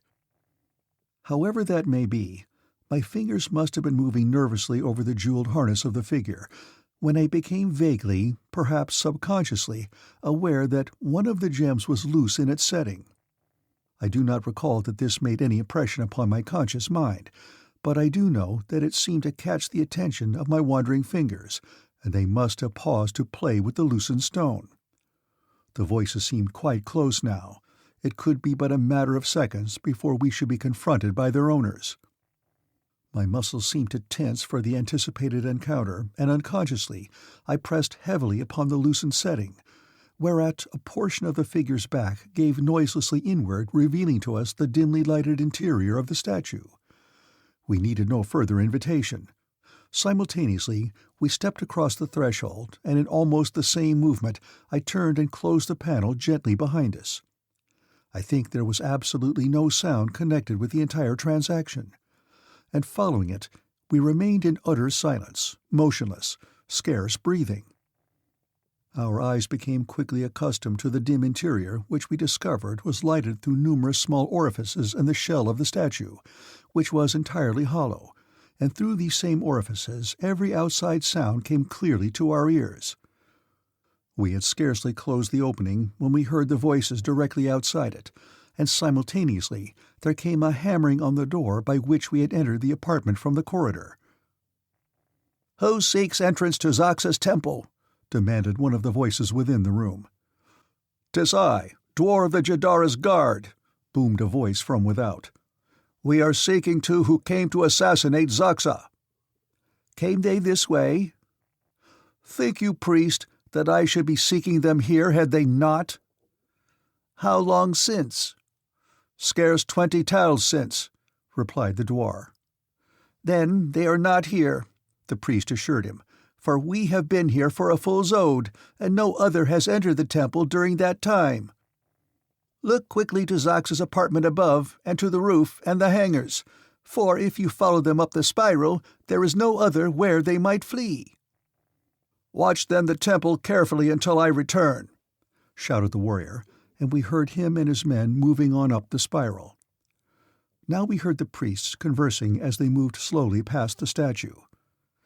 "What could have caused the noise that first attracted our attention?" asked one. "Perhaps the fugitives tried the door," suggested the other.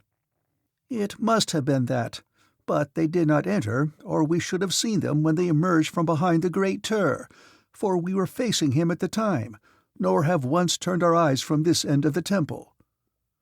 "Then at least they are not within the temple." "And where else they may be is no concern of ours." "No, nor if they reached Xaxa's apartment, if they did not pass through the temple." "Perhaps they did reach it." "And they were assassins." "Worse things might befall, Phundahl." "Hush! The gods have ears." "Of stone." "But the ears of Xaxa are not of stone, and they hear many things that are not intended for them." "The old she-banth." "She is Jadara and High Priestess." "Yes, but—" The voices passed beyond the range of our ears at the far end of the temple, yet they had told me much. That Xaxa was feared and hated by the priesthood, and that the priests themselves had none too much reverence for their deity, as evidenced by the remark of one that the gods have ears of stone. And they had told us other things, important things, when they conversed with the dwarf of the Jadara's guard. Gorhadgis and I now felt that we had fallen by chance upon a most ideal place of concealment, for the very guardians of the temple would swear that we were not, could not be where we were. Already they had thrown the pursuers off our track. Now, for the first time, we had an opportunity to examine our hiding place. The interior of the statue was hollow, and far above us, perhaps 40 feet, we could see the outside light shining through the mouth, ears, and nostrils, just below which a circular platform could be discerned running around the inside of the neck. A ladder with flat rungs led upward from the base to the platform. Thick dust covered the floor on which we stood, and the extremity of our position suggested a careful examination of this dust, with the result that I was at once impressed by the evidence that it revealed, which indicated that we were the first to enter the statue for a long time, possibly for years, as the fine coating of almost impalpable dust that covered the floor was undisturbed. As I searched for this evidence, my eyes fell upon something lying huddled close to the base of the ladder, and approaching nearer, I saw that it was a human skeleton, while a closer examination revealed that the skull was crushed and one arm and several ribs broken. About it lay, dust-covered, the most gorgeous trappings I had ever seen. Its position at the foot of the ladder, as well as the crushed skull and broken bones, appeared quite conclusive evidence of the manner in which death had come. The man had fallen head foremost from the circular platform 40 feet above, carrying with him to eternity, doubtless, the secret of the entrance to the interior of the Great Tur. I suggested this to Gorhages, who was examining the dead man's trappings, and he agreed with me that such must have been the manner of his death. "He was a high priest of Tur," whispered Gorhages, "and probably a member of the royal house, possibly a Jeddak. He has been dead a long time." "I am going up above," I said. "I will test the ladder. If it is safe, follow me up. I think we shall be able to see the interior of the temple through the mouth of Tur." "Go carefully," Gorhages admonished. "The ladder is very old." I went carefully, testing each rung before I trusted my weight to it, but I found the old serapis wood of which it was constructed sound and as staunch as steel. How the high priest came to his death must always remain a mystery, for the ladder or the circular platform would have carried the weight of 100 red men. From the platform I could see through the mouth of Tur. Below me was a large chamber, along the sides of which were ranged other, though lesser idols. They were even more grotesque than those I had seen in the temple in the city, and their trappings were rich beyond the conception of man, Earthman, for the gems of Barsoom scintillate with rays unknown to us and of such gorgeous and blinding beauty as to transcend description. Directly in front of the Great Tur was an altar of Panthan, a rare and beautiful stone, blood red, in which are traced in purest white nature's most fanciful designs. The whole vastly enhanced by the wondrous polish which the stone takes beneath the hand of the craftsman. Gorhages joined me, and together we examined the interior of the temple. Tall windows lined two sides, letting in a flood of light. At the far end, opposite the Great Tur, were two enormous doors, closing the main entrance to the chamber, and here stood the two priests whom we had heard conversing. Otherwise the temple was deserted. Incense burned upon tiny altars before each of the minor idols, but whether any burned before the Great Tur we could not see. Having satisfied our curiosity relative to the temple, we returned our attention to a further examination of the interior of Tur's huge head, and were rewarded by the discovery of another ladder leading upward against the rear wall, to a higher and smaller platform that evidently led to the eyes. It did not take me long to investigate, and here I found a most comfortable chair set before a control that operated the eyes, so that they could be made to turn from side to side or up or down, according to the whim of the operator. And here too was a speaking tube leading to the mouth. This again I must needs investigate, and so I returned to the lower platform, and there I discovered a device beneath the tongue of the idol, and this device, which was in the nature of an amplifier, was connected with the speaking tube from above. I could not repress a smile as I considered these silent witnesses to the perfidy of man, and thought of the broken thing lying at the foot of the ladder. Tur, I could have sworn, had been silent for many years. Together, Gorhages and I returned to the higher platform, and again I made a discovery. The eyes of Tur were veritable periscopes.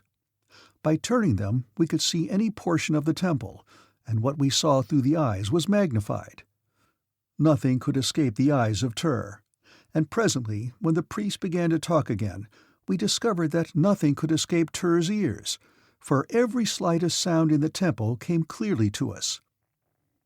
What a valuable adjunct to high priesthood this Great Tur must have been in the days when that broken skeleton lying below us was a thing of blood and life. Chapter 12. The Great Tur. The day dragged wearily for Gorhages and me. We watched the various priests who came in pairs at intervals to relieve those who had preceded them, and we listened to their prattle, mostly idle gossip of court scandals. At times they spoke of us, and we learned that Hovhandu had escaped with Sagor, nor had they been located as yet, nor had Dar Taris. The whole court was mystified by our seemingly miraculous disappearance. 3,000 people, the inmates and attachés of the palace, were constantly upon the lookout for us. Every part of the palace and the palace grounds had been searched and searched again. The pits had been explored more thoroughly than they had been explored within the memory of the oldest retainer, and it seemed that queer things had been unearthed there, things of which not even Xaxa dreamed. And the priests whispered that at least one great and powerful house would fall because of what a dwar of the Jadara's guard had discovered in a remote precinct of the pits. As the sun dropped below the horizon and darkness came, the interior of the temple was illuminated by a soft white light, brilliantly but without the glare of earthly artificial illumination. More priests came, and many young girls, priestesses. They performed before the idols, chanting meaningless gibberish. Gradually, the chamber filled with worshippers, nobles of the Jadara's court with their women and their retainers, forming in 2 lines along either side of the temple before the lesser idols, leaving a wide aisle from the great entrance to the foot of the Great Tur, and towards this aisle they all faced, waiting. For what were they waiting? Their eyes were turned expectantly towards the closed doors of the great entrance, and Gor Hadjis and I felt our eyes held there too, fascinated by the suggestion that they were about to open and reveal some stupendous spectacle. At presently the doors did swing slowly open, and all we saw was what appeared to be a great roll of carpet lying upon its side across the opening. 20 slaves, naked but for their scant leather harness, stood behind the huge roll, and as the doors swung fully open, they rolled the carpet inward to the very feet of the altar before the Great Tur, covering the wide aisle from the entranceway almost to the idol with a thick soft rug of gold and white and blue. It was the most beautiful thing in the temple where all else was blatant, loud and garish, or hideous, or grotesque.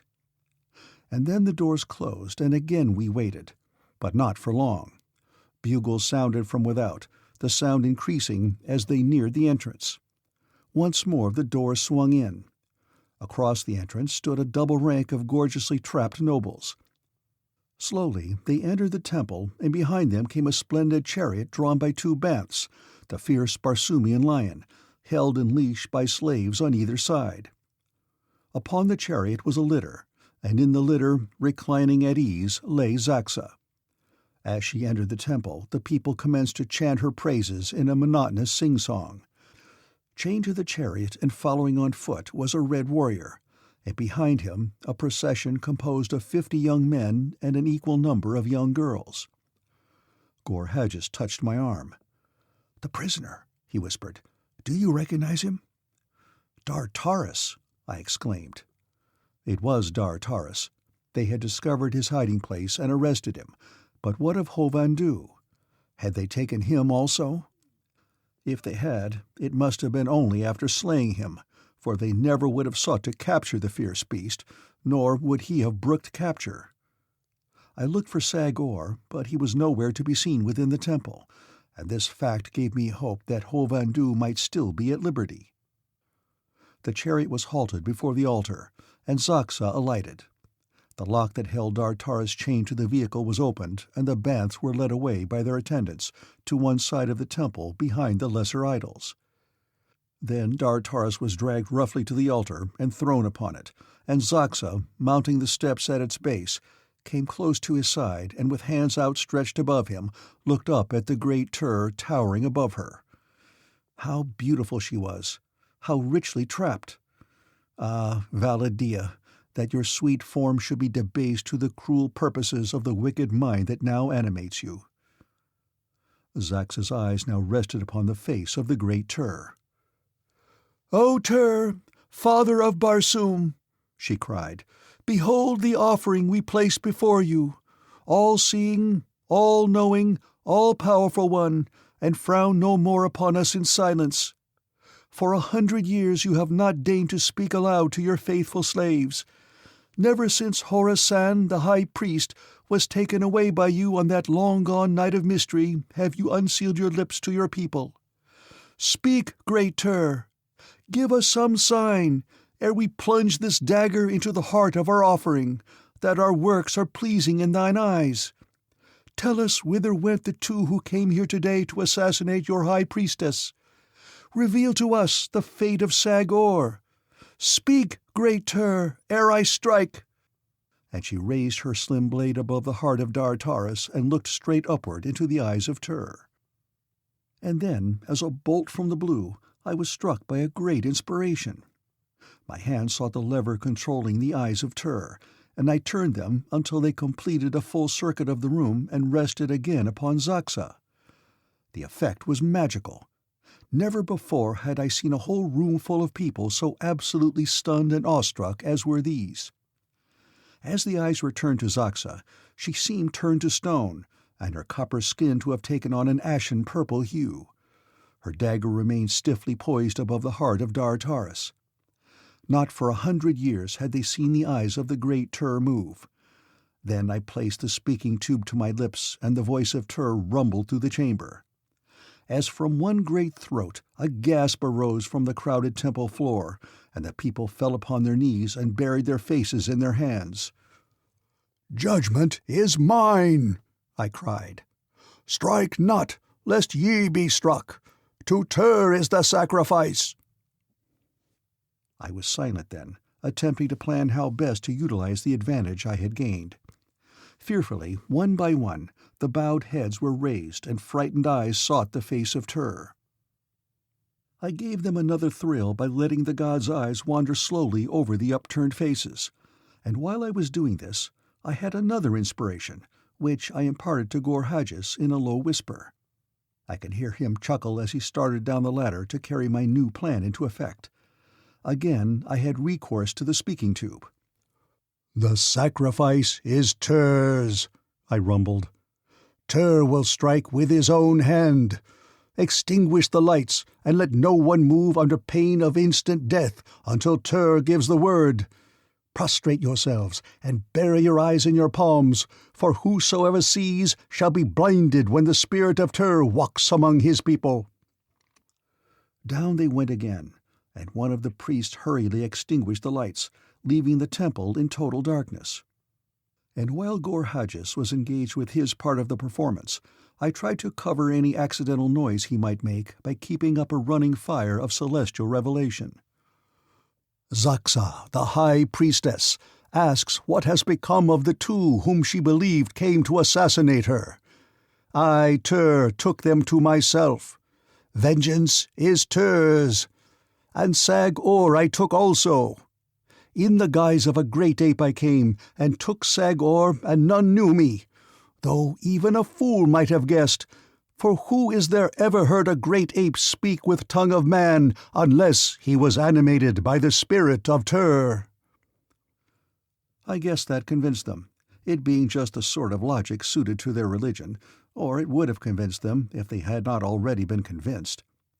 I wondered what might be passing in the mind of the doubting priest who had remarked that the gods had ears of stone.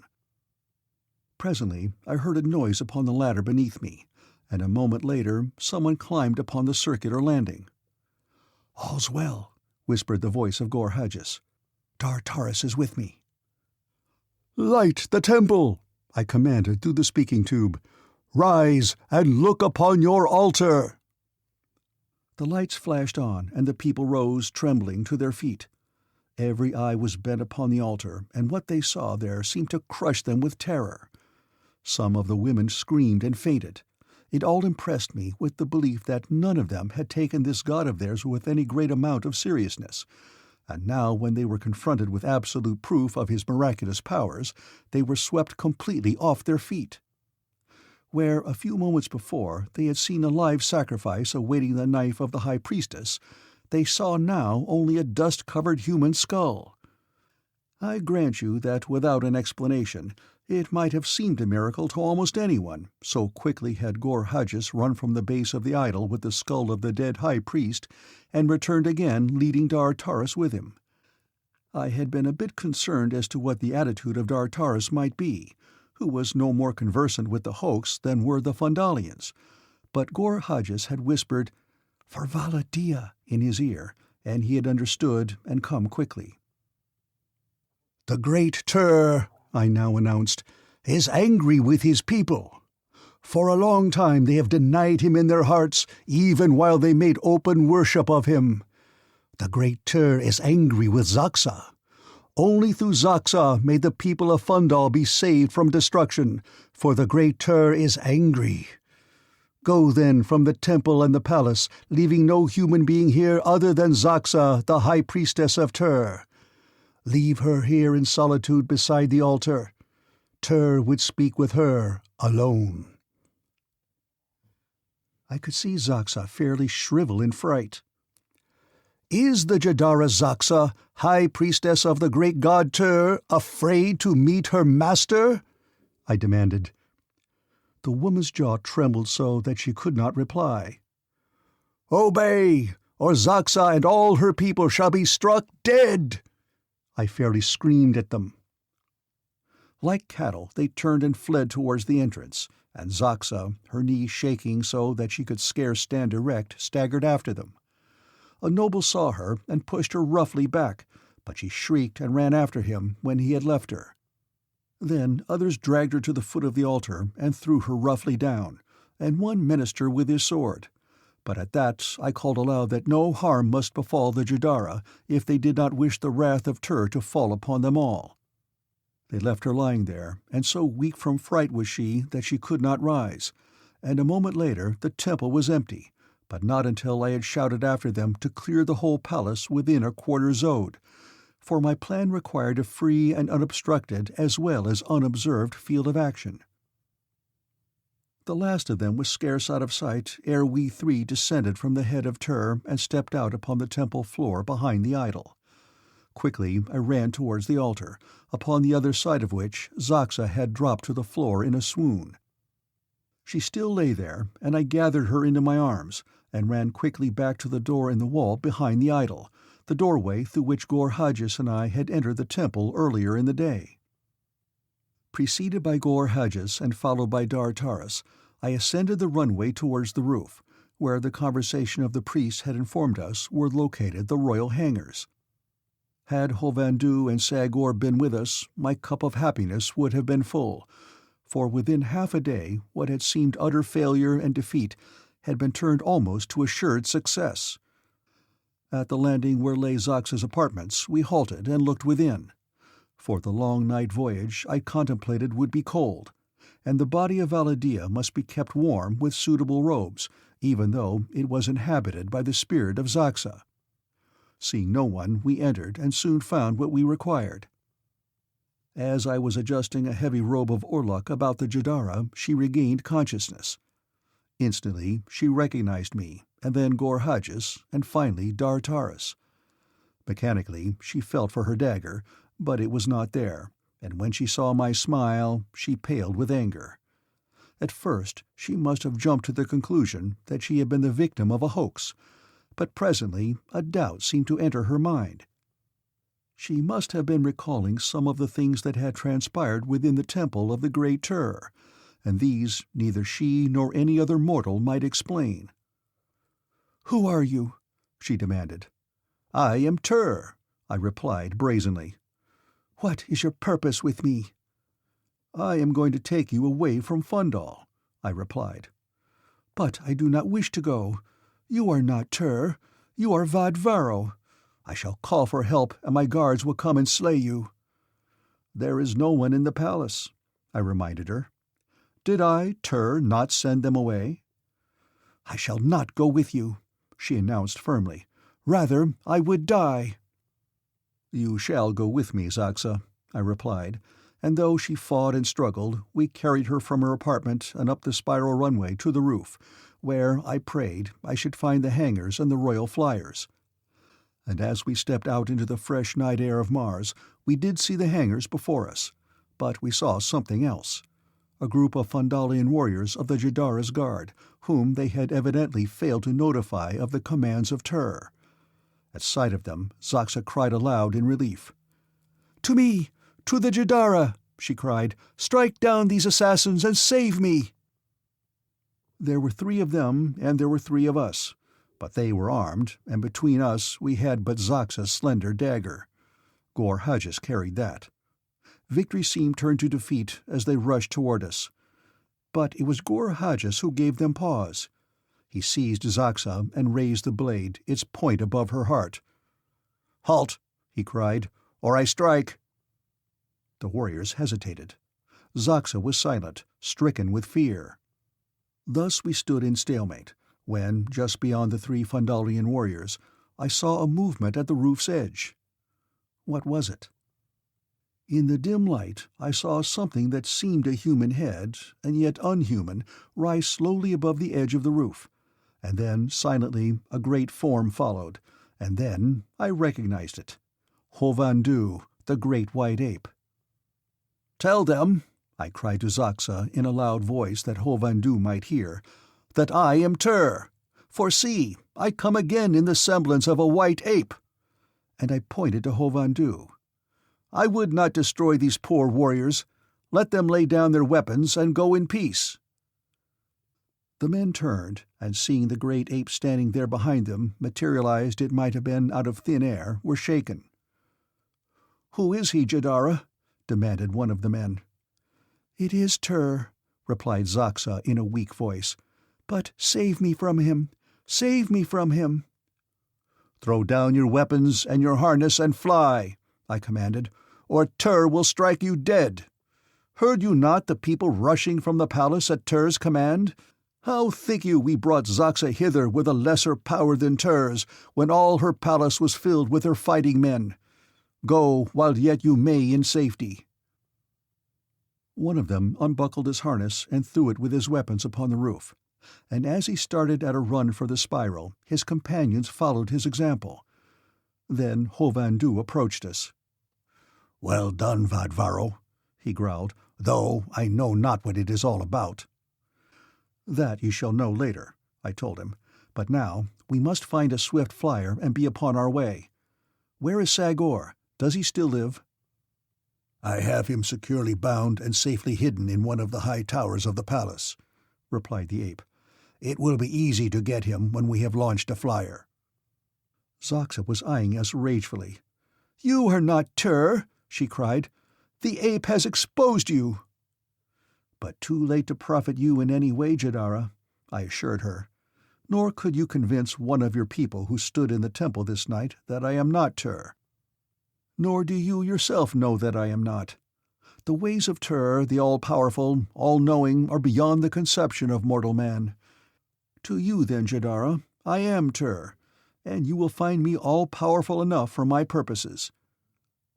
I think she was still perplexed as we found and dragged forth a flyer, aboard which we placed her, and turned the craft's nose towards a lofty tower where Hovhandu told us lay Sagor. "I shall be glad to see myself again," said Dartaris with a laugh. "And you shall be yourself again, Dartaris," I told him, "as soon as ever we can come again to the pits of Ras Thavas." "Would that I might be reunited with my sweet Caravassa," he said. "Then, Vadvaro, the last full measure of my gratitude would be yours." "Where may we find her?" "Alas, I do not know. It was while I was searching for her that I was apprehended by the agents of Xaxa. I had been to her father's palace only to learn that he had been assassinated and his property confiscated. The whereabouts of Caravassa they either did not know or would not divulge, but they held me there upon one pretext or another until a detachment of the Jadara's guard could come and arrest me." "We shall have to make inquiries of Sagor," I said. We were now coming to a stop alongside a window of the tower Hovhandu had indicated, and he and Dartaris leaped to the sill and disappeared within. We were all armed now, having taken the weapons discarded by the 3 warriors at the hangars, and with the good flyer beneath our feet and all our little company reunited, with Xaxa and Sagor, whom they were now conducting aboard, we were indeed in high spirits. As we got under way again, setting our nose towards the east, I asked Sagor if he knew what had become of Caravassa, but he assured me in surly tones that he did not. "Think again, Sagor," I admonished him, "and think hard, for perhaps upon your answer your life depends." "What chance have I for life?" he sneered, casting an ugly look towards Dartaris. "You have every chance," he replied. Your life lies in the hollow of my hand. And you serve me well, it shall be yours, though in your own body and not in that belonging to Dar-Taris." "You do not intend destroying me?" "Neither you nor Xaxa," I answered. "Xaxa shall live on in her own body, and you in yours." "I do not wish to live in my own body," snapped the Jadara. Dar-Taris stood looking at Sagor, looking at his own body like some disembodied soul. As weird a situation as I have ever encountered. "Tell me, Sagor," he said, "what has become of Caravassa?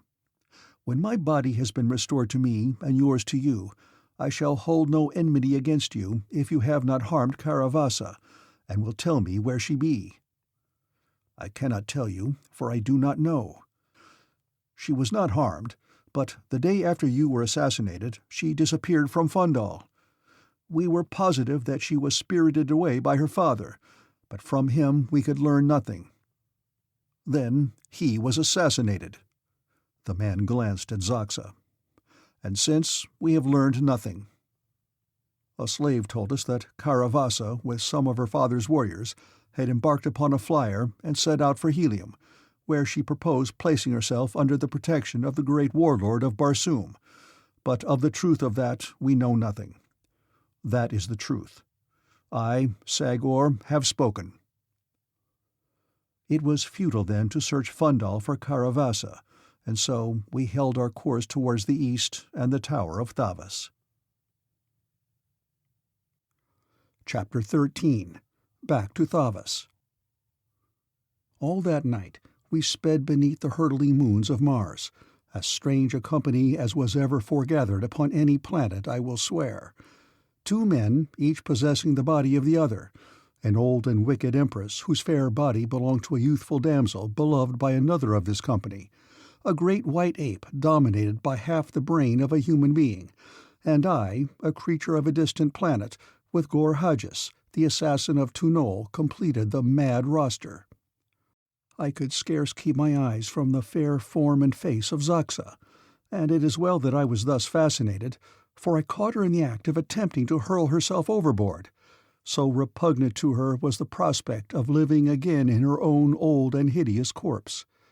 After that I kept her securely bound and fastened to the deck, though it hurt me to see the bonds upon those fair limbs. Dar-Taris was almost equally fascinated by the contemplation of his own body, which he had not seen for many years. "By my first ancestor," he ejaculated, "it must be that I was the least vain of fellows, for I give you my word I had no idea that I was so fair to look upon. I can say this now without seeming egotism, since I'm speaking of Sagor." And he laughed aloud at his little joke. But the fact remained that the body and face of Dar-Taris were beautiful indeed, though there was a hint of steel in the eyes and the set of the jaw that betokened fighting blood.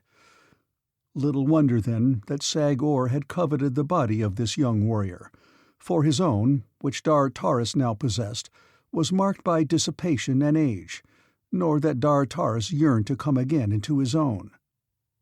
Just before dawn we dropped to one of the numerous small islands that dot the great Tunolian marshes, and nosing the ship between the boles of great trees, we came to rest upon the surface of the ground, half buried in the lush and gorgeous jungle grasses, well hidden from the sight of possible pursuers.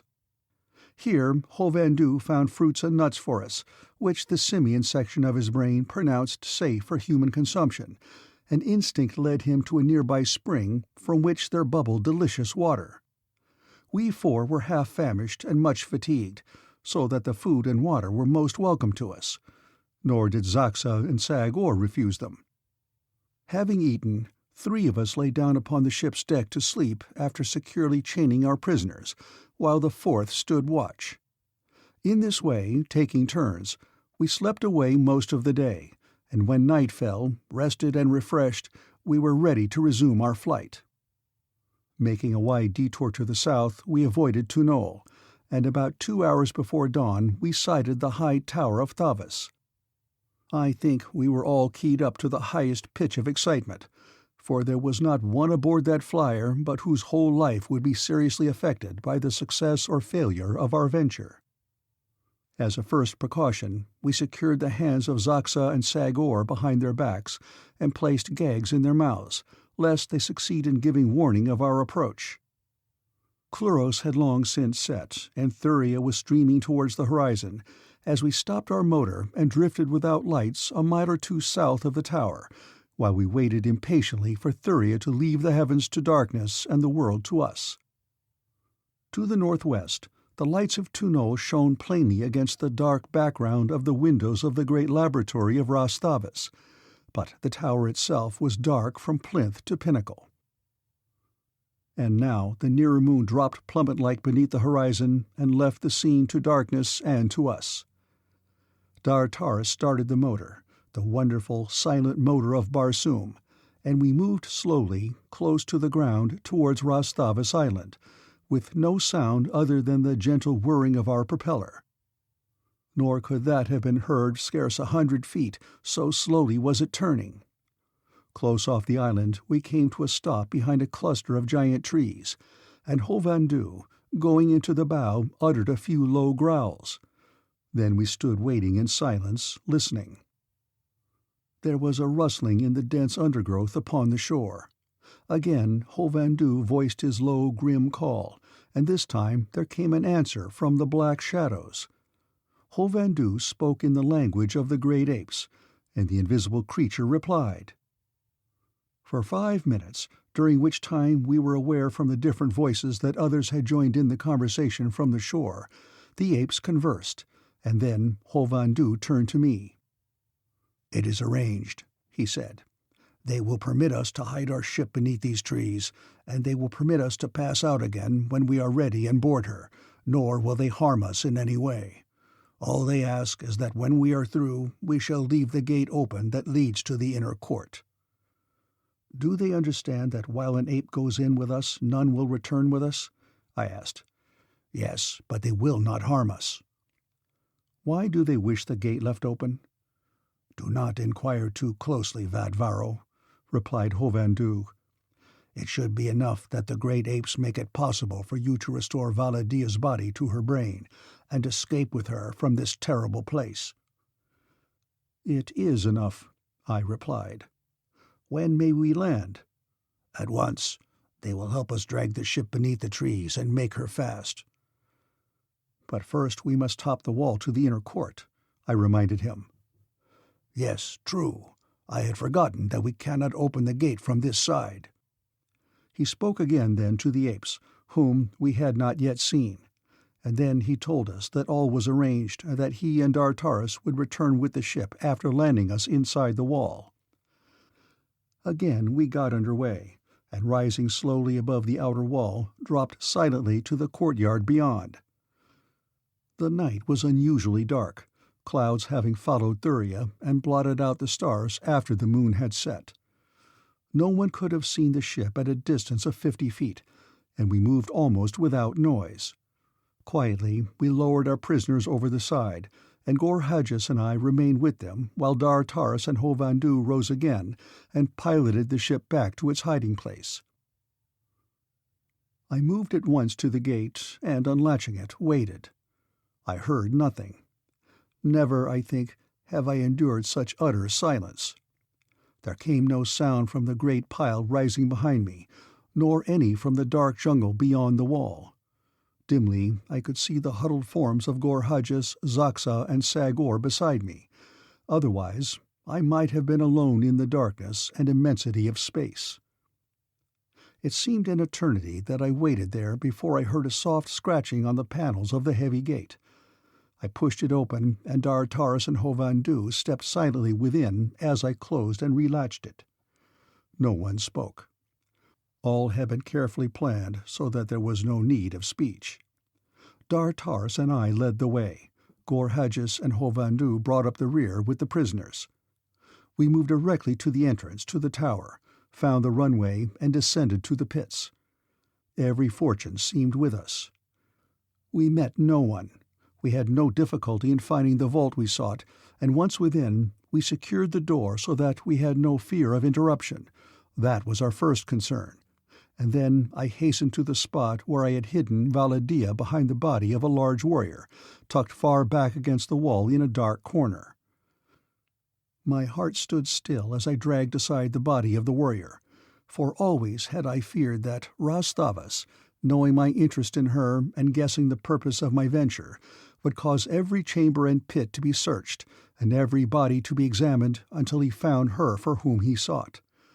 But my fears had been baseless, for there lay the body of Xaxa, the old and wrinkled casket of the lovely brain of my beloved, where I had hidden it against this very night. Gently I lifted it out and bore it to one of the two ursite-topped tables. Xaxa, standing there bound and gagged, looked on with eyes that shot hate and loathing at me, and at that hideous body to which her brain was soon to be restored. As I lifted her to the adjoining slab, she tried to wriggle from my grasp and hurl herself to the floor, but I held her and soon had strapped her securely in place. A moment later, she was unconscious and the retransference was well under way. Gorhudges, Sagor, and Hovandu were interested spectators, but to Dartaris, who stood ready to assist me, it was an old story, for he had worked in the laboratory and seen more than enough of similar operations. I will not bore you with a description of it. It was but a repetition of what I had done many times in preparation for this very event. At last it was completed, and my heart fairly stood still as I replaced the embalming fluid with Valla Dia's own lifeblood, and saw the color mount to her cheeks and her rounded bosom rise and fall to her gentle breathing. Then she opened her eyes and looked up into mine. "What has happened, Vadvaro?" she asked. "Has something gone amiss that you have recalled me so soon, or did I not respond to the fluid?"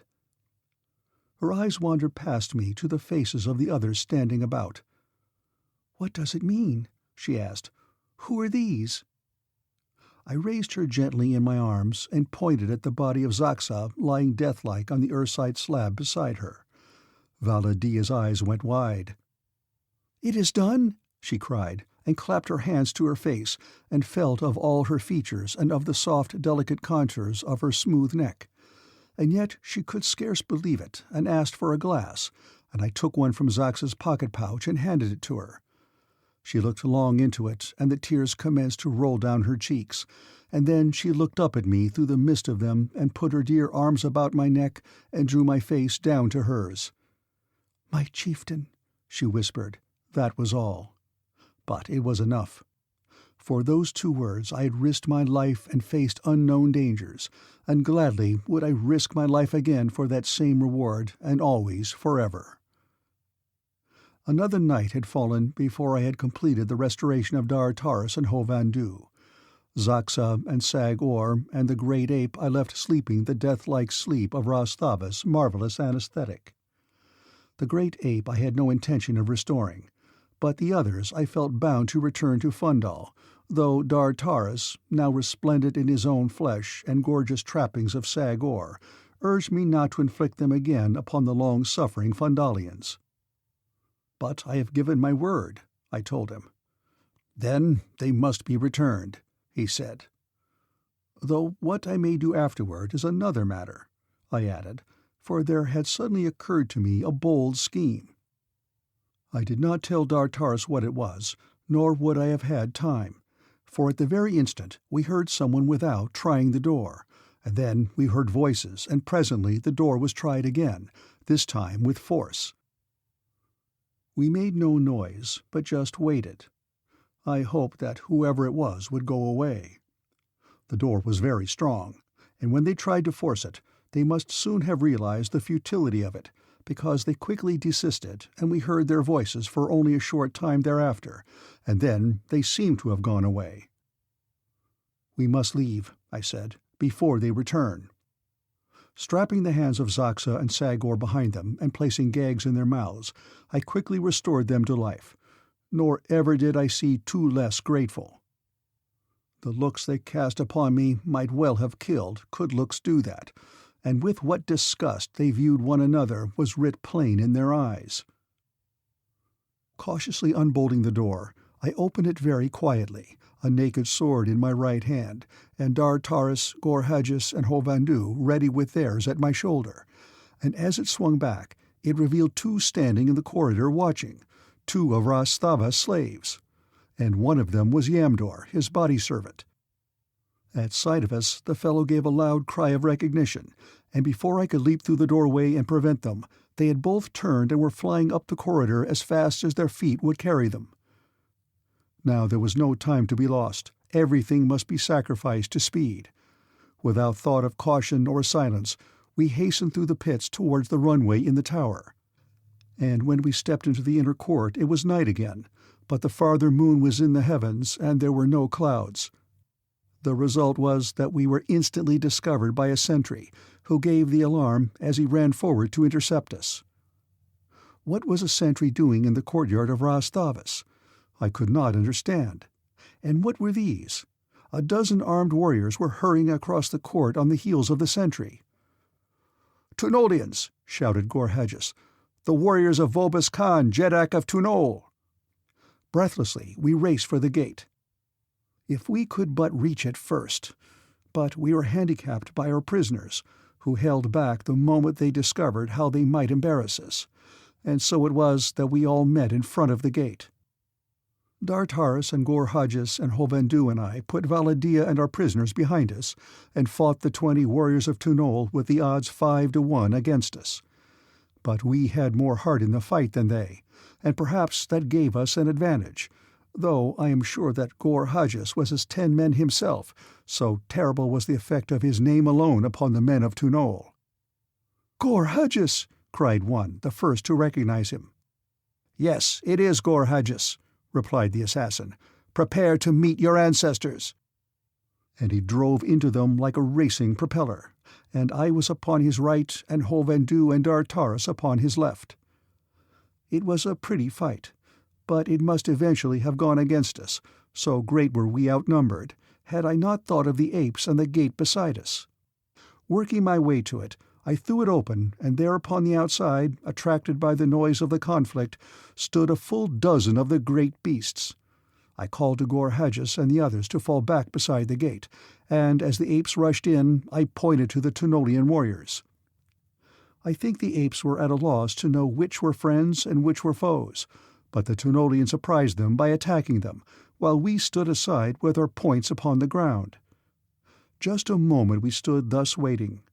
Then, as the apes rushed among the Tunolian warriors, we slipped into the darkness of the jungle behind the outer wall and sought our flyer. Behind us we could hear the growls and roars of the beasts mingled with the shouts and the curses of the men, and the sound still rose from the courtyard as we clambered aboard the flyer and pushed off into the night. As soon as we felt that we were safely escaped from the island of Thavas, I removed the gags from the mouths of Xaxa and Sagor, and I can tell you that I immediately regretted it, for never in my life had I been subjected to such horrid abuse as poured from the wrinkled old lips of the Jadara, and it was only when I started to gag her again that she promised to desist. My plans were now well laid, and they included a return to Phundahl, since I could not start for Duhor with Valla Dia without provisions and fuel.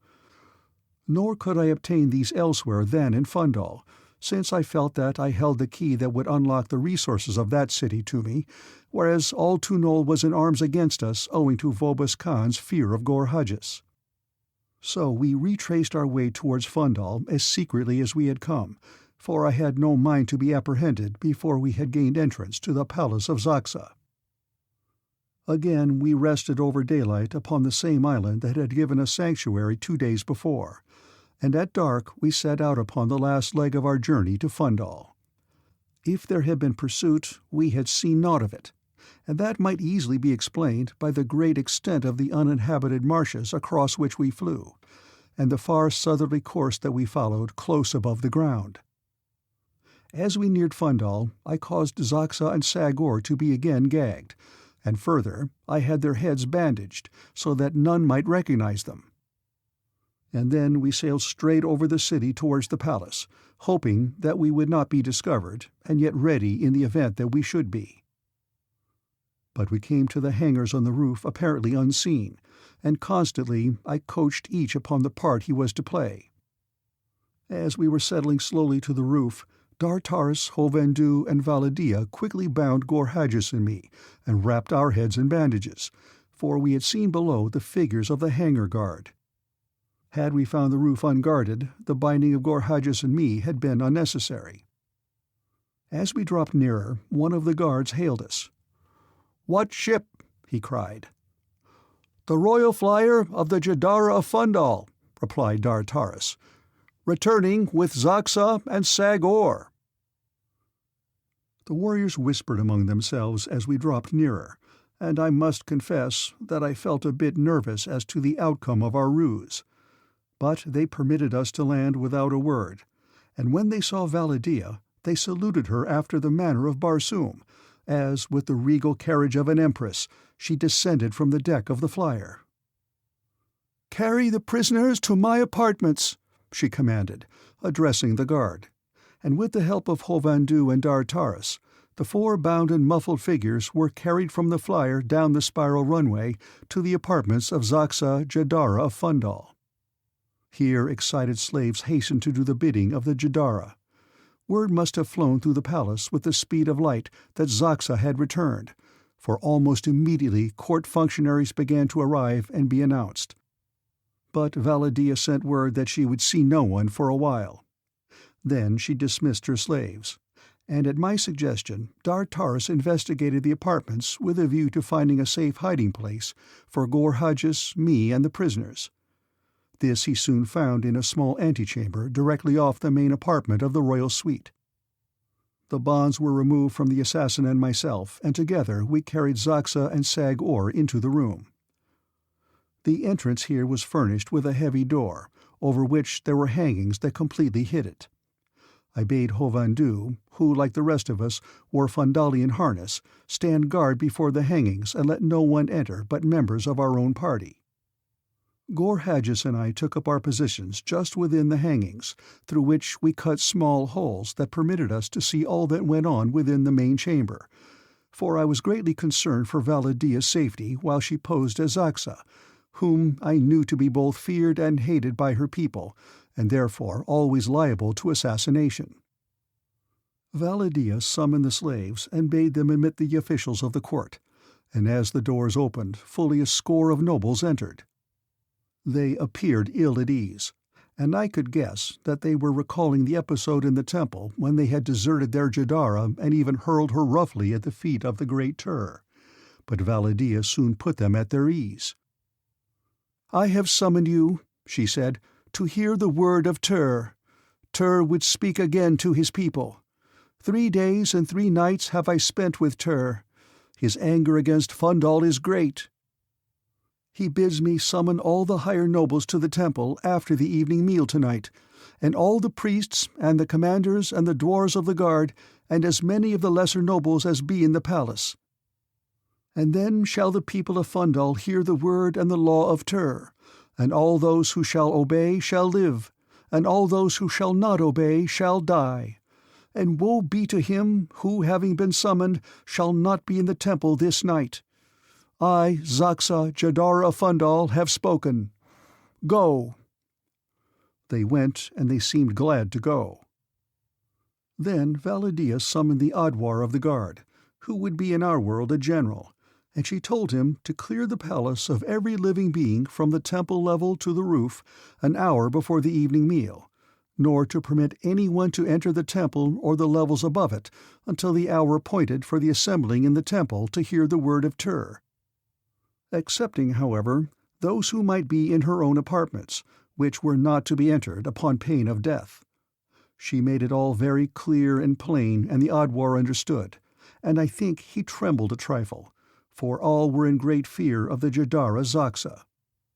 And then he went away, and the slaves were dismissed, and we were alone.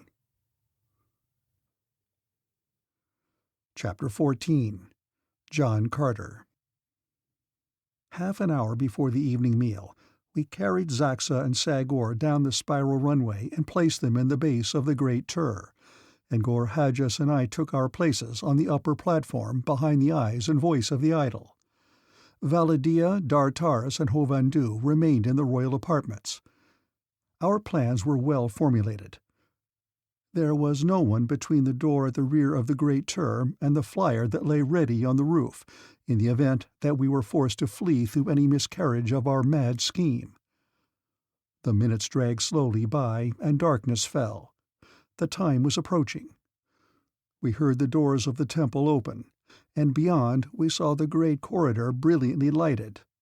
It was empty except for 2 priests who stood hesitating nervously in the doorway. Finally, one of them mustered up sufficient courage to enter and switched on the lights. More bravely now, they advanced and prostrated themselves before the altar of the Great Tur. When they rose and looked up into the face of the idol, I could not resist the temptation to turn those huge eyes until they had rolled completely about the interior of the chamber and rested again upon the priests. But I did not speak, and I think the effect of the awful silence in the presence of the living God was more impressive than would words have been. The 2 priests simply collapsed.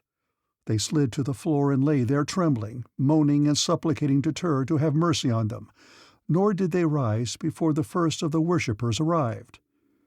Thereafter the temple filled rapidly, and I could see the word of Tur had been well and thoroughly disseminated. They came as they had before, but there were more this time, and they ranged upon either side of the central aisle, and there they waited, their eyes divided between the doorway and the god.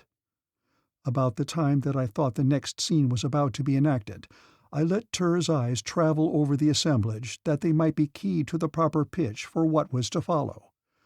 They reacted precisely as had the priests, falling upon the floor and moaning and supplicating. And there they remained until the sounds of bugles announced the coming of the Jadara. Then they rose unsteadily to their feet. The great door swung open, and there was the carpet and the slaves behind it. As they rolled it down towards the altar, the bugles sounded louder, and the head of the royal procession came into view. I had ordered it thus to permit of greater pageantry than was possible when the doors opened immediately upon the head of the procession. My plan permitted the audience to see the royal retinue advancing down the long corridor, and the effect was splendid. First came the double rank of nobles, and behind these the chariot drawn by the 2 banths, bearing the litter upon which reclined Valla Dia. Behind her walked Taris, but all within that room thought they were looking upon the Jadara Xaxa and her favorite, Sagor. Hovhandu walked behind Sagor, and following came the 50 young men and the 50 maidens. The chariot halted before the altar, and Valla Dia descended and knelt, and the voices that had been chanting the praises of Xaxa were stilled as the beautiful creature extended her hands towards the Great Tur and looked up into his face. "We are ready, Master," she cried. "Speak, we await the word of Tur."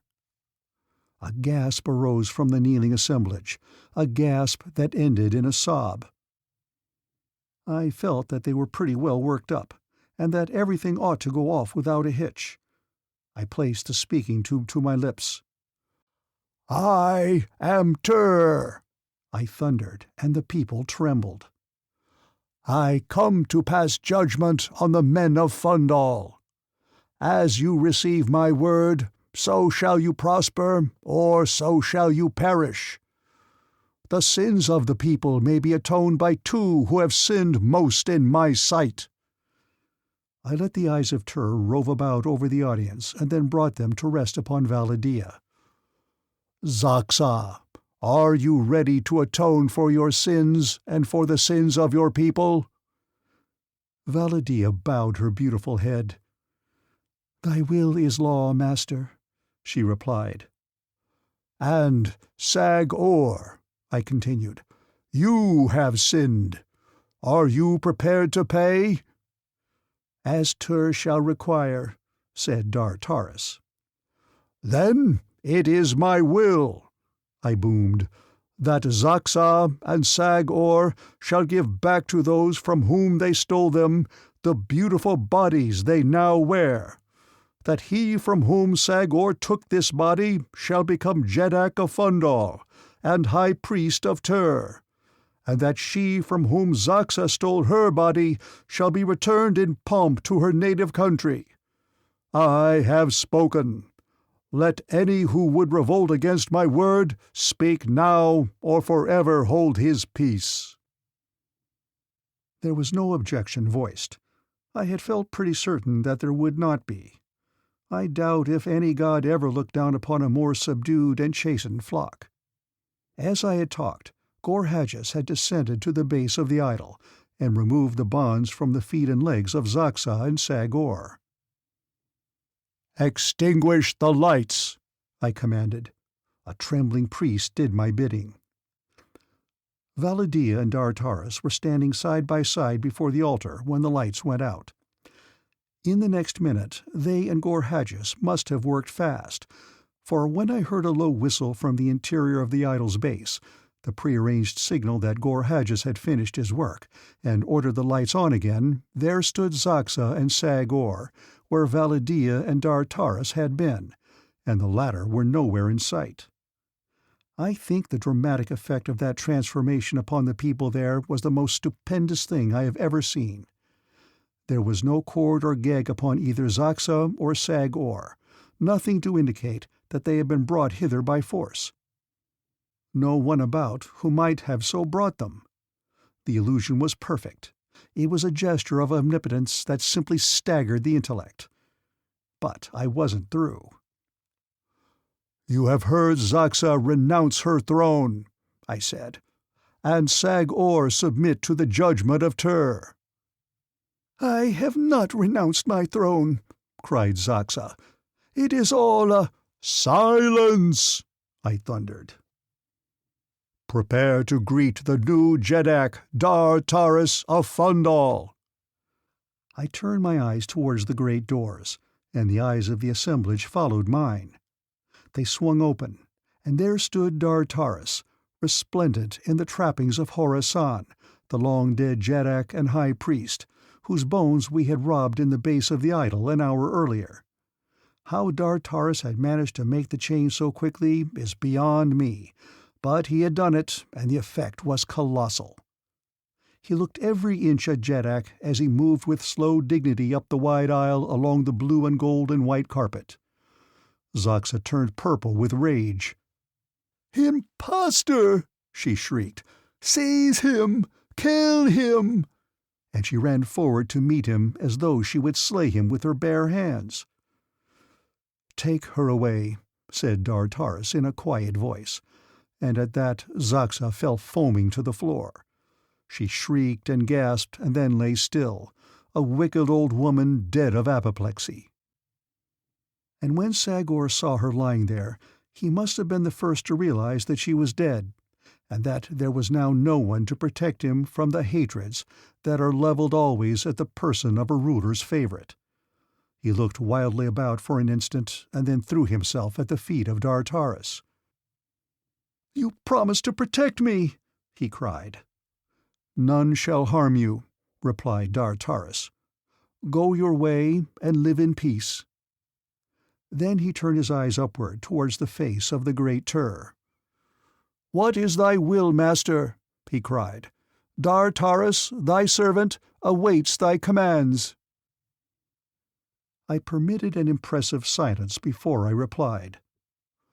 "Let the priests of Tur, the lesser nobles, and a certain number of the Jeddak's guard go forth into the city and spread the word of Tur among the people, that they may know that Tur smiles again upon Phundahl, and that they have a new Jeddak who stands high in the favor of Tur.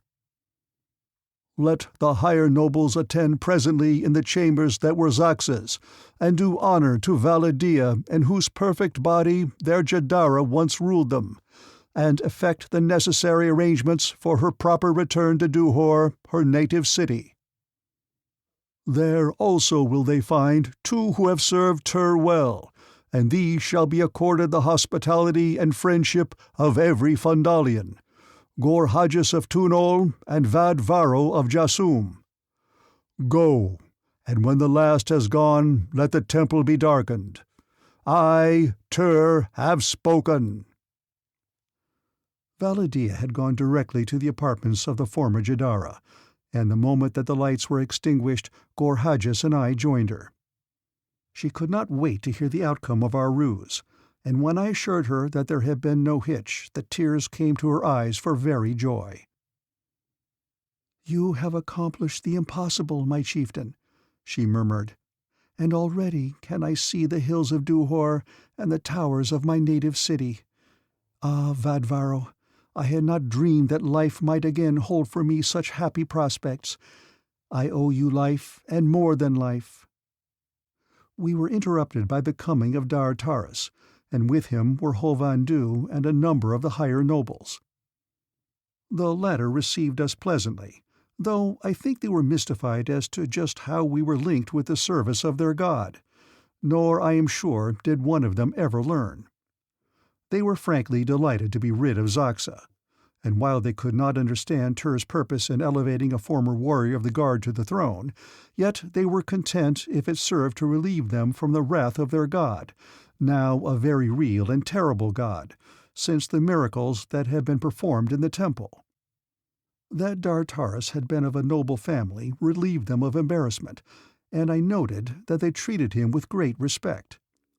I was positive that they would continue to treat him so, for he was also high priest, and for the first time in 100 years he would bring to the Great Tur in the royal temple the voice of God, for Hovhandu had agreed to take service with Dar Taras, and Gorhages as well, so that there would never be lacking a tongue wherewith Tur might speak.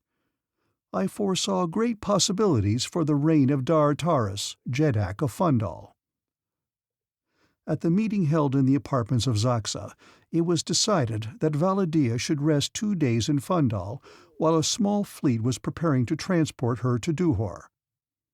Dar Taras assigned Xaxa's apartments for her use, and gave her slaves from different cities to attend upon her, all of whom were to be freed and returned with Valla Dia to her native land. It was almost dawn before we sought our sleeping silks and furs, and the sun was high before we awoke.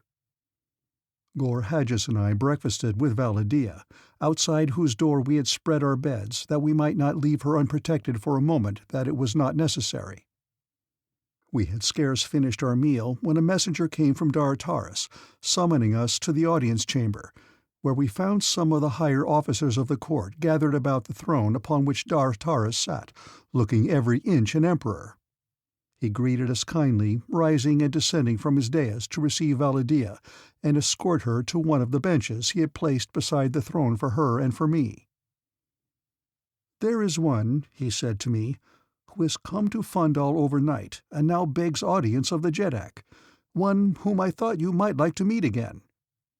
And he signed to one of his attendants to admit the petitioner, and when the doors at the opposite end of the room opened, I saw Ras Thavas standing there. He did not recognize me or Valla Dia or Gorhages until he was almost at the foot of the throne, and when he did he looked puzzled and glanced again quickly at Dar Taras. "Ras Thavas of the Tower of Thavas to Knoll," announced an officer. "What would Ras Thavas of the Jeddak of Phundahl?" asked Dar Taras. "I came seeking audience of Xaxa," replied Ras Thavas, "not knowing of her death or your ascension until this very morning. But I see Sag-Or upon Xaxa's throne, and beside him one whom I thought was Xaxa, though they tell me Xaxa is dead, and another who was my assistant at Thavas, and one who is the assassin of Tunol, and I am confused, Jeddak, and do not know whether I be among friends or foes." "Speak as though Xaxa still sat upon the throne of Phundahl," Dar Taras told him. "For though I am Dar Taras whom you wronged, and not Sag-Or, yet need you have no fear in the court of Phundahl." "Then let me tell you that Vobis Khan, Jeddak of Tunol, learning that Gorhages had escaped me, swore that I had set him free to assassinate him, and he sent warriors who took my island and would have imprisoned me had I not been warned in time to escape.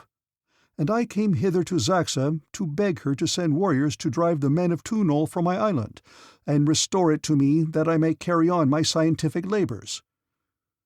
Dar Taras turned to me. "Vadvaro, of all others you are most familiar with the work of Ras Thavas. Would you see him again restored to his island and his laboratory?"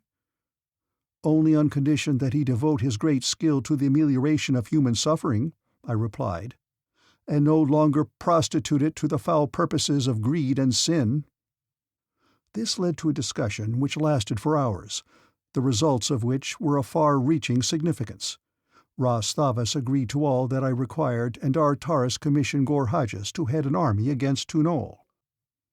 But these matters, while of vast interest to those most directly concerned, have no direct bearing upon the story of my adventures upon Barsoom, as I had no part in them, since upon the second day I boarded a flyer with Valla Dia, and, escorted by a Phundalian fleet, set out towards Duhur. Taris accompanied us for a short distance.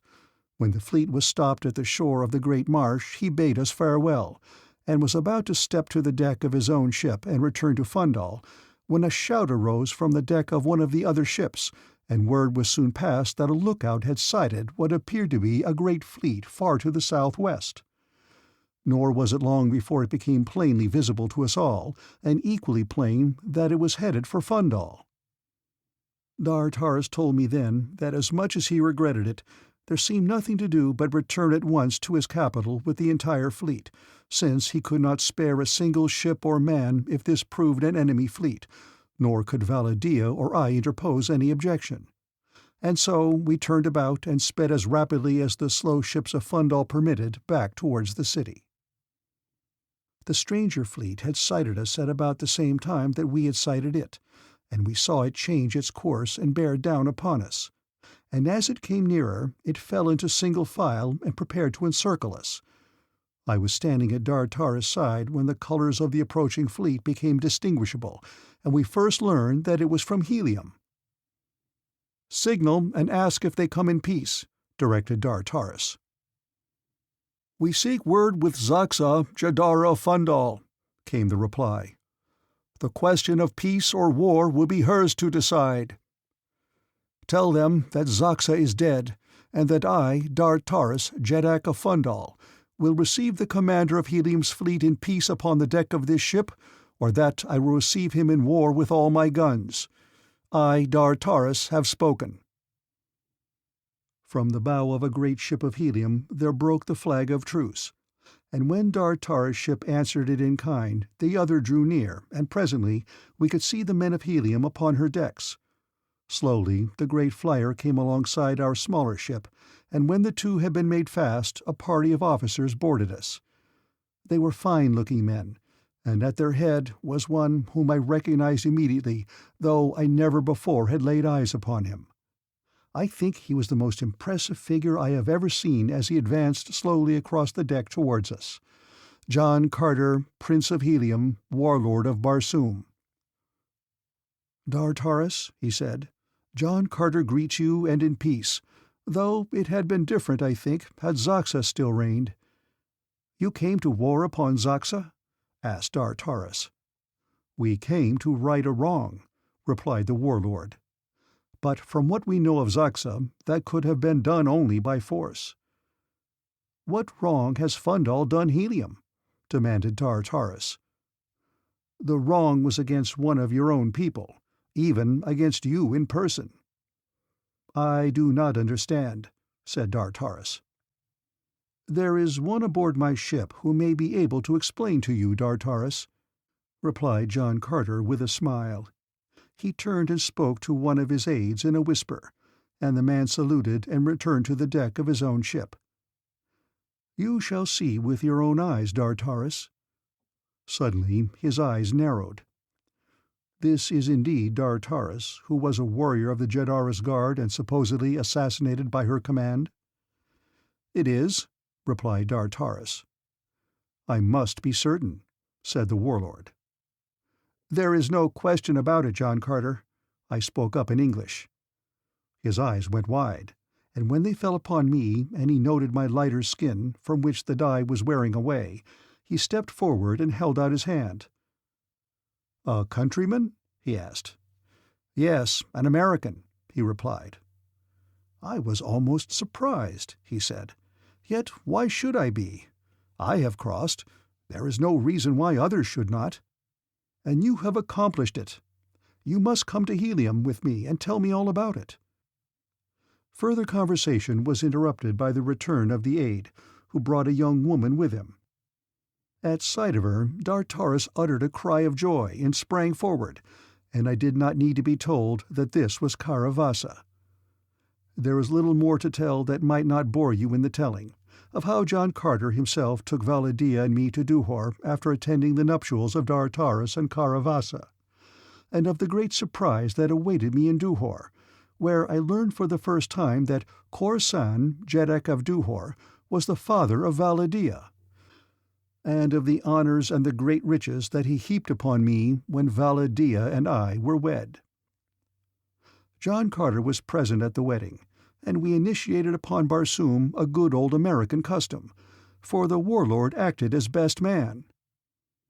And then he insisted that we follow that up with a honeymoon and bore us off to Helium, where I am writing this.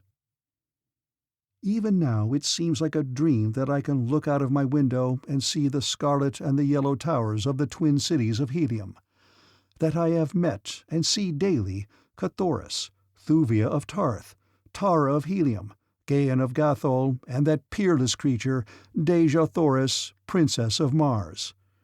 Though to me, beautiful as she is, there is another even more beautiful, Valla Dia, Princess of Duhor, Mrs. Ulysses Paxton. The end of The Mastermind of Mars by Edgar Rice Burroughs.